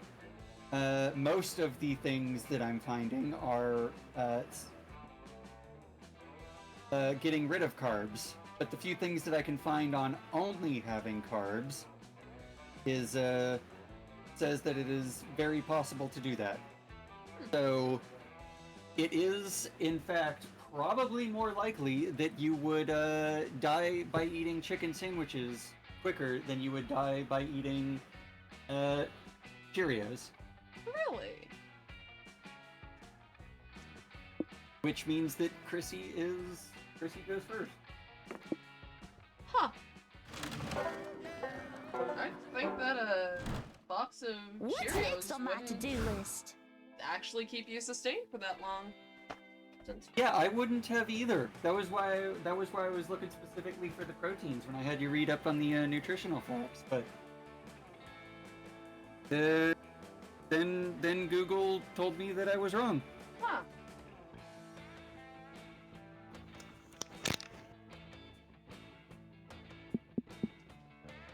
Feels like a hollow victory. Well, using science and facts is what got victory. You spend the day playing the lake. Everything's fun until you're mesmerized by a strange song. It's the sirens. They try to lure you with their beautiful chant, but you know better and challenge them to a riff off. They kick your ass, but you all definitely have a lot of fun. More specifically, +3 fun. You okay? You sound depressed. Obviously, yeah. You won. You're wandering aimlessly around the camp. It's a hollow victory, like I said. Around the camp, looking for Joy, for a very important reason, completely unrelated to wanting to smooch your cute face. When suddenly, again? Chrissy, there you are. I've been wandering around camp looking for you for a very important reason. Oh, you know what that means. The world is at risk again. The world is going to end. Oh, guess you didn't know what that meant. Then an asteroid headed right for us, and we don't complete this incredibly complex and epic. Sorry, I'm just gonna let this happen, just so I can say hi to you, Mac. I'm back. How's it going? How's work if you went to work? I'm guessing you're on your break.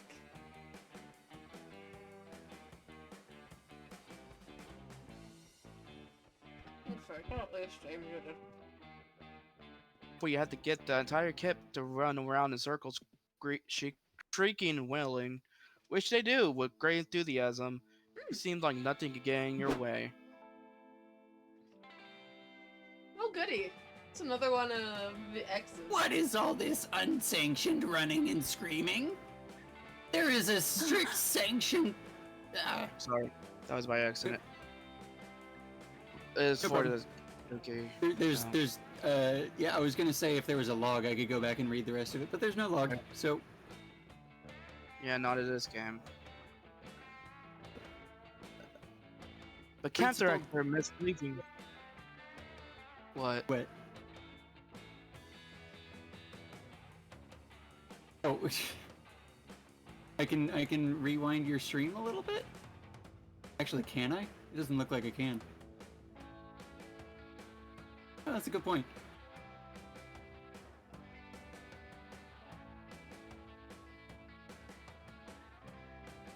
Oh hey. Oh hey, Mac is here.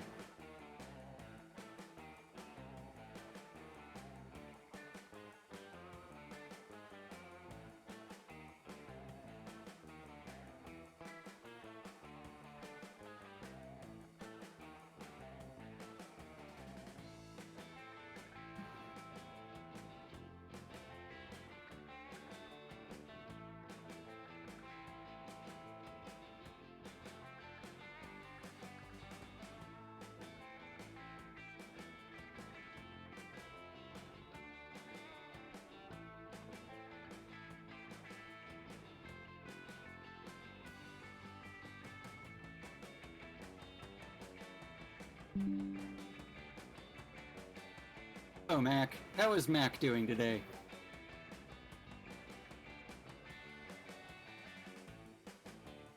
There is a strict sanctioned running and screaming only policy at Camp Spooky. Stop these shenanigans at once. But camp director Miss Weaving, we're performing a magic ritual to save the world from.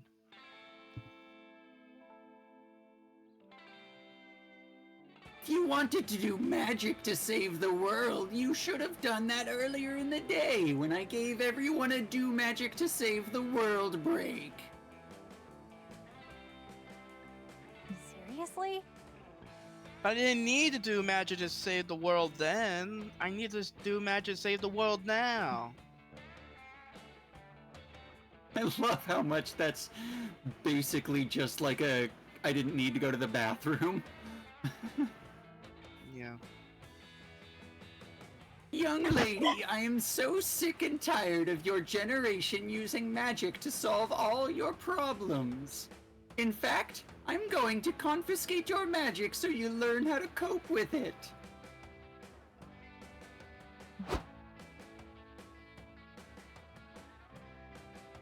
That's ridiculous. Magic isn't a thing you can just... Wait, what the fuck? Where did my magic go? Why can't I feel my magic? This cannot I be was real. muted! Oh my goddess, she did it. Camp director Miss Weaving took away my magic. Now how are we gonna save the world from this asteroid? Sorry, Mac. What foods? Shh, that's what an easy foods one. did You know get? all about stopping asteroids without using magic, and all you have to do is...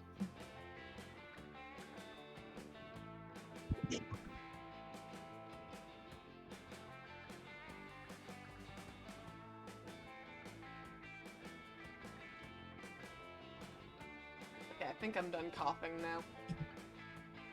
Next, I'll be wheezing. Ha ha ha! Nobody will get the joke.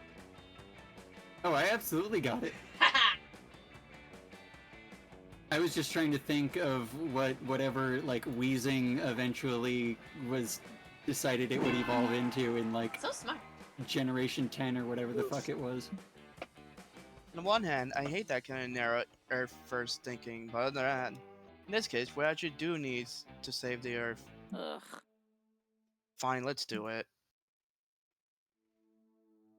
You use a universal language of politics, lying, to rush your legislator through the process as quickly as possible till it's brought onto the floor for debate. You passionately explain that scientists all agree that the meteor is coming to Earth, and that this is a catastrophic event that could destroy the planet.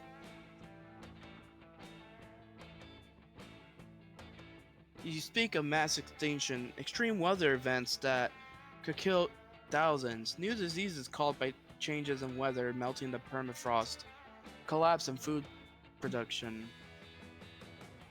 But no one seems particularly moved by this. Instead, they make a bunch of bullshit about how the asteroid is coming to Earth, both to lazily suck up welfare and steal jobs from hardworking monsters. For good measure, you throw in some additional nonsense about the asteroid intending to do crime in some sort of vague and generic way. Somehow the idea of an asteroid stealing jobs and doing crime is super convincing when the literal threat of the extinction somehow was not. You laws passed immediately. This has been truly a weird, depressing journey to a legislature. Hell yeah. On the upside, no way in hell is that asteroid going to be able to get its visa approved to visit Earth. Indeed, it does not, as the resulting law is completely indecipherable. What in the? This was. Oh, this was an event. This was one of the events of all time. It truly was.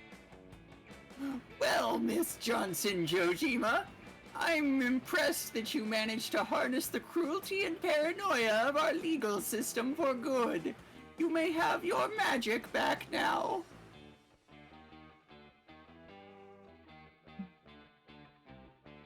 I hope you've learned a valuable lesson about the importance of having a backup plan in case your magic is ever unavailable to you.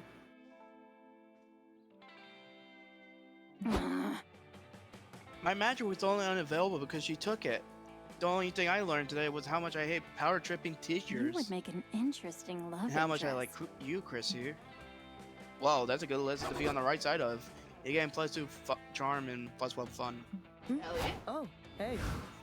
Oh, hey, indeed. Oh, what's dexterity again? Creativity? I haven't been here. Creativity. God, that's such a cool... Oh, they're so cool, this character. That day there was a guest speaker at Monster Scouts HQ. She's a were-eagle monster scout. She's a were-eagle... It's were-eagle. Were-eagle monster scout here to tell you all about advancing through the levels. Her speech is surprisingly interested. She started out at Camp Spooky, just like you. Worked super hard to earn every single badge. She also hid some possible foul play, including her murdering a higher level scout and wearing her skin as a disguise in order to advance through the ranks. Sure is inspiring. You're too busy flirting with your friends to dedicate that kind of time to Monster Scouts, but still, her speech instilled with you +3 dexterity. I wish I could just import all these stats into a changeling. Also, if you can hear me sniffling, it is specifically because I had to sneeze, and I am recovering from that. How dare you sneeze? Yeah, how dare I sneeze? In the time you have left over, you decide to attend a workshop on how to start fires in the hopes of becoming hotter. I mean, in my own lore with my character, I quite literally can breathe fire and become fire because I am a changeling and I can become whatever the fuck I want. I'm just a demon for Damien's sake. You seem to be the only one attending this workshop until the doors open and in walks Damien. Sorry, I'm happy to see Damien, but the first thing I saw was her, and I was like, I mean, she's got a D and an A in her name. Yeah. Deny. Dahlia. I forgot her name. That's like half Damien. Half of Damien. Damien, what are you doing? I was certain you already knew everything about fire and being awful at everything. It's important to keep. Nope, that's the Dahlia voice I went for this round. It's important to keep an open mind, Dahlia. I start every day with a willingness to learn new things about fire. So what the fuck are you doing here, blue balls? Starting fire is my signature move, and I'm not about to let you steal it like you stole being a demon and having skin that is a primary color. Let's seize the summer! Aquinos do not steal, we conquer. And I am here as a part of my ongoing mission to have the best summer camp experience ever. Everyone knows that a key component of the summer camp experience is a campfire. And as I desire the best campfire ever, I require the ultimate rustic fire starting technique.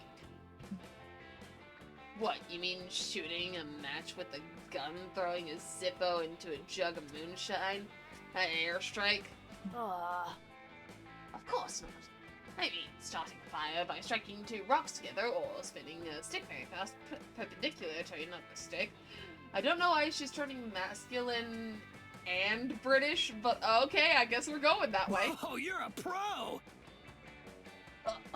You can start fires with rocks and sticks? But that's what this whole place is made of. Why didn't anybody tell me? Hello, my beloved scouts. Hi, Coach. Hello, kids. Who's ready to learn how to start a... Coach looks up from Damien to Dahlia and back again. Nope. Camp's already been sued too many times. Class is canceled. Goodbye. Oh, what? Oh my god. Hey, that's a much better sounding Chrissy. I'm glad you're happy again. And then I point out you're sad again. Bah. Wait. Nah, I'm good. Now I was drinking water. Okay, good. Wait, Coach, come back! Teach me the rock thing and the stick thing. You can't start a fire with leaves. Can you start a fire with leaves? Wind? Chipmunks? I need to know!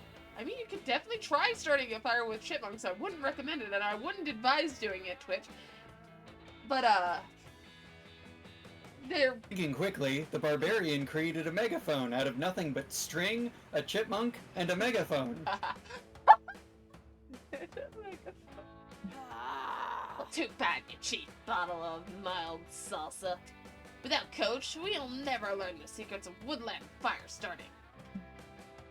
Unless Mel knows something they aren't telling us. You never thought you'd see the day where Damien and Dahlia would be looking to you for fire starting advice. Feel prepared nonetheless. You tell them to host the Olympic Games so someone will bring back a torch. Get fired. The first one's probably gonna be smarts. I have enough The second for that. one's probably boldness.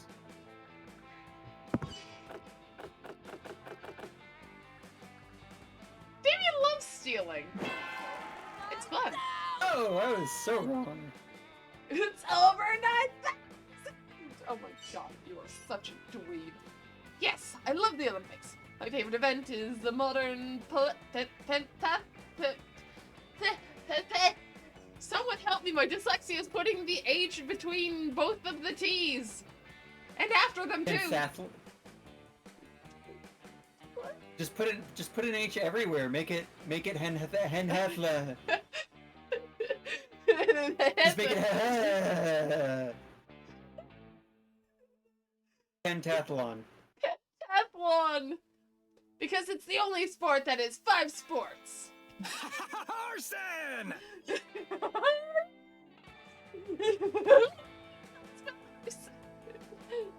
My favorite events are rhythmic arson, synchronized punching, hockey.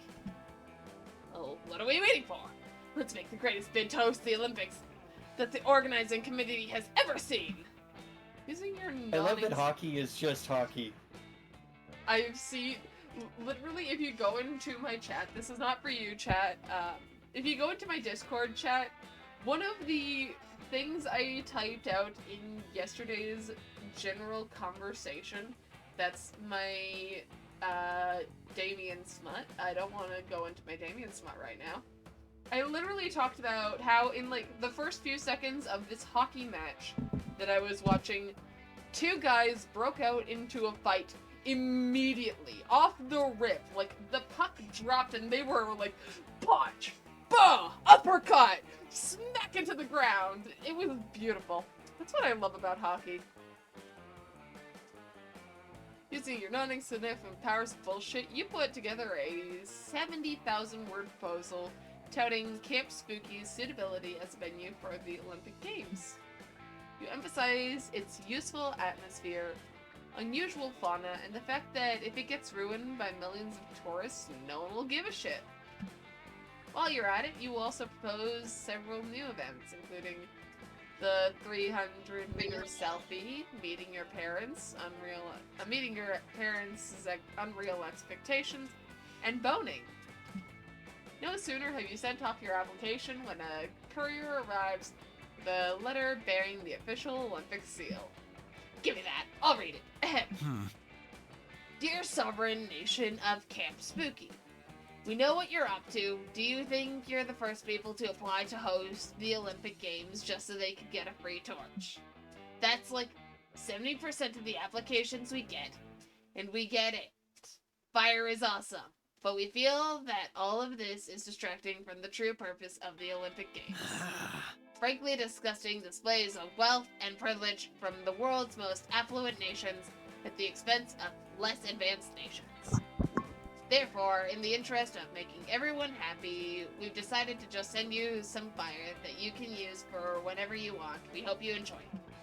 Oh, right on cue. The courier produces another box. The box is on fire. Best summer ever! It seems our plan has worked exactly as I intended. Am I slipping into a new accent? I think so. Sheeta will not have a consistent voice. I love having classic summer camp experiences with my friends. Do you hear me? I love it! I think I just slipped into German. Damien doesn't hear anything. He's too busy using the fire to cause problems. He ends up setting fire to a blessedly unimportant part of camp. And then you roast marshmallows. You gain +2 strength and +1 mana. There is a Heather's joke here.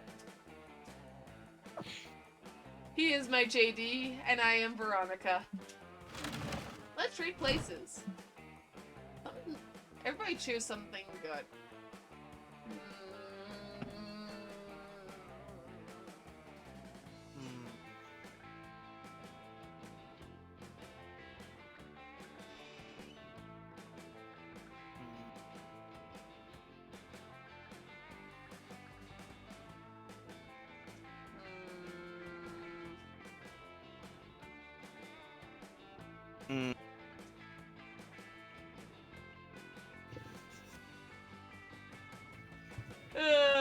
It was like, man, I really need to stop thinking about this one thing because, like, what if it doesn't apply here?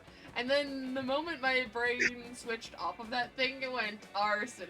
And I wish you could see the just slow growing evil grin that just started forming on my face. It was beautiful.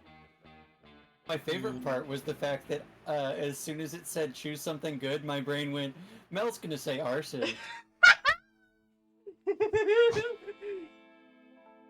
I was also thinking arson. We all thought arson. Yeah. So glad. But then I thought Undertale. I don't know, that count. Counts? It counts. And I don't think Okay, you need to get Undertale. specific with it.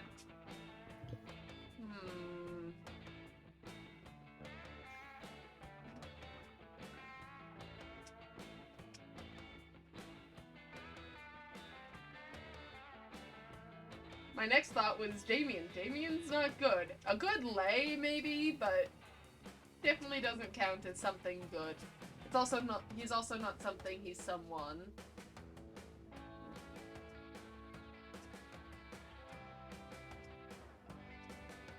S'mores of any kind, dairy-free or otherwise. Player order is decided based on your ability to come up with a compelling title for a movie about the good things. Start debating now.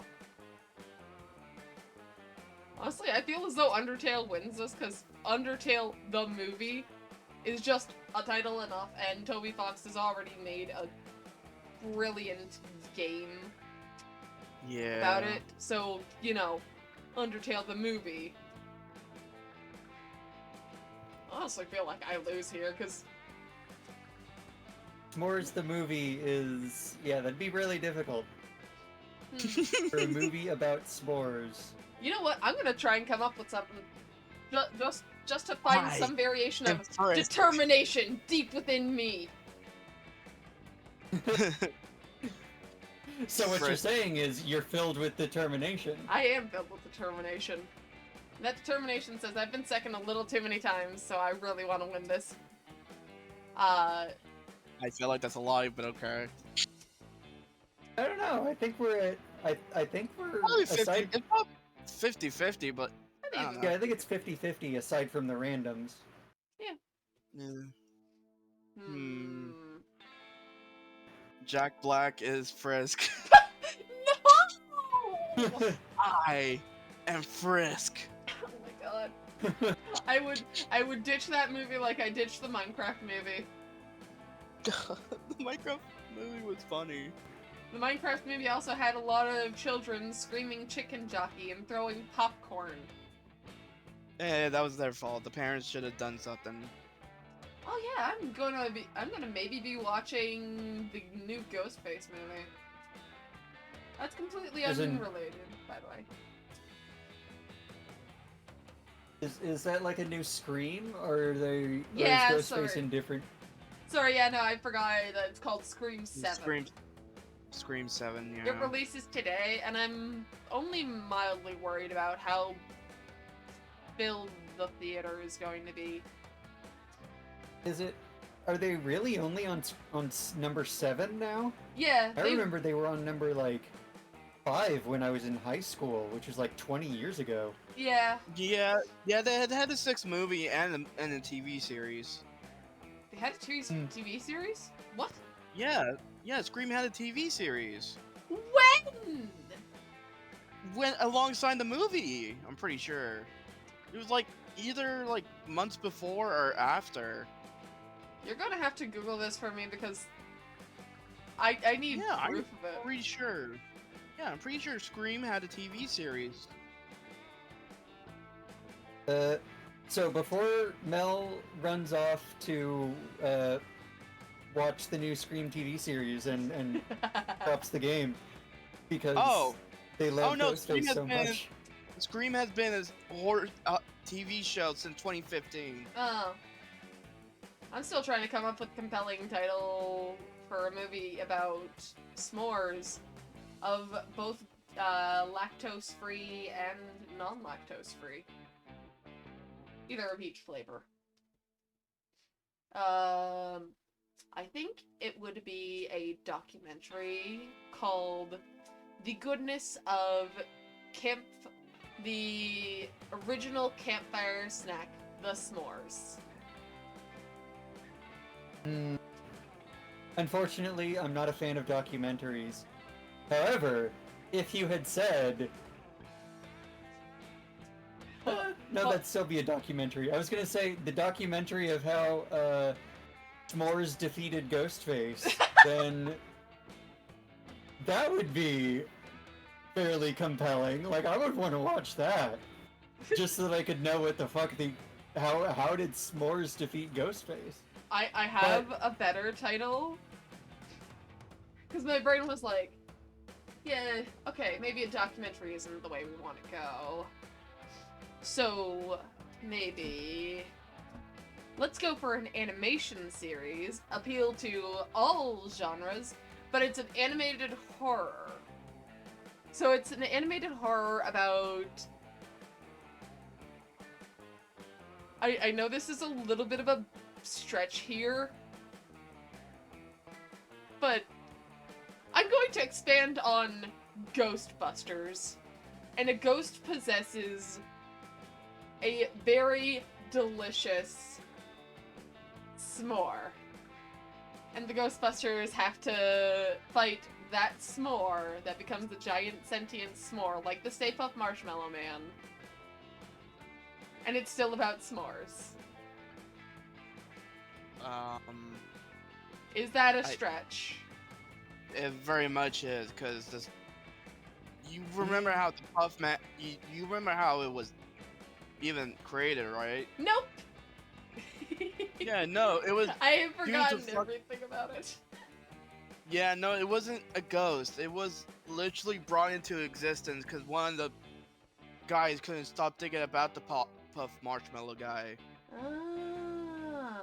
It was during the ritual to close the gates to hell or something like that, or there were gates to something.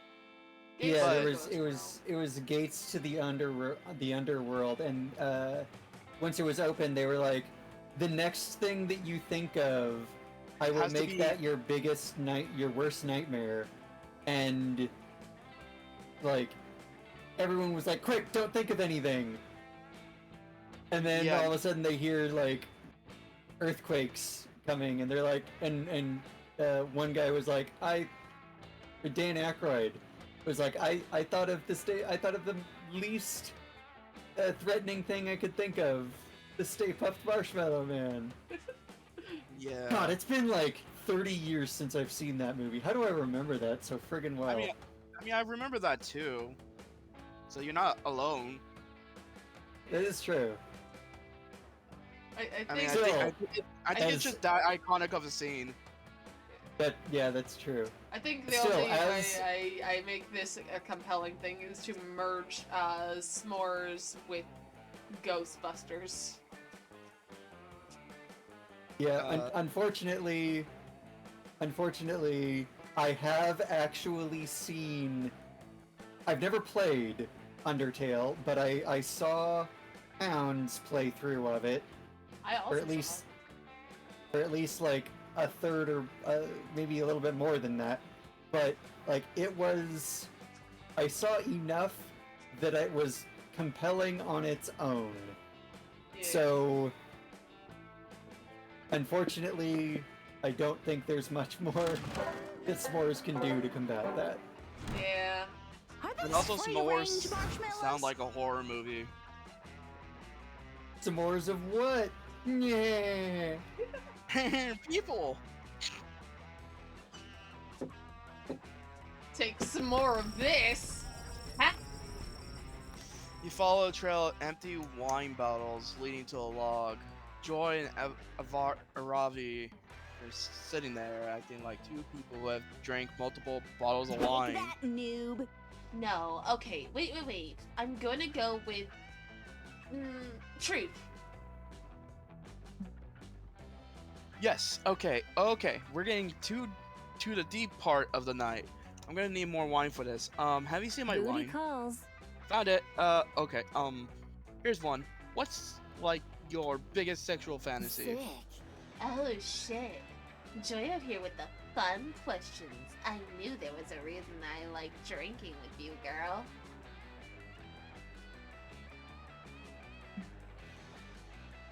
Okay. I'm gonna, like, whisper it into your ear, but you can't tell anyone. Not even Hex.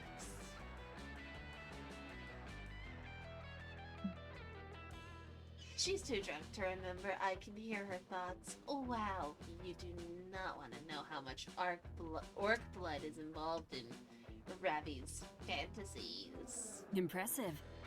Whoa, oh my god, it's a Ravi. You're such a freak.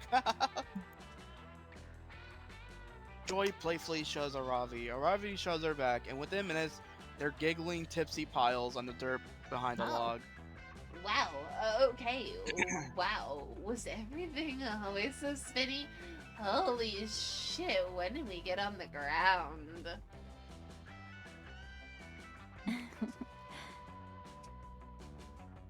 Who knows? Oh fuck, it's my turn, isn't it? Oh man, I should pick Dare. I'm like psyched to do Dare right now. Probably because I'm a freaking boss babe. What? I told you such a big secret. You totally owe me a good truth. Shit, okay, wait, Chrissy, that's you, right? What should I pick, Truth or Dare? Wait, Joy isn't the one who gets to pick Truth or Dare. Or isn't Joy the one who gets to pick Truth or Dare? Since it's her turn? Nah, that makes no sense. Like, Percy is always the one choosing between two options and shit around here, right? Yeah, this is for sure definitely how Truth or Dare is always played. So which one should I pick, Chrissy? Hell yeah.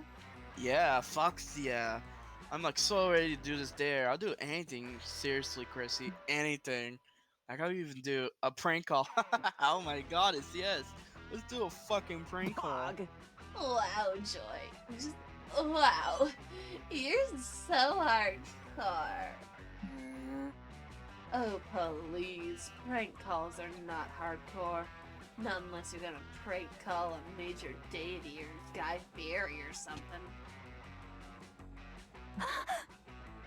Wait, yeah, let's do that. What if I prank called the goddess? Huh?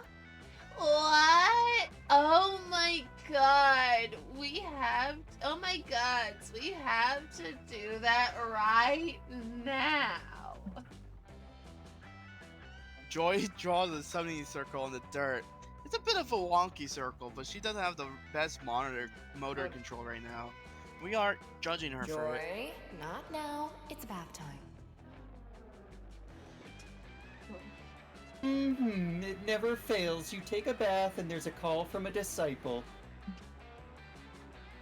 Hi, Joy. What are you doing up so late, girl? And who's your little green friend? Hex. Oh, I'm Hex. The summoning circle troubleshooting guy. Are you experiencing any static or difficulty communicating? No?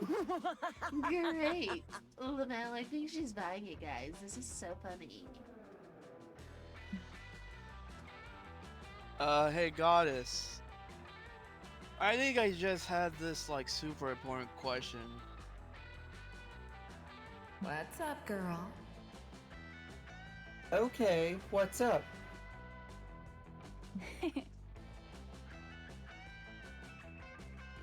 Is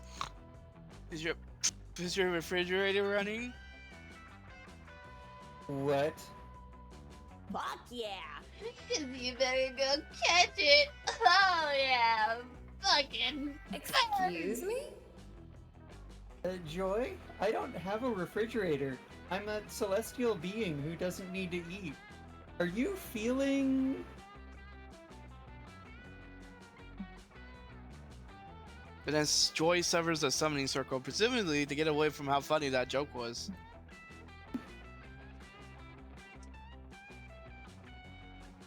Oh shit, holy shit, you guys. That was such a funny prank. We totally got her.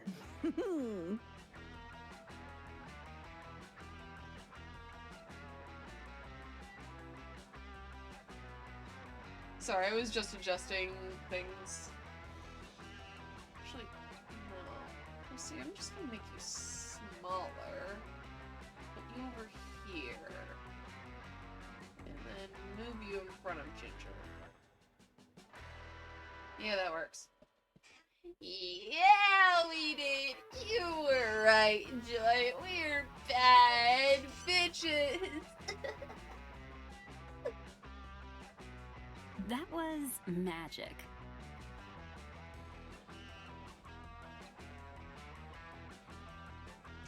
Yeah, this has been like so much fun. Thanks, Chrissy, for doing this for me.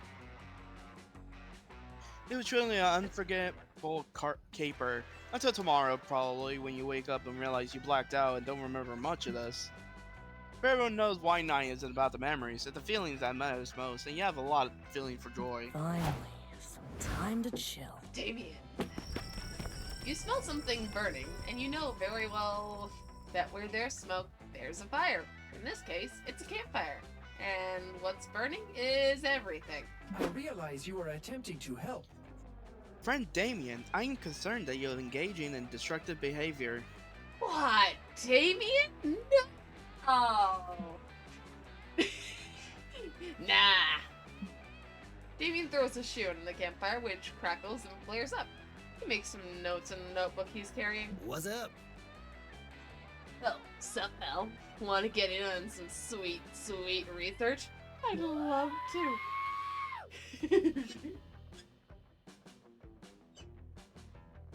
Friend Mel, my own research has led me to the hypothesis that Damien's merely using science as a pretense for arson. What? No. This is super legitimate research. See? I'm even taking notes. Damien takes a pillow and throws it into the fire.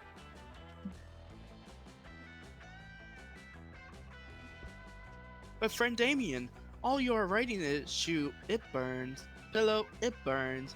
Aravi's diary, it burns. Arson! Yes? What's your point? These two are definitely not gonna see eye to eye on matters of fire research. Not without you chiming in, that is. calculus to remember. Every item Damien burns is an item that can't fall into the hands of some truly villainous person for some truly villainous reasons. Damien is preventing a crime.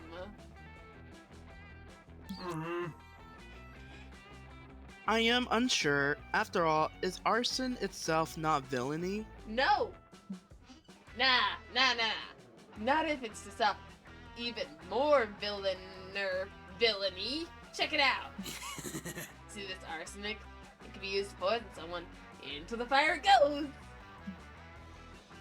That does seem to reduce the chances of poisoning by 97.8%, at least with that particular bottle of arsenic. I gotta ask this very important question. Does throwing a bottle of arsenic into a fire not just make the fire poison? No. No, it'll make it expel poisonous smoke for a little while. That is what I meant.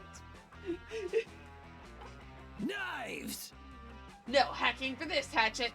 Get into the fire, motherfucker. This taser, tase this. By this, I mean I'm throwing it into the fire.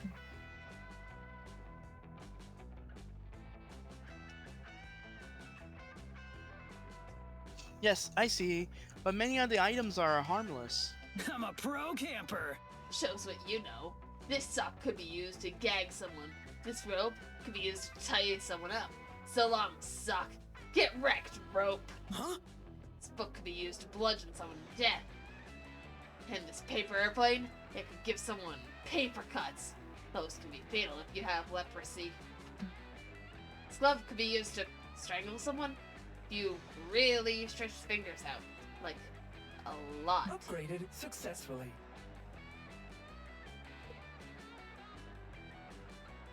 I see your point. It seems like unlikely, but it is better to be safe than sorry in matters of bludgeoning, paper cuts, and strangulation. Thank you for doing this very good deed. Leave this to the pros. Sick. Now, Mel, wanna burn a whole bunch of shit with me? Yes! Arson.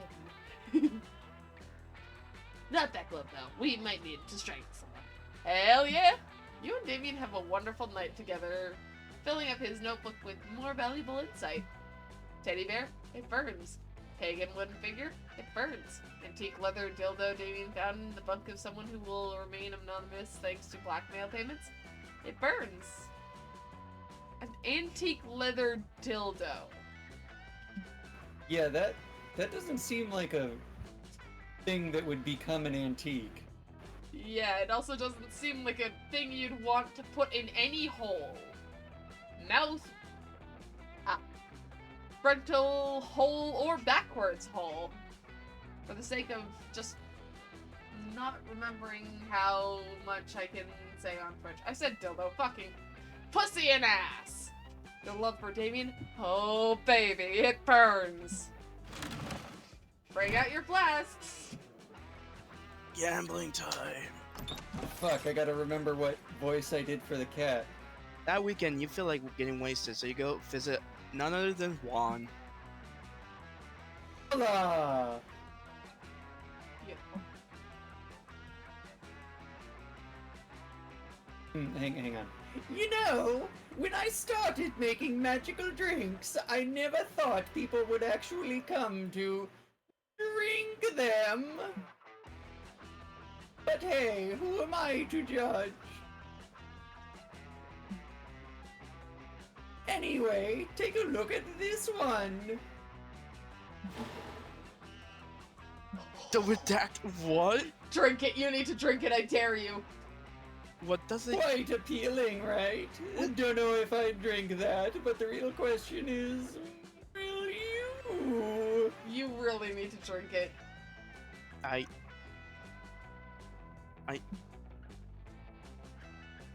also have this mystery box, because at this point, who knows what you drink? That's all it does? Wait, huh? What does it do? It just changes my name into redacted. Drink it, drink it, drink it, drink it, drink it, drink it, drink it. I gambling though. Gambling. Trinkets. I mean, something that means nothing. Or gambling. Yeah, no, totally. I was testing your common sense. And you passed. Your prize is the drink you chose. Awesome. Spell shake. What do you say? Will you take the drink of the day? Or would you prefer mystery box? The spell shake actually looks really delicious, though I feel as though that would get me a lot of points with Magic Girl. Also, since you looked up what the redacted does, I'm gonna look up what the spell shake does.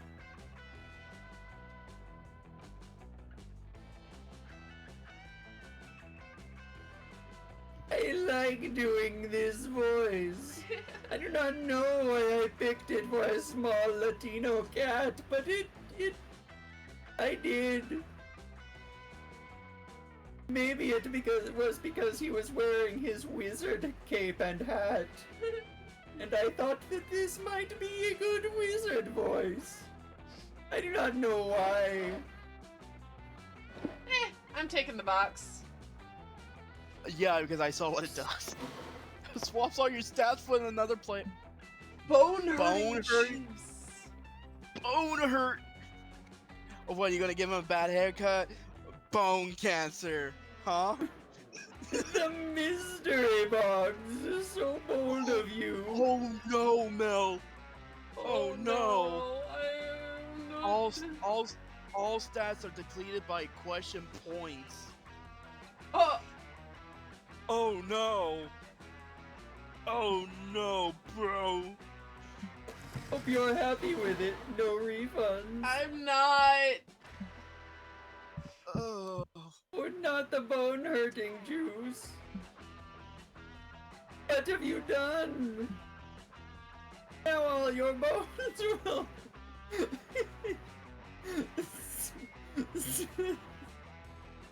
Sorry for some reason. Can't swim this one.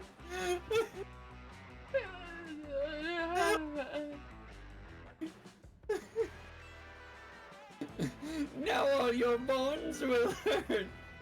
It's right there on the bottle, you dumb dumb. I think I'm good for tonight. It's not that bad, right? Wait, did it affect me? No, it just affected me. No, it didn't. Oh, because my thing shook too, but I don't know why it did. Go ahead. The redacted has some weird, powerful properties that stop anyone from being capable of actually using its real name. I think by drinking it, you've absorbed some of its properties. I guess you're redacted from now on. So mysterious. Yummy! And now we don't know your name, so now you are forever called Redacted. This is the part where I leave before you puke all over me. Ciao! Let's trade places. I want to choose something bad. The Bone hurt. cancer. Okay, so we have bone cancer and bone hurting juice. I'm not in control of this. Oh, right. Player order is decided based on how spicy a hot sauce, a flaming bone cancer or flaming bone hurt juice sauce would be. Start debating now. You win, Redacted, because mine's already a juice. Yes, juice. Bone cancer is worse because it's all the bone. It's like a lot of. I heard it's like the worst cancer you can get. You win. You win. I know. I'm just saying.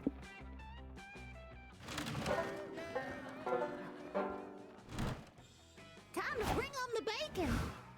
All right, Redacted, go on. I love this little girl voice. Bone hurting juice.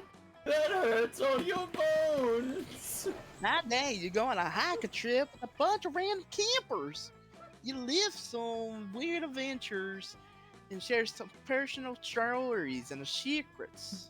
I will be right back. I swear to God, if I have a character I have to voice, I will be mildly upset. It's probably. No! Watch it be like Dahlia and Aravi and I'm Damien. gonna be mad. Nah. You don't know their name. They have their own character models, but they reveal to you they're part of a different game. A survival resource manager one. It turns out they cannot perceive your character model. You go to the same camp, yep, you're part of different games. It's definitely strange. It makes you reflect so much about your existence, and you gain +3 smarts out of it. My God. Apparently, I think the joke is 11 berries and 3 stamina. They're playing fuck it. What's it called? Don't Starve Together. Oh, that fucking makes sense. Whatever that means. That's clever. Oh, it's both characters I voiced. Free to join Scott for their latest photography class suit. Thinking maybe this time there will be some nudity. No such luck, unless. Yeah. Joy, look! That big fleshy giant is another one of my photographs. I think it's following me. Typical. Maybe you should try taking your finger off the lens. Aha! Oh wow! Thanks for the tip, Joy. Maybe if I remove my finger, I'll get an even better view of the creature. You do that, buddy. My goddess, redacted. Thanks for coming along. Arson! And this class has been good for him, but sometimes like taking photos with the pile of bricks. So I returned. Joy, look! I found a bush. Bush, nice. Welcome back. Oh, who the? Oh yeah. Bush. Wow, you found a bush in nature? That's incredible. Wait, that's not a bush. No, trust me, I'm an expert. Oh boy, I'm so excited. I've been holding my pee all day. No, it's not me.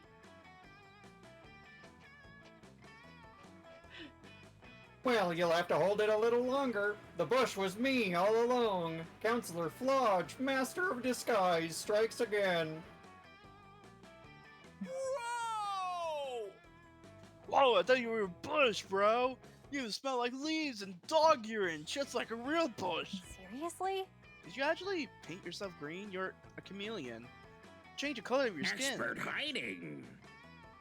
That would be cheating, Joy. This is camouflage, and you still have a lot to learn. You should come to more of my camouflage classes. Pass. I can use magic anyway. Your loss. You're missing out on the most popular class in all of Camp Spooky. I find that hard to believe. Who's into camouflage these days? Everyone I know is more into being very loud and visible and annoying, if I must say. What? People not into camouflage these days? Well, if that's true, how come 5 campers came to me the other day to learn how to camouflage themselves to sneak into the camp showers? Perverts. What? Please tell me you didn't teach 5 campers how to hide undetectably in the bathrooms. You just got flodged. Of course I did. I am a great counselor and a master of disguise. I wouldn't let down some fellow camouflage enthusiasts. But you did realize it was totally for perverted sex seasons, right? Oh. You're right, Joy. Now that I think about it, it's quite clear they wanted to camouflage for perverted reasons. I was so enamored with the fine art of camouflage, I forgot it could be used for evil. God damn it, Fludge. The world is at risk again. Come on, Redacted.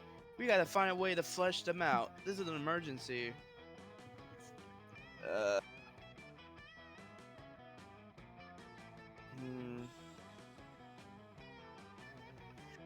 I'll disguise them by camouflaging the entire bathroom as a parallel dimension where nudity does not exist.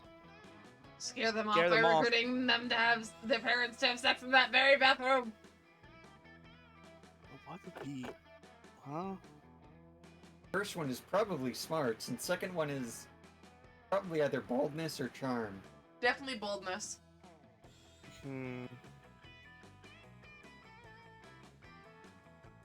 Yeah.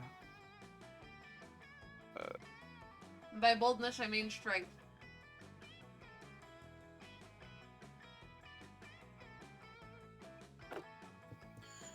I mean, everything else would be higher than creativity right now.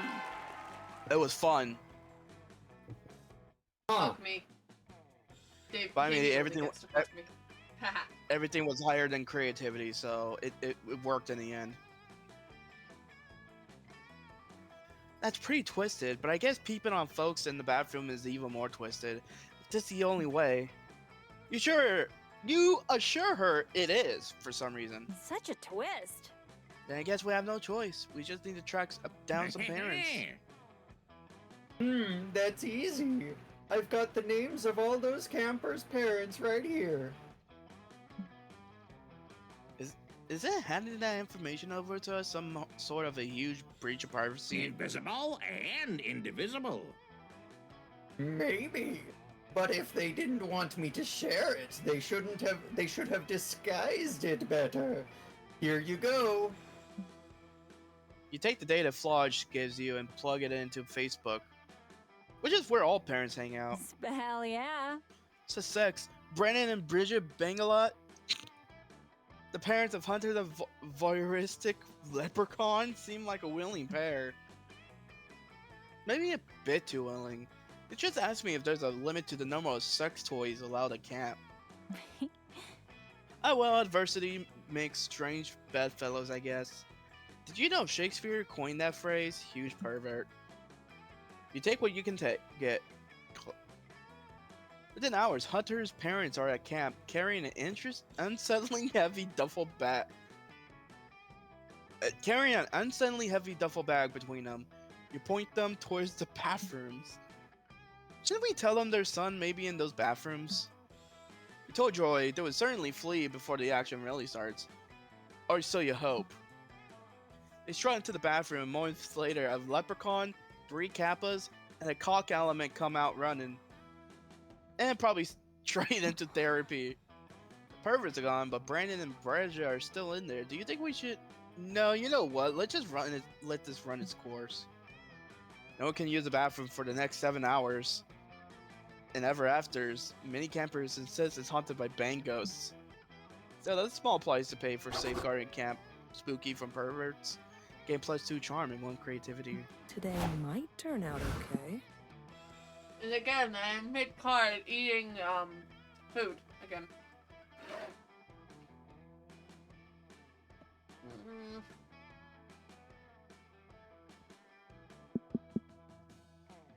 I think I may have to go. How dare you? Food is for humans, not voidlings. I am a changeling! That day in Monster Scouts, you all practice writing speeches in preparation for possibly being killed by a bear. I want to get your last words right. You decided to write a heartfelt poem dedicated to your favorite thing in life. Arson. Monster Camp. The smell of rain. The bittersweet joy of watching the sun set for the very last time. And chicken tenders. Everyone is moved by your poem. Everyone is moved by your poem. You're pretty sure you even make the nearby bears cry. You gain +3 dexterity. What? We have been here for over 5 hours. Sounds like a skill issue. Also, it's not over 5 hours. It is. My game time is literally 5 hours and 1 minute. Well, the stream says 4 hours. 4 hours. And 58 minutes. Meaning, and since we had technical difficulties at the game, it's just under 5 hours. It's still a long time, Mel. Yeah. Well, we're almost done. We have. I told you how long this game was. I told you it was much longer. This is no different than our normal games. We're almost done. I mean, yeah, but the game lies telling us how long it is. Later, you're listening to Coach's pep talk about selling Monster Scout cookies. You're paying attention because Coach is the only father figure in your life right now. Monster Okay, it's more Coach. Ride! Yay! And that's why selling Monster Scout cookies teaches both survival skills and entrepreneurship. Remember, no matter how many cookies you sell, I'll always be proud of you, kids. I'm out. Meh, my dads are already super proud of me for being the most metal son of all time. I'm not selling shit. Same, I got some reading to do this afternoon. I'm halfway through a Practical Witch's Guide to Navigating Absurd Shenanigans. Yeah, I'd rather put all these cookies in my inventory and save them for my next mini-boss fight. These things are shockingly nutritious, and they give you a defense buff. Huh, that's weird. Do you guys smell the strange off-putting scent of camp-destroying bulldozers and capitalist pollution? Oh fuck, this can only mean the Interdimensional Prince! Mr. Pop is the name, building shopping malls the game. Ew. I'd rather the Interdimensional Prince here. Well, well, well. If it isn't a bunch of poverty-stricken youths, it is I, Mr. Papas, evil CEO. I just stopped by to crush your spirit with my capitalist machinations. Jeez. What the fuck are you talking about, you crevet-wearing dweeb? I'm so glad you asked. Look here, youths. In my fist, I have the deed to the very campgrounds you're standing on.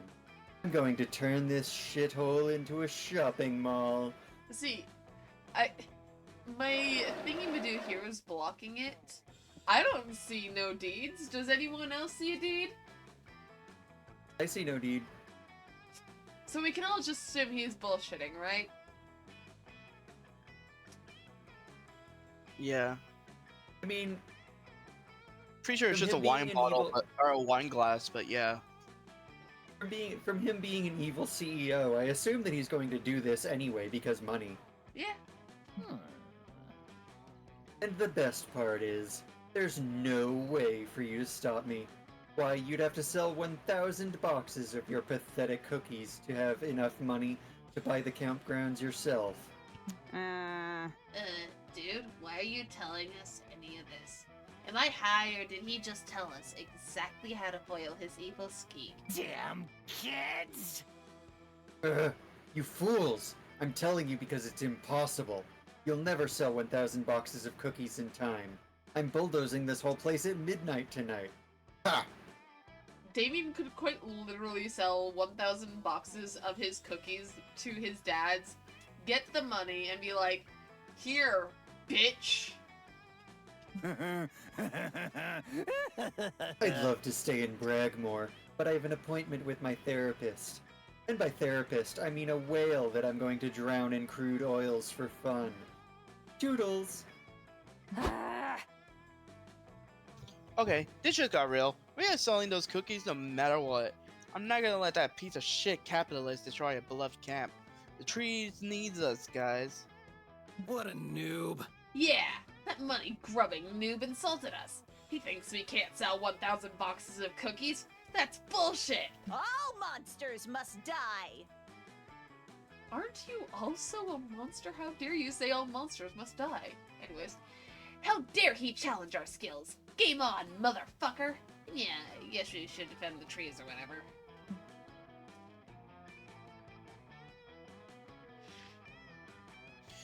I got to help me. The point is, we're all in. We're just gotta figure out how to sell 1,000 cookies by midnight. Any ideas? Faith usually comes up with the master plans. Okay, how about this? We find a random guy and just beat the shit out of him until he buys a box of cookies. Then we do that 1,000 times. Snacks though? What if we just ate all of the cookies and said we sold them? My personal speed eating record is 284 cookies per hour. This is going nowhere. But luckily, you know the perfect way to sell 1,000 boxes of Monster Scout cookies before midnight. Your whole life has been building up to this moment. That actually sounds really sad. Claim that... Okay, this seems like it's wisdom. Claim that 1,000 boxes of cookies are a valuable piece of art and auction them off to some clueless rich idiot. Convince everyone that holding a cookie between your butt cheeks is the secret to perfectly sculpted booty. It's either charisma or mana.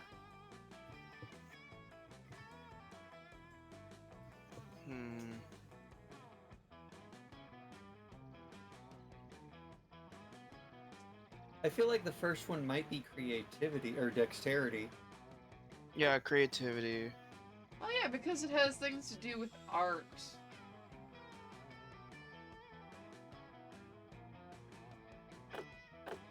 This could be charm. I'm going with... So dexterous. Hey! Oh, rich people auction? That's perfect. Rich people are idiots. Plus, I picked up this flyer that says there's a secret millionaire auction at Eccentric Artworks tonight. For once, Hex isn't lying. You can concoct a master plan, taking advantage of everyone's special skills. You all sneak into the auction right before it starts.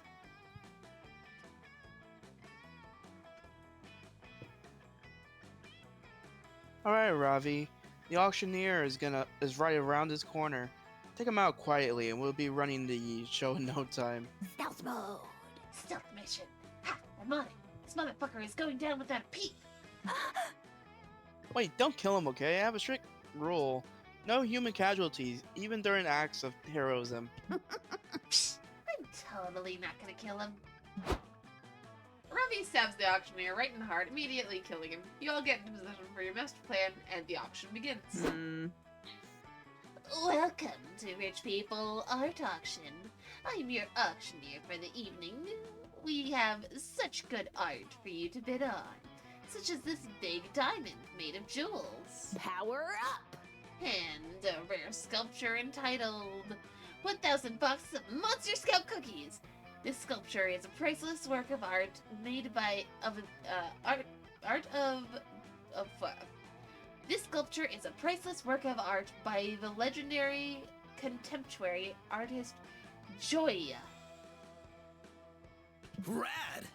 These cookies are definitely art. As a millionaire bad boy prince of hell, I demand to bid for them now. I'm royalty, damn it, and I'm taking a picture of Damien in this awesome suit because, god damn it, what a hot mess I am. And what hot he is. He is hot. If a prince wants them, then I want them, says one of the random rich people in the crowd. Put the cookies up for bid, auctioneer. As an amazing surprise, the artist Joy is here. You can tell she's an artist because she's wearing all black. Tell us, what is the meaning of your cookie sculpture? I don't know why cookie turned into choice, but okay.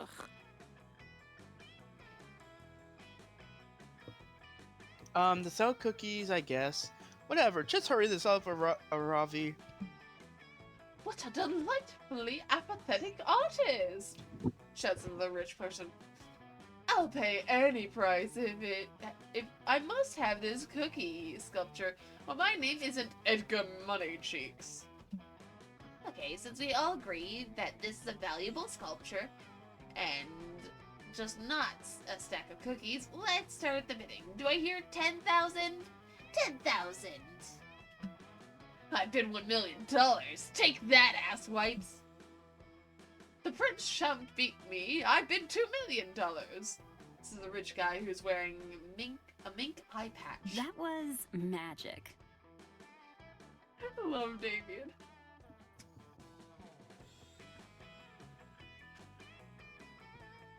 We did it, guys. We actually have enough money to buy the deed to the campgrounds before that douchebag CEO can turn it into a shopping mall.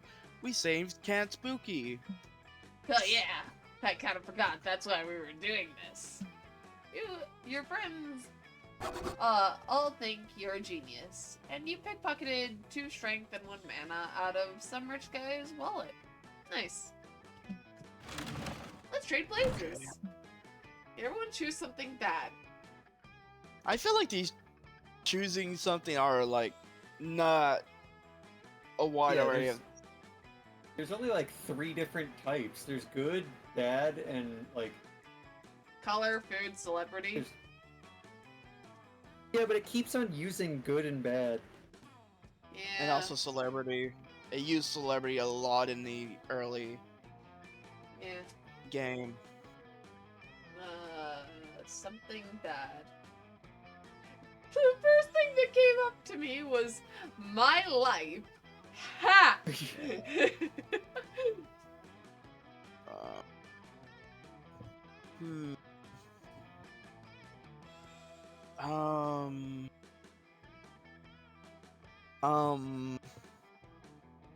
I don't know.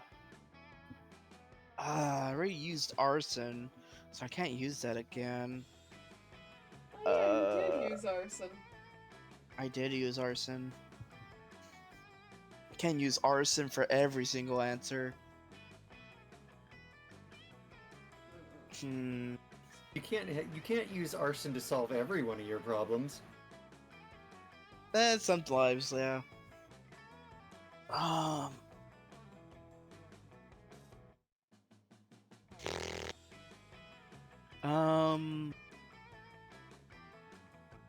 I guess.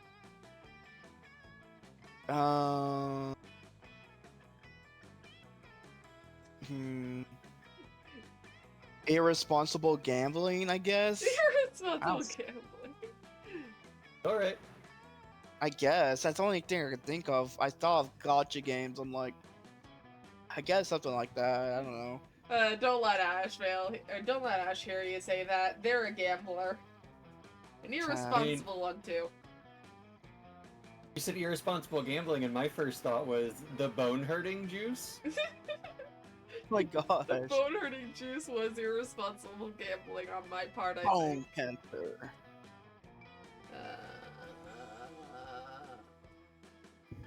I don't think I can say the first thing that popped into my head. Is it a mustache man again? No! It's worse! How's that worse than a mustache man? A kid toucher. But I'm not going with that answer. I'm not going with that answer just to save myself the ability of trauma.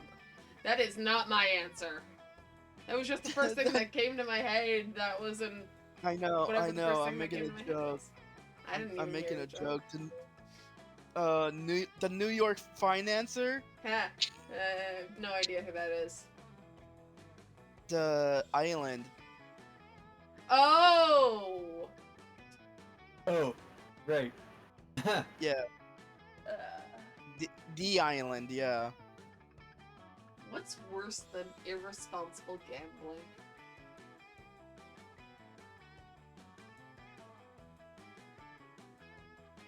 Or I mean, I think a the child. island.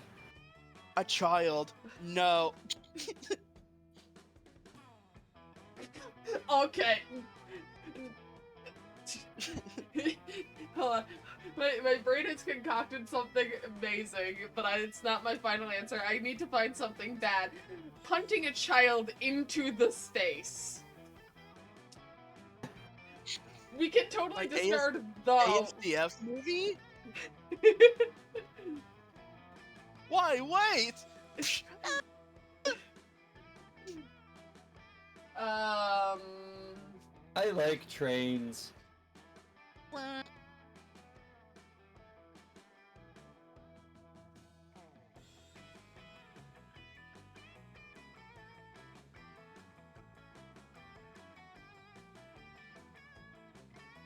No, I can't go with satanic rituals using the head of a human.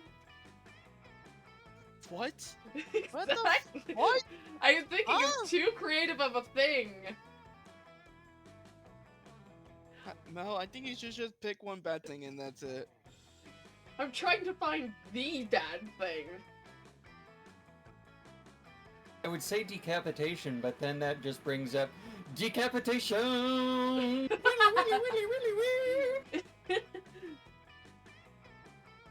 Yeah, fuck it. Transphobia. That's certainly bad. It is.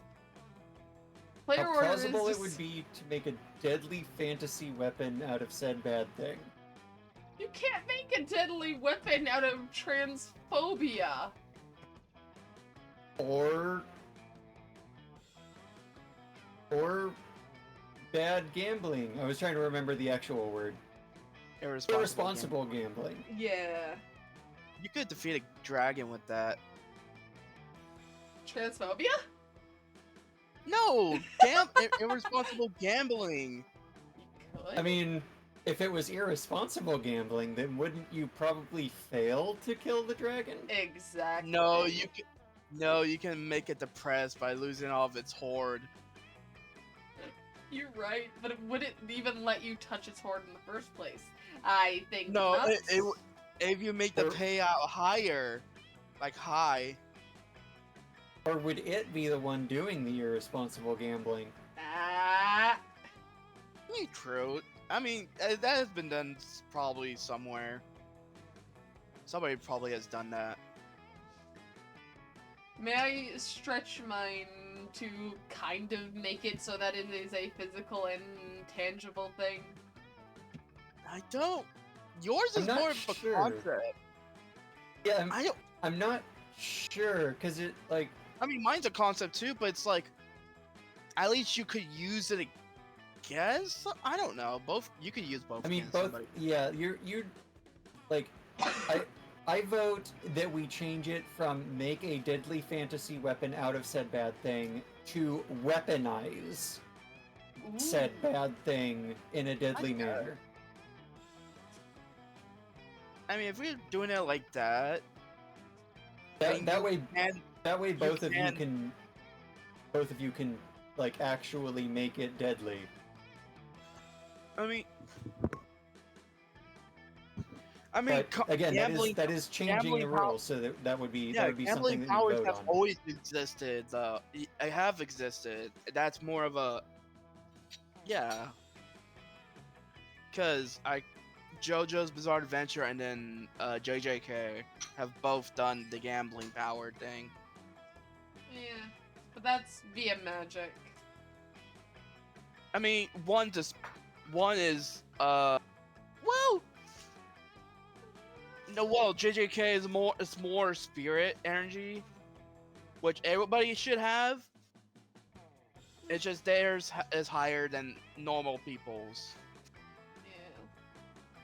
So no, you could probably somebody else in the world could be that, but I only know about it with memes and shit and edits that I know about that power in JJK. I honestly can't turn transphobia into a weapon that could be deadly at all. Yeah, it's not really because. Like I said, gambling powers have always existed. Or gambling in some sort of way. Transphobia has also always existed. It's just little... Oh, I mean in I meant in stories, not like actual... I mean, does... I mean, in terms of powers, yeah. Because it says fantasy weapon. Yeah. Or like... So yeah, I'm thinking stories, not like actual... Yeah, and I'm also let me back up here a second and see if this changes anything. My interpretation of deadly fantasy weapon means like a physical object. Yeah. Like something that you could use to stab someone, or like bludgeon them, or hurt them in some way. Yeah. See, what I was gonna do is I was going to be like, well, I could just make a magical sword out of the bones of the transphobic. Well, actually, oh, well, you could actually, hold on. If you use the power of irresponsible gambling, you could actually crush them mentally instead. To the point where they spend everything they have, and then they can't do anything more. So they're like soul crushed. Yeah, I think Redacted wins just by virtue of like Yeah. There being was able to. no way I'm winning. I mean, it's a good answer, but it's like, for this, no. I want to feel the wind in my leaves. So basically, what we're saying is Transphobia loses. Yeah, you're right. You're absolutely right. It's the last day, the last evening, guys. I think I'm gonna go for mana. Come on. Mana might or as- strength. Wait, what's creativity? Oh yeah, this. Might as well get everything over 10. That day in Monster Scouts, you learn to identify different berries. You all search for berries and try to identify them. A blackberry, a blueberry. But Rachel, the deer person, finds a weirdly shaped berry no one can identify. You all stare at it for hours. It's closer to abstract art than to a berry somehow. It's a true think piece. It forces you to reflect on berry inequality. And although there are no easy answers to the question it poses, you all gain +3 creativity from the experience. It's a strawberry. Later, you meet up with Joy. She says she wanted to spend that day, just the two of you. Your knees feel weak, but that just might be the polio you recently contracted. What the fuck you mean I got polio? What? What the fuck you mean I got polio? I think I may Don't need worry, to see a it's- doctor. It's just polio. It's not that big of a problem. What is We polio? cured that. Like, it's a muscular degenerative disease that like destroys your ability to move your muscles. Oh. Yeah. Okay, I should not go see a doctor then, because I don't have polio. I just have really, really uncomfortable seating positions.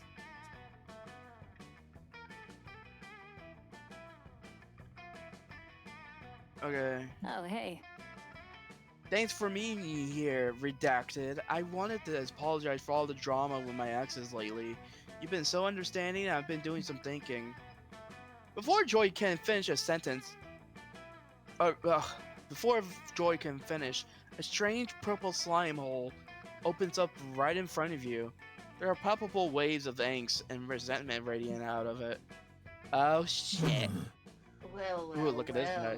If it isn't my ex-girlfriend Joy Johnson Jojima, also known as the witch who drowned my heart in an obsidian ink of emotional betrayal. And this really is the League of Evil X's route, isn't it? Yep. Yeah. Hey, Gerald.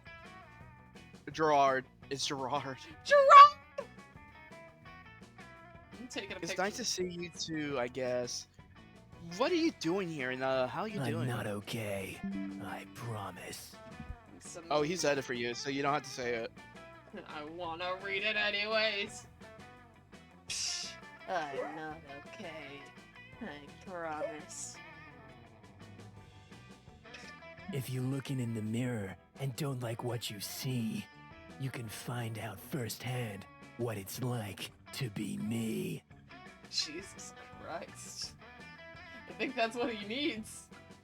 In the dark of twilight, I was looking into the mirror, and I did not like what I saw. So I began online shopping for the darkest shade of black eyeliner available. And I saw this post on my Insta feed. You're with Salome now, Joy? Seriously? Yet another one of your ice-cold treasons of passion. Another stab to my heart. Holy shit, I am this close to deleting my Instagram. Not that it's any of your business, Gerard, But no, I'm not with Salome. Or how did you say it? Salome. Salome. Salome. Something like that. Salome. Okay. I did give her permission to post that. Joy? Whatever. You're just deceiving me again. It reminds me of when I was a young boy and my father took me into the city to see a lying, hoarding joy. Apparently, this guy's shtick is that he quotes My Chemical Romance. My God. Hey, even though this guy clearly has an amazing fashion sense, you gotta step in. You told Gerard that he needs to be respectful to Joy, or you give him polio. What? You're defending this soulless wench. Hear my tale of woe, idiot. I consumed 1,891 living souls and became the most powerful necromancer in the universe just to impress Joy. I love how this, like, 19-year-old has a voice that he's 81 years old. I'm really trying to give him Gyutaro from Demon Slayer. He's just a very ugly, very depressed guy.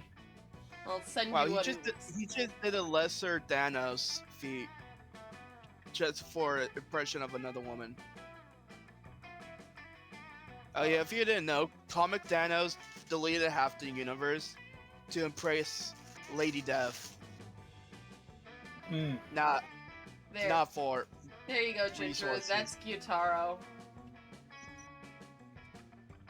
That's the guy who was trying to do Cheater. the same voice of.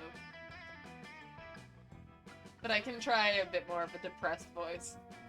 And she responds by getting all mad at me for killing innocents, and then cheating on me with some 2-bit horny warlockless. Joy is a cheater. Gerard, listen to me. I get why you're mad. I've said it before and I'll say it again. I was wrong to cheat on you when we were dating, and I'm sorry. But we did it a long time ago. It's been years since we broke up and the coven defeated you. I think it's unhealthy that you're still completely fixated on this. Not suited for TV. And also, I would appreciate if you could stop commenting cheating hoe with a rotting black heart on everything I post. Perhaps you're right. I haven't feasted on an innocent soul in many fortnights. It's not like me. I'm losing interest in my hobbies. You are the architect of my pain. Since you were the grand architect of my pain, I expect you'll have some method to sew my shattered psyche back together.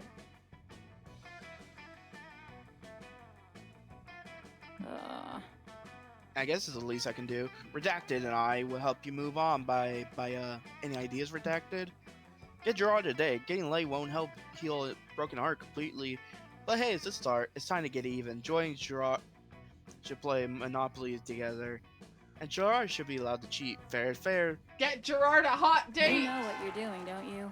Huh, that could actually work. Thanks for suggesting an actual idea. Instead of completely absurd, improbable, random bullshit, gotta say it's refreshing. What do you think, Gerard? Ready for a rebound? I'm not entirely opposed to the idea, but I refuse to lower my standards even by a millimeter. My new romantic partner must be a true paramour. I mean, Like the band? Paramour. That joke really doesn't work if you're reading it out loud. Yeah.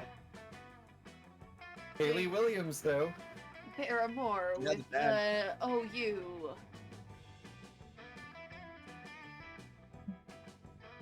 Fair enough. Yeah, Gerard to describe his ideal romantic partner. Ah, misery. That sweet mistress.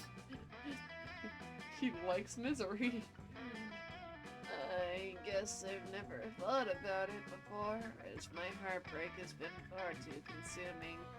But I know one thing, no more heroes. She must be evil, through and through. I think Dahlia would be great for you. My future boo should be able to stare into the abyss of the cold, unfeeling universe. She knows death, she knows war, she is immortal beyond the human realm. I think you're looking for the Dahlia. Not the Dahlia, just Dahlia, actually. The Dahlia is a hot beast. He's also probably immortal. Also, I know it is somewhat kinky, but I would like to be able to suck her soul a little bit without causing it to collapse. Oh god, soul play. Oh my god, no. No, not the sands. No! Oh god. The Undertale. The No, Undertale I would flashback. like to really not remember that time in my life.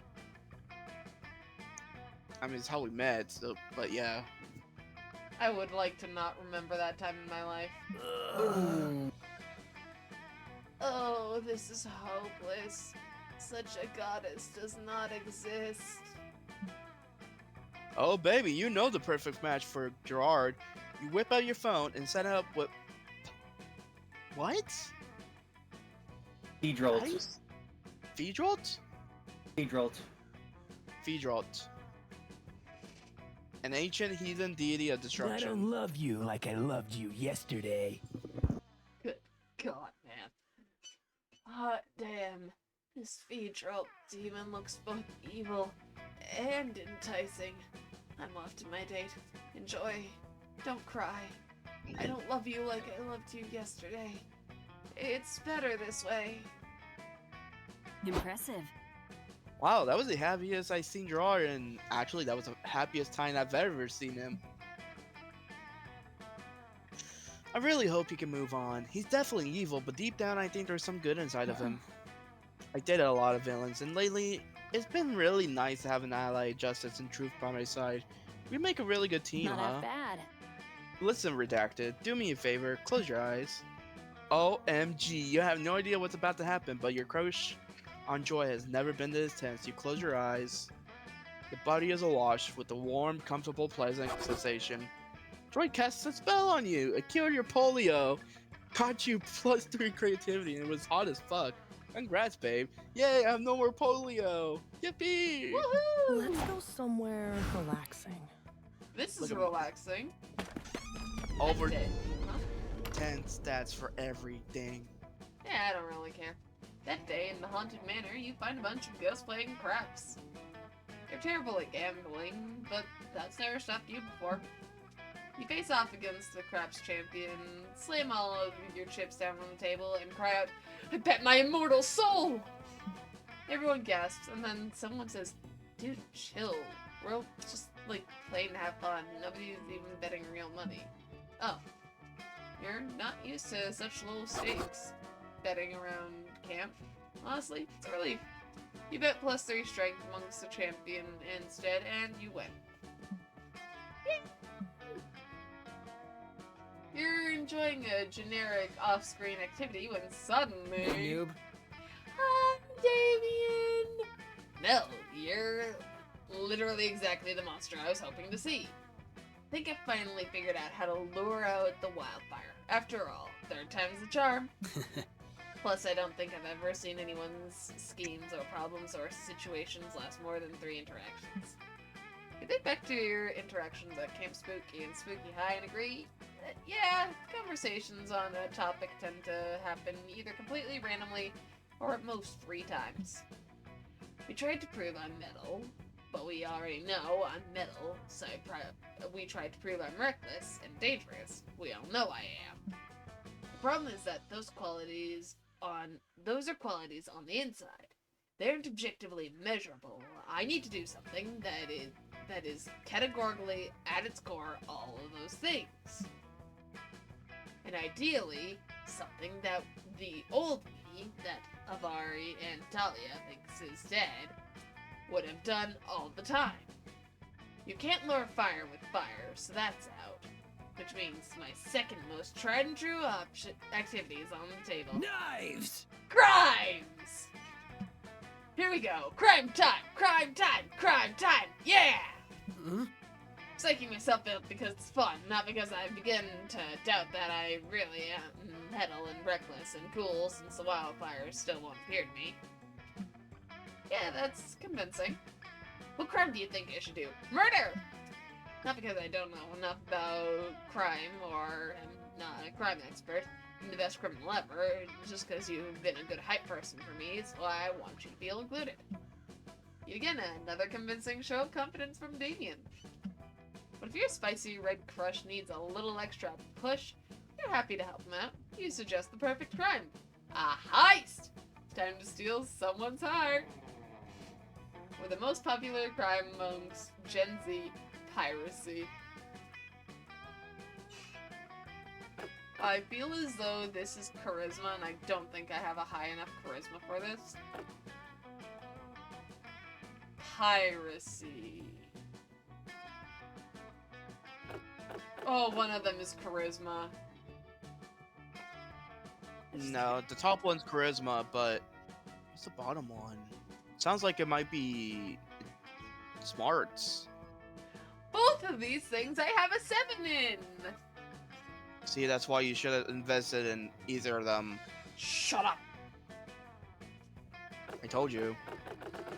Yeah, I'm leaning towards charisma on the top one too, so you might as well try the bottom one. Fun! Oh, it's fun. Oh, fuck yeah! I've always wanted to be a pirate. I think I should chop off one of my legs so I can get a wooden one.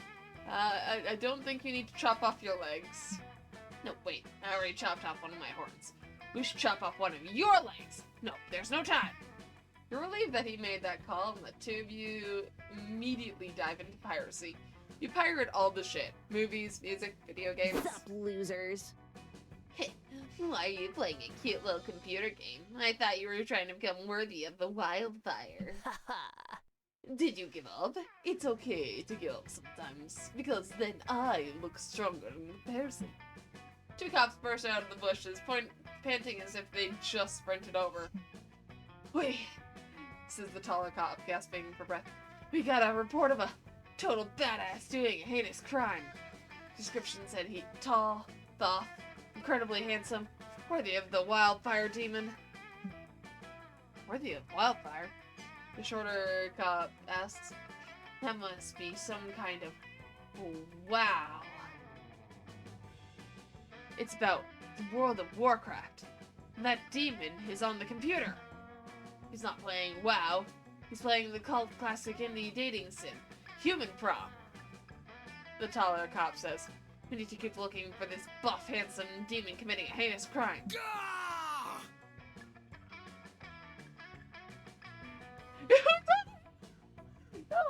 I'm reading too far. It's me. I'm doing the crime. This game is pirated. I didn't pay any money for it. I just stole it where it was hidden on a porn site. So? Asks the shorter cop. Everyone pirates nowadays. But pirating media that the creators don't get paid for their hard work makes them less likely to be able to support themselves and/or create more art for us to consume. The taller cop snorts. Have you ever heard the phrase ACAB? It stands for All Cops Are Bored of Art and Don't Care About Creators. We don't have time to argue with a non-badass, non-buff, non-handsome, one-horned demon committing a heinous crime. And they're off. You're never finding that wildfire, Damien. That was so sad for you. And for the creators of this world. Such a bummer anyway. We're gonna go be awesome people who the wildfire has already appeared to. Bye. Oh, what do they know anyways? Let's just buy a movie using actual money to support everyone involved and have a nice time watching it together. Hang it hell out, I guess I really have chilled out a little. Maybe the wildfire will never appear to me after all. That's Damien style, baby. But I'm doing whatever the fuck I want. And isn't that what a true badass does anyway? I don't know. But you do know that your glide that what Damien wants to do is watch a movie with you. You immediately gain +2 charisma, yes, and 1 mana. Oh my god. Easy as pie. Finally, we're here. Ugh. Oh, hey. Oh, hey, indeed. Look at how awesome I look, though. Yeah, you look pretty cool. I'm going with Damien. Oh. Oh no, that means rejection.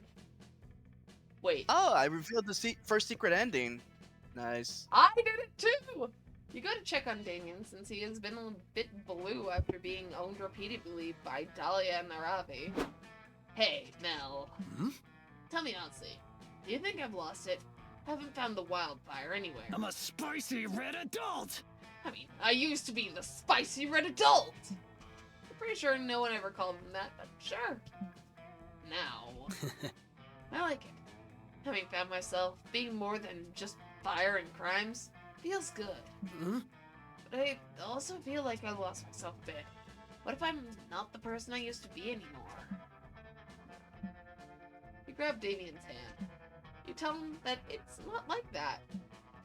Growing up and changing takes courage. You admire him. And growing up does not mean necessarily losing who you used to be. If you don't want to. Ah, so you meant I haven't found the wildfire because the wildfire has been inside me all along. I wish you were inside me, Damien. Well, it's actually All along. Yeah, all along. It's actually because it doesn't exist, hence why it literally can't be found. But yeah, sure, what Damien said too. Damien's back! Yeah! Fuck yeah! Damien forever!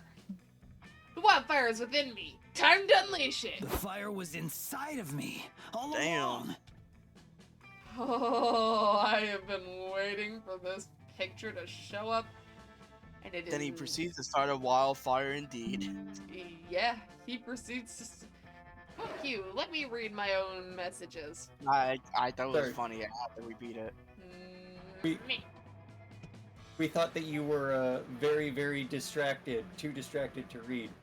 I am very That too too. distracted to read, looking at his ass, but like, whew, gotta read anyways. Then he proceeds to start a wildfire indeed. You like the new version of Damien, but passionate, fiery Damien is a new version of Damien you like too. And that night, you discover yet another side of Damien. The fucking the brains out of Mel version of him. Oh yeah, we Damn. totally banged in the showers. Yeah, that one's definitely good too. This'll be easy as pie. Redacted. You have to check on your favorite witch. Hey, you. Hey, Redacted. What? You want to watch the meteor shower together? I'm grateful for all you have these past few days, but I never really imagined us in that way. But now that you bring it up, I gotta admit, I do like you quite a bit. I guess there wasn't that initial passionate spark, you know? Like a fire that lights in you, which you want to destroy someone, but also fuck their brains out. It happened with Axorax, Ginger. Salome, Gerard, Dimitri, Liam, No, when he was no, no. Angelus.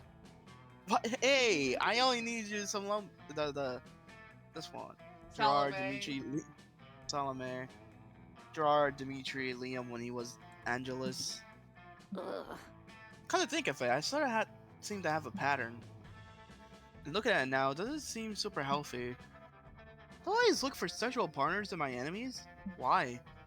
Looking at it from a distance, it seems like I sabotage myself, always entangling with evil people don't exactly rhyme with commitment. But maybe I could break the cycle. Booty calls. Would you want to break that cycle with me? Do you even need to answer? The meteor shower lies, and you share it with joy. You wonder if you may live to become an evil ex? That thought frightens you. But it is there. But what can we do besides try our best while we dive into the mortifying ideal of being unknown, known? The fear is there, real and blunt. But if we eventually fail, then in time we will learn from every error. So tonight you just hold hands with joy, Gazing at the starry night and wondering about your shared future. Starts slowly, but it speeds up as she's excited by the prospects of a new, less complicated way of doing things. And you? I have a spell you may like. Whoa. Oh yeah, that's the stuff. Yeah, that's it. You're definitely under her spell. You see her. You truly see her. Oh yeah, I do. A mesmerizing woman who loves unapologetically. Kind soul who is not afraid to lead with power and compassion. A deeply complex person who carries the weight of the world on her shoulders. Someone that, in the moments when she alleviates herself from all those responsibilities, can also be the true embodiment of joy. Damn. Woo.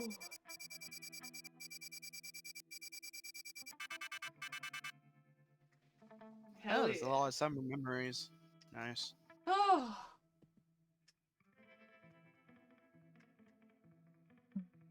Hey, Ginger. Do the honors?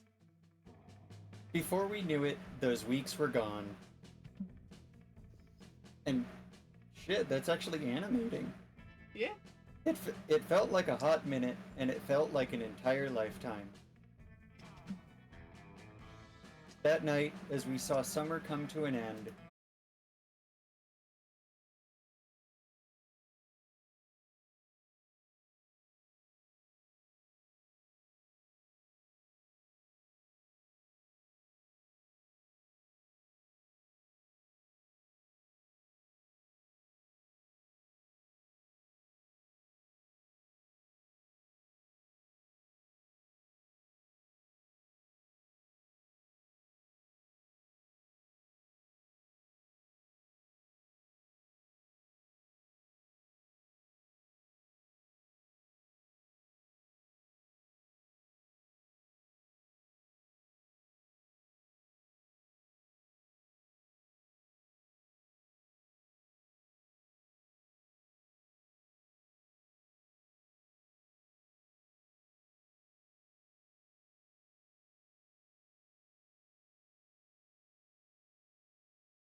A lot to us.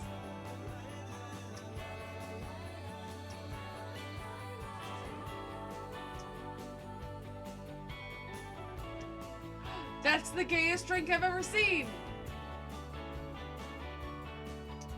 Is that a drink full of bees? Yeah. Yeah. There was also a drink full of fire. Juan the Hey, Magical. Polly. Juan the Magical. Oh yeah, Polly is in this game. You just have to go for a specific person that is in the route, I guess.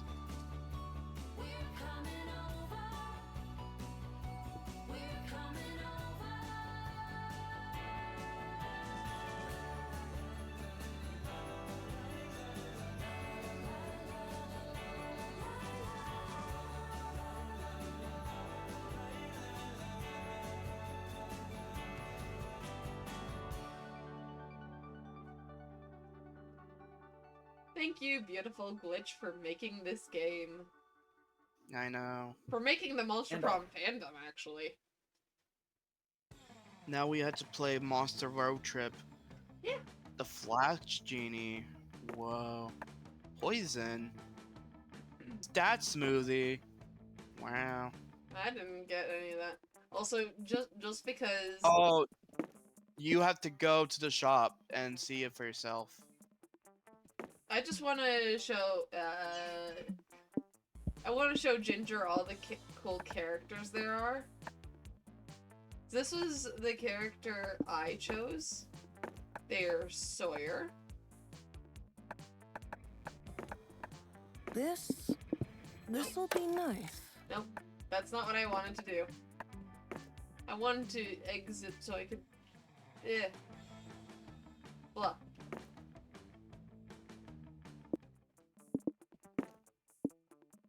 Short game. Shush. So there's Sawyer. There's Whiskey. Whiskey's a he. That's cool. And then there's Modius? That would be Asmodeus. Ah, from Helltaker. It's Modius in the game though, so that's her name. I just mean like she's a reference to Asmodeus. Yeah. I am heading to bed. I am so fucking tired. Good night, Chrissy, aka That's Needle Mouse on understandable. Discord. Okay. Have a good. Oh god, each color has its own unique set. Yep. Wow. Yeah. We have Abdu. This was Chrissy, aka Needle Mouse's character Jacqueline. She was from the Right. MonsterCon game. Right, Jack-o'-lantern. Yes. Zoe. I wonder who that is. Zoe. Good night, guys. Again. Good night. Good night. This is Suzanne. Wait, is that? No, I was gonna say, is that the character? No, that's Salome. I guess Suzanne might be related to Salome, or like the same kind of monster. Probably. And this is Doug.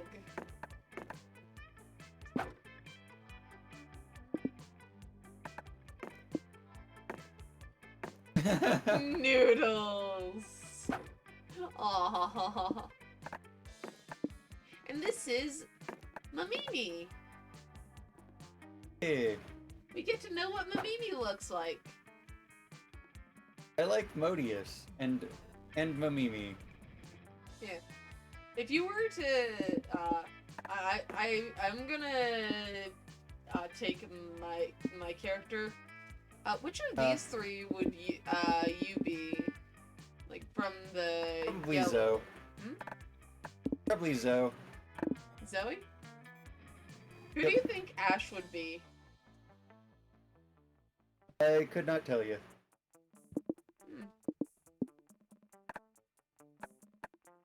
Feel as though Ash might like Mamimi.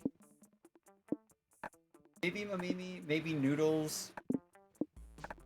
Noodles. Yeah, we can see about getting them, in on a game tomorrow. Or technically, today. I will not be able to do for the rest of the weekend, probably. Ah. I've got to spend tomorrow doing hanging lights for a show, and then the weekend I'm doing tech for that show, and then Monday I am off again and probably sleeping for half of the day. But I will be sleeping through the time that you normally sleep. So. Ah.